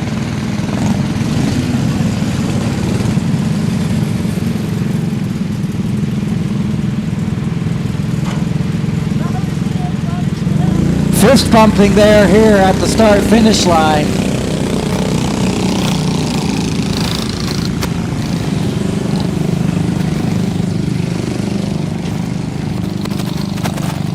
David, I'll have you stay in the car there because we're in a hurry up and move.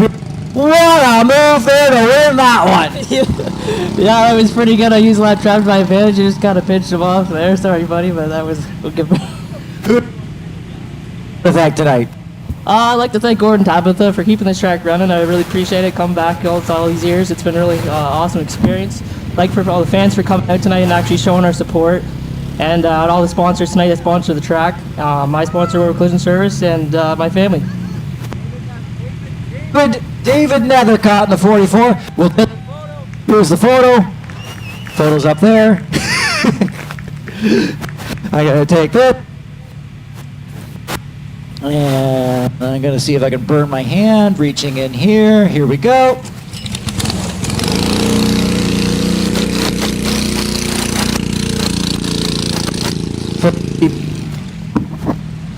For those keeping score, I did not burn my hand firing that one up. Pretty proud of that. Starts better than my lawnmower at home. Okay, bone stock, 15 laps to finish out these drivers.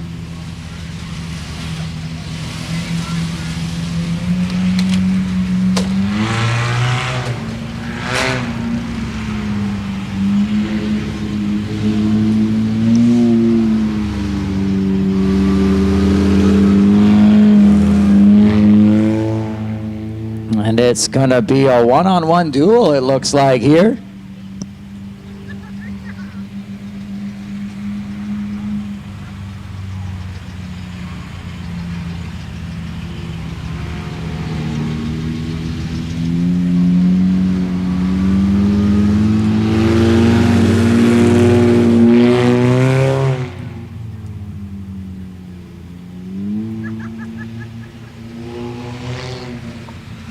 White flag in the starter's hand here. Kevin Steese in the 07 versus the 52 of Carter Nickel. There's the white flag.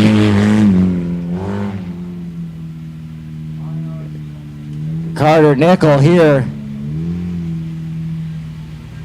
Looks like he's going to elect to start. Oh, he is going to go side by side. Looked like he was going to just start on his bumper, which I think he would technically reserve the right to do, but he'll come alongside here.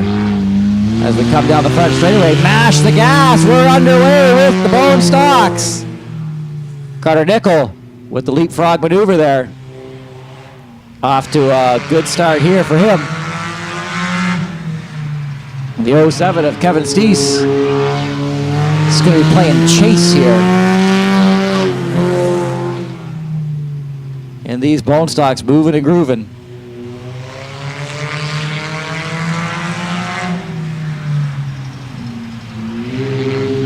Just a couple car lengths separate these two drivers out there tonight.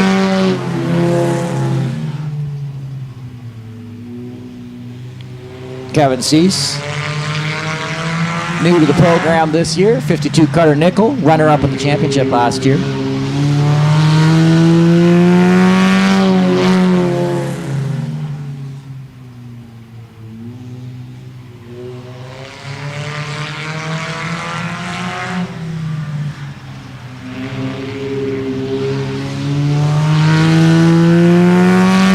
About 3 car lengths back at this stage for the 07.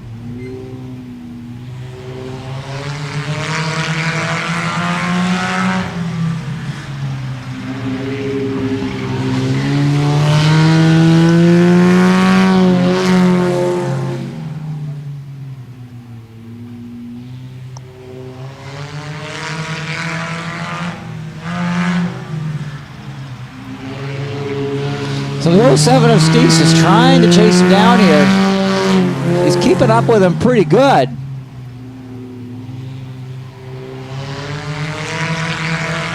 That 52 of Carter Nickel, though, once he gets out front, though.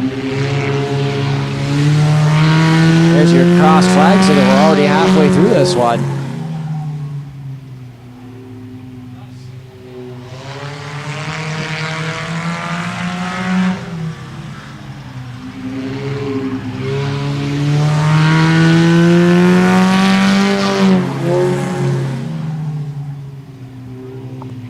So the 52 of Carter Nickel being chased by the 07 of Kevin Steese.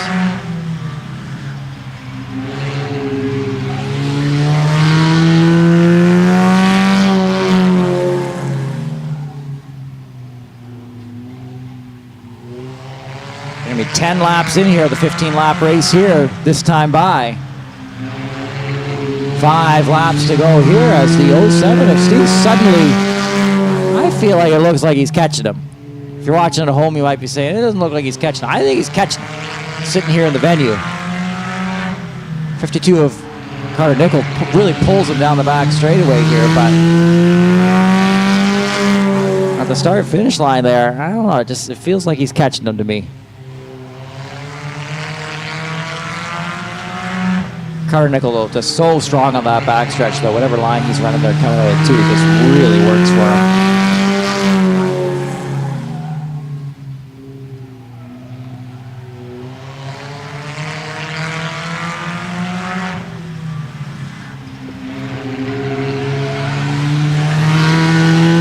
Laps to go for the 52, Carter Nickel.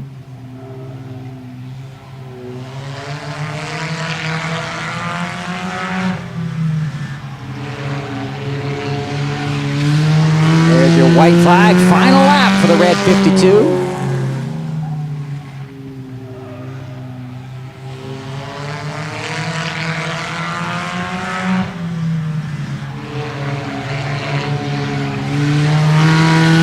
There's your checker flag.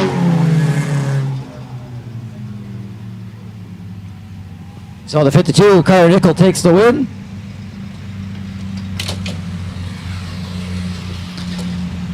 And we'll come down for the world's quickest victory lane photo. Mini trucks up next.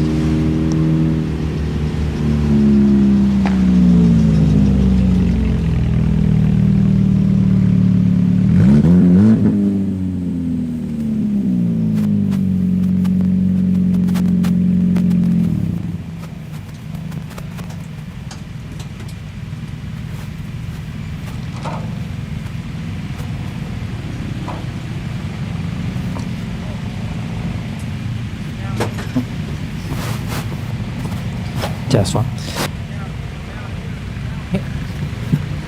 On here with the 52 of Carter Nickel. We'll give him the flag here. That's okay.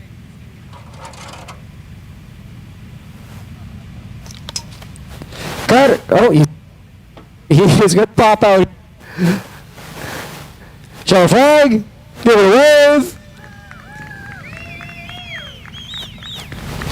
Hey, Carter, who do you want to thank out there tonight? Oh, I want to thank all my sponsors, Bad Daddy Customs, Bogline Barbecue, Robin Tiller, and McCully Electric. Right. Put your hands together for the 52 of Carter Nickel. Carter, there's the photographer. Here's the photo. There's the photo. Here's the photo. And there it goes. Snaps up. Yuck. And running away with this. And mini trucks up next.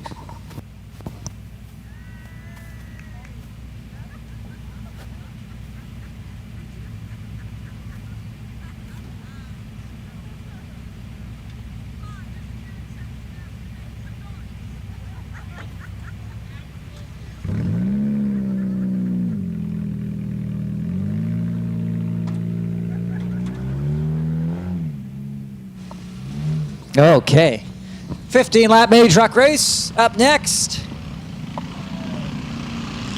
There they are.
And so, mini trucks here on track the 19. Caleb Gertz, the 4 of Dylan Graham out of Glencoe.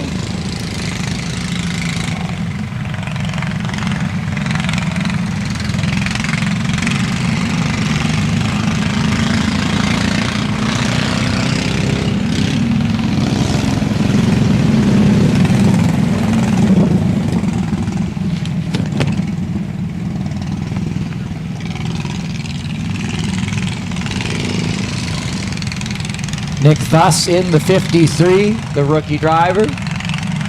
18 of Quinn Gertz. Rounds out the field here as we head on down the front straightaway. The green flag flies. We are underway for the 15-lap mini truck feature race. Oh, the 4 of Dylan Graham trying to find that high lane.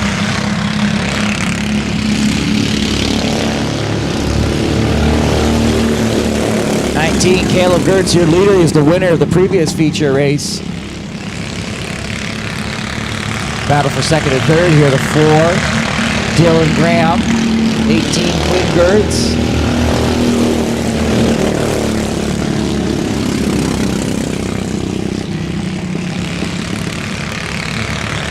That's the fierce battle to watch, second and third place. Black number 4, green 18. Dylan Graham again, the black number 4 out of Glencombe.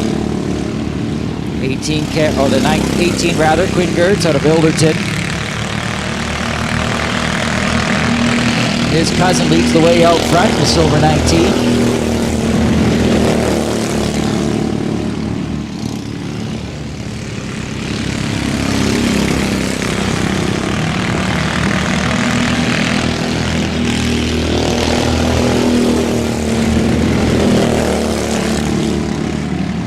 Quinn Gertz gets a look to the inside of the 4 of Dylan Graham.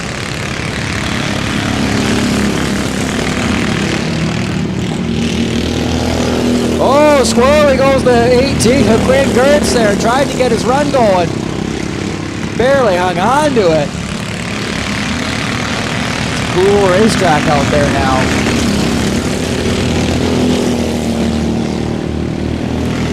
Back on the rails here.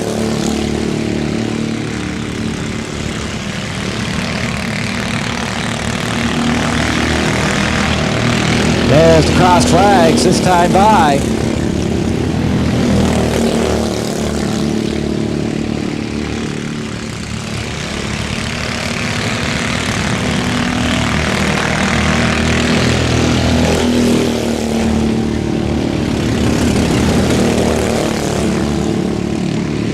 That battle for second, still the one to watch out of turn 2. The 4 of Dylan Graham, 18, Quinn Gertz.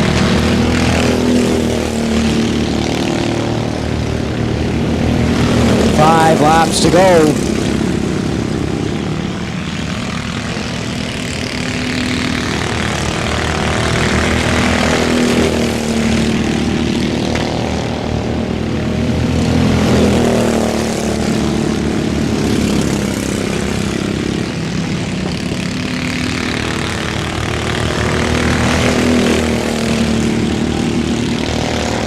Now Gertz down to the inside, gets the groove.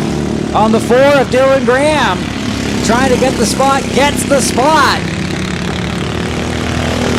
It'll be getting the spot with 2 laps to go.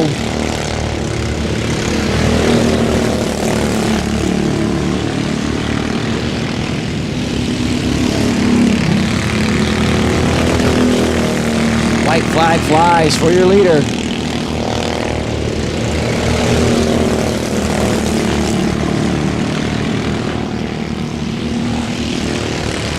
And checker flag out for the 19.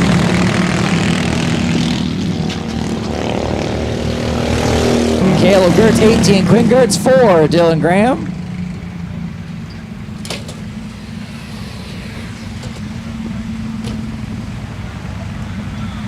We'll swing on down here. Catch a super quick photo. And then round out the evening.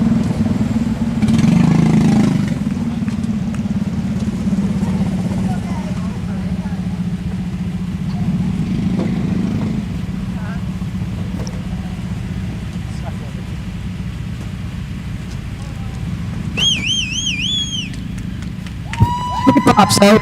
There's the 19. Caleb Gertz. Twice in one day. Checker flag in hand. Who do you want to thank? I just want to thank Fulton J Financial yet again, and yeah, everyone who supports me. So I know both sets of grandparents are here tonight, and yeah, my dad for always being there and helping me get the truck ready. Cool. That's the 19. Caleb Gertz.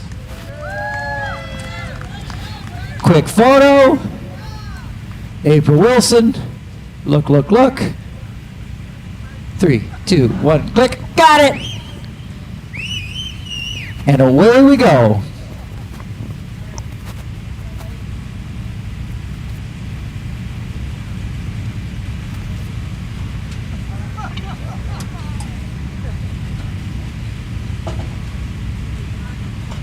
We are moving.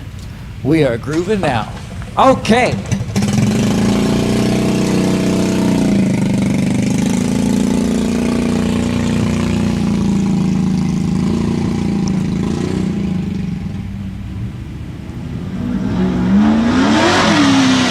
Now, let's finish it off with some thunder in the form of the late models. Sponsored by Huron Taxi Service.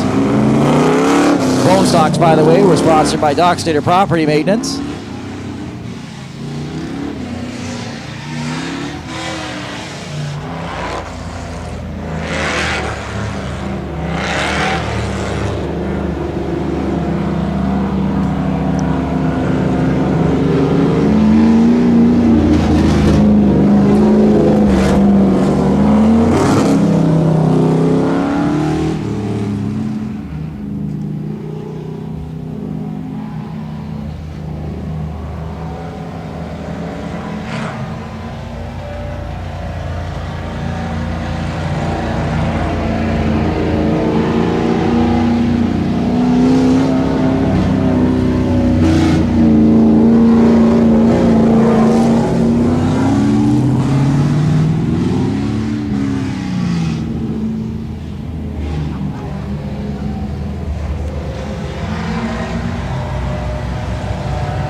There we go. We got things moving so zippy.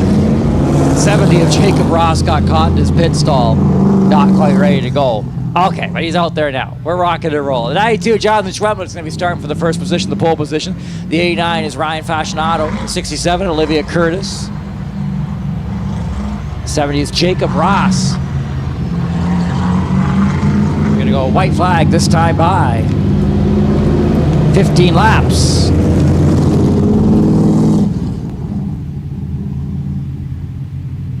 For the late models.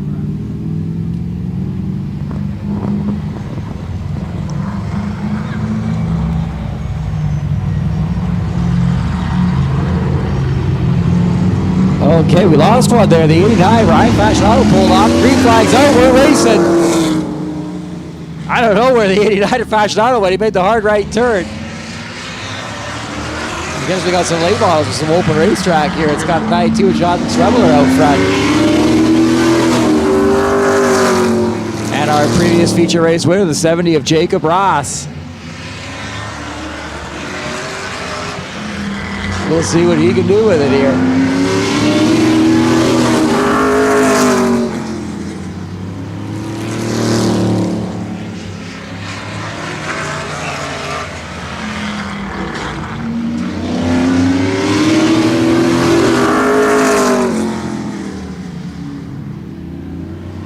The 70 of Jacob Ross really keeping here with the 92 of Jonathan Schwemmler closing out to within a couple car lengths, now within one car length, and chasing hard. Ross to the inside, gives him a little shot. Down the back straightaway there, now down the front stretch. Ross was again right there. He gave him a little shot coming out of turn 2 last time by. Not close enough to give him that shot this time. He'll look there to the inside, turn 3. Schwemmler's going to give him the lane. Now see if he can't give chase himself.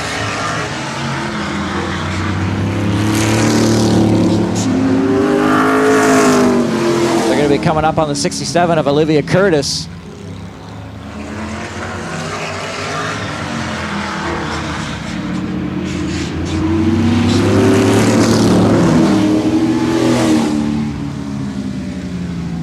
There goes the 70. Oh, Ross gets caught up briefly behind the 67.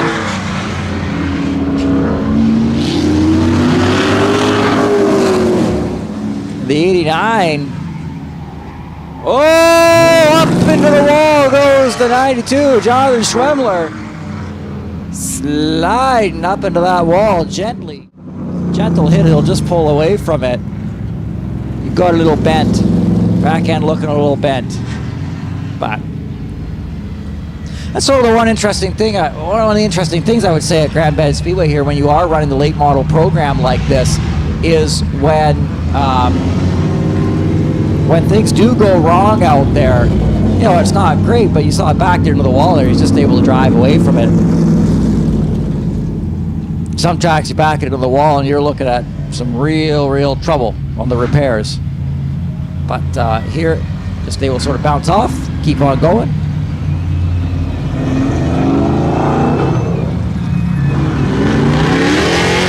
Let's try to talk to you. All right, getting these drivers back out. All set.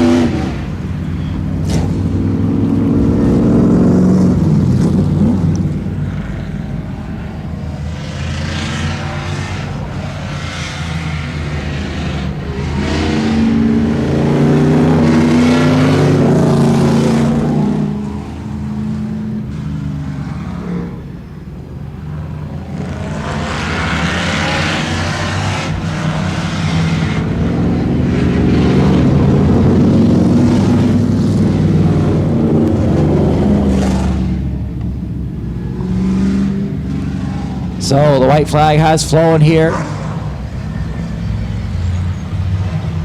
Green flag in the starter's hand. Coming to the green here. And away we go. We are back at it with the late models, NASCAR Advanced Auto Parts Weekly Series competition.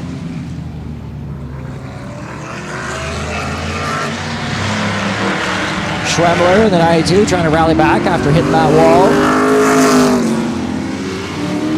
Makes quick work of the 67. Now we'll see, he's got some open racetrack between him and the 70 rather, Jacob Ross.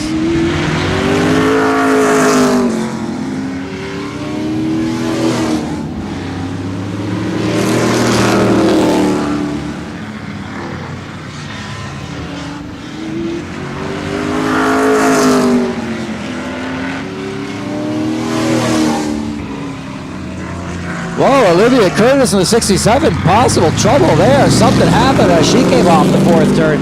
89 with the eyes wide. Here comes the 70, your leader, Jacob Ross. 2 laps to go. This time by for the 70. He's got some lap traffic here ahead of him. Brian Fascinato with the 89 falls to the quick challenge. 67, Olivia Curtis. Also gets passed by that leader. There's your white flag. Final lap.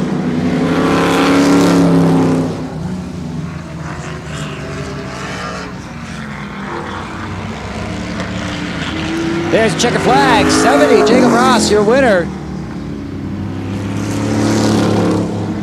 Second place is actually the 92 of Jonathan Schrumpler, the white card coming across the line now. Whew, we did it. We did it.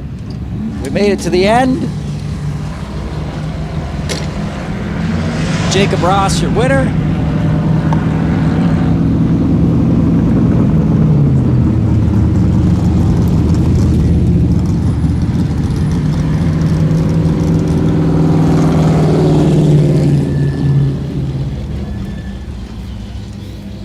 Let's come on down and see him here.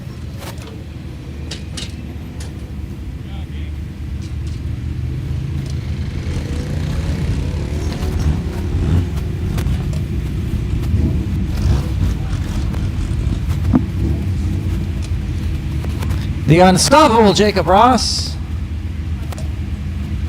in his second checker flag of the night.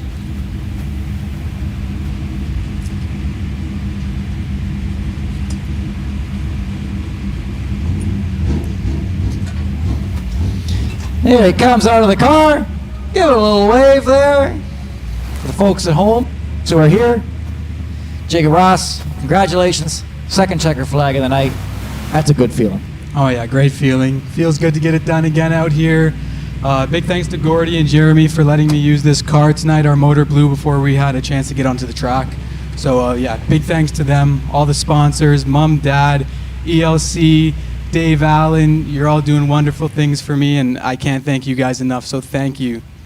Jacob Ross in the 70, your winner. We'll swing around for the second photo. And that'll do it for us here at Grand Bend Speedway tonight. Race fans, thank you so much for joining us, whether you joined us in person or whether you joined us online. Check grandbendspeedway.ca for full schedule of events. The karting program will also be getting started here the next couple of weeks here. School's out for summer pretty soon. And again, my name's John Houghton. I'll be joined next week by Chris Soares when we return to competition. And again, thank you so much for coming out tonight. We'll see you at the next exciting event at Grand Bend Speedway.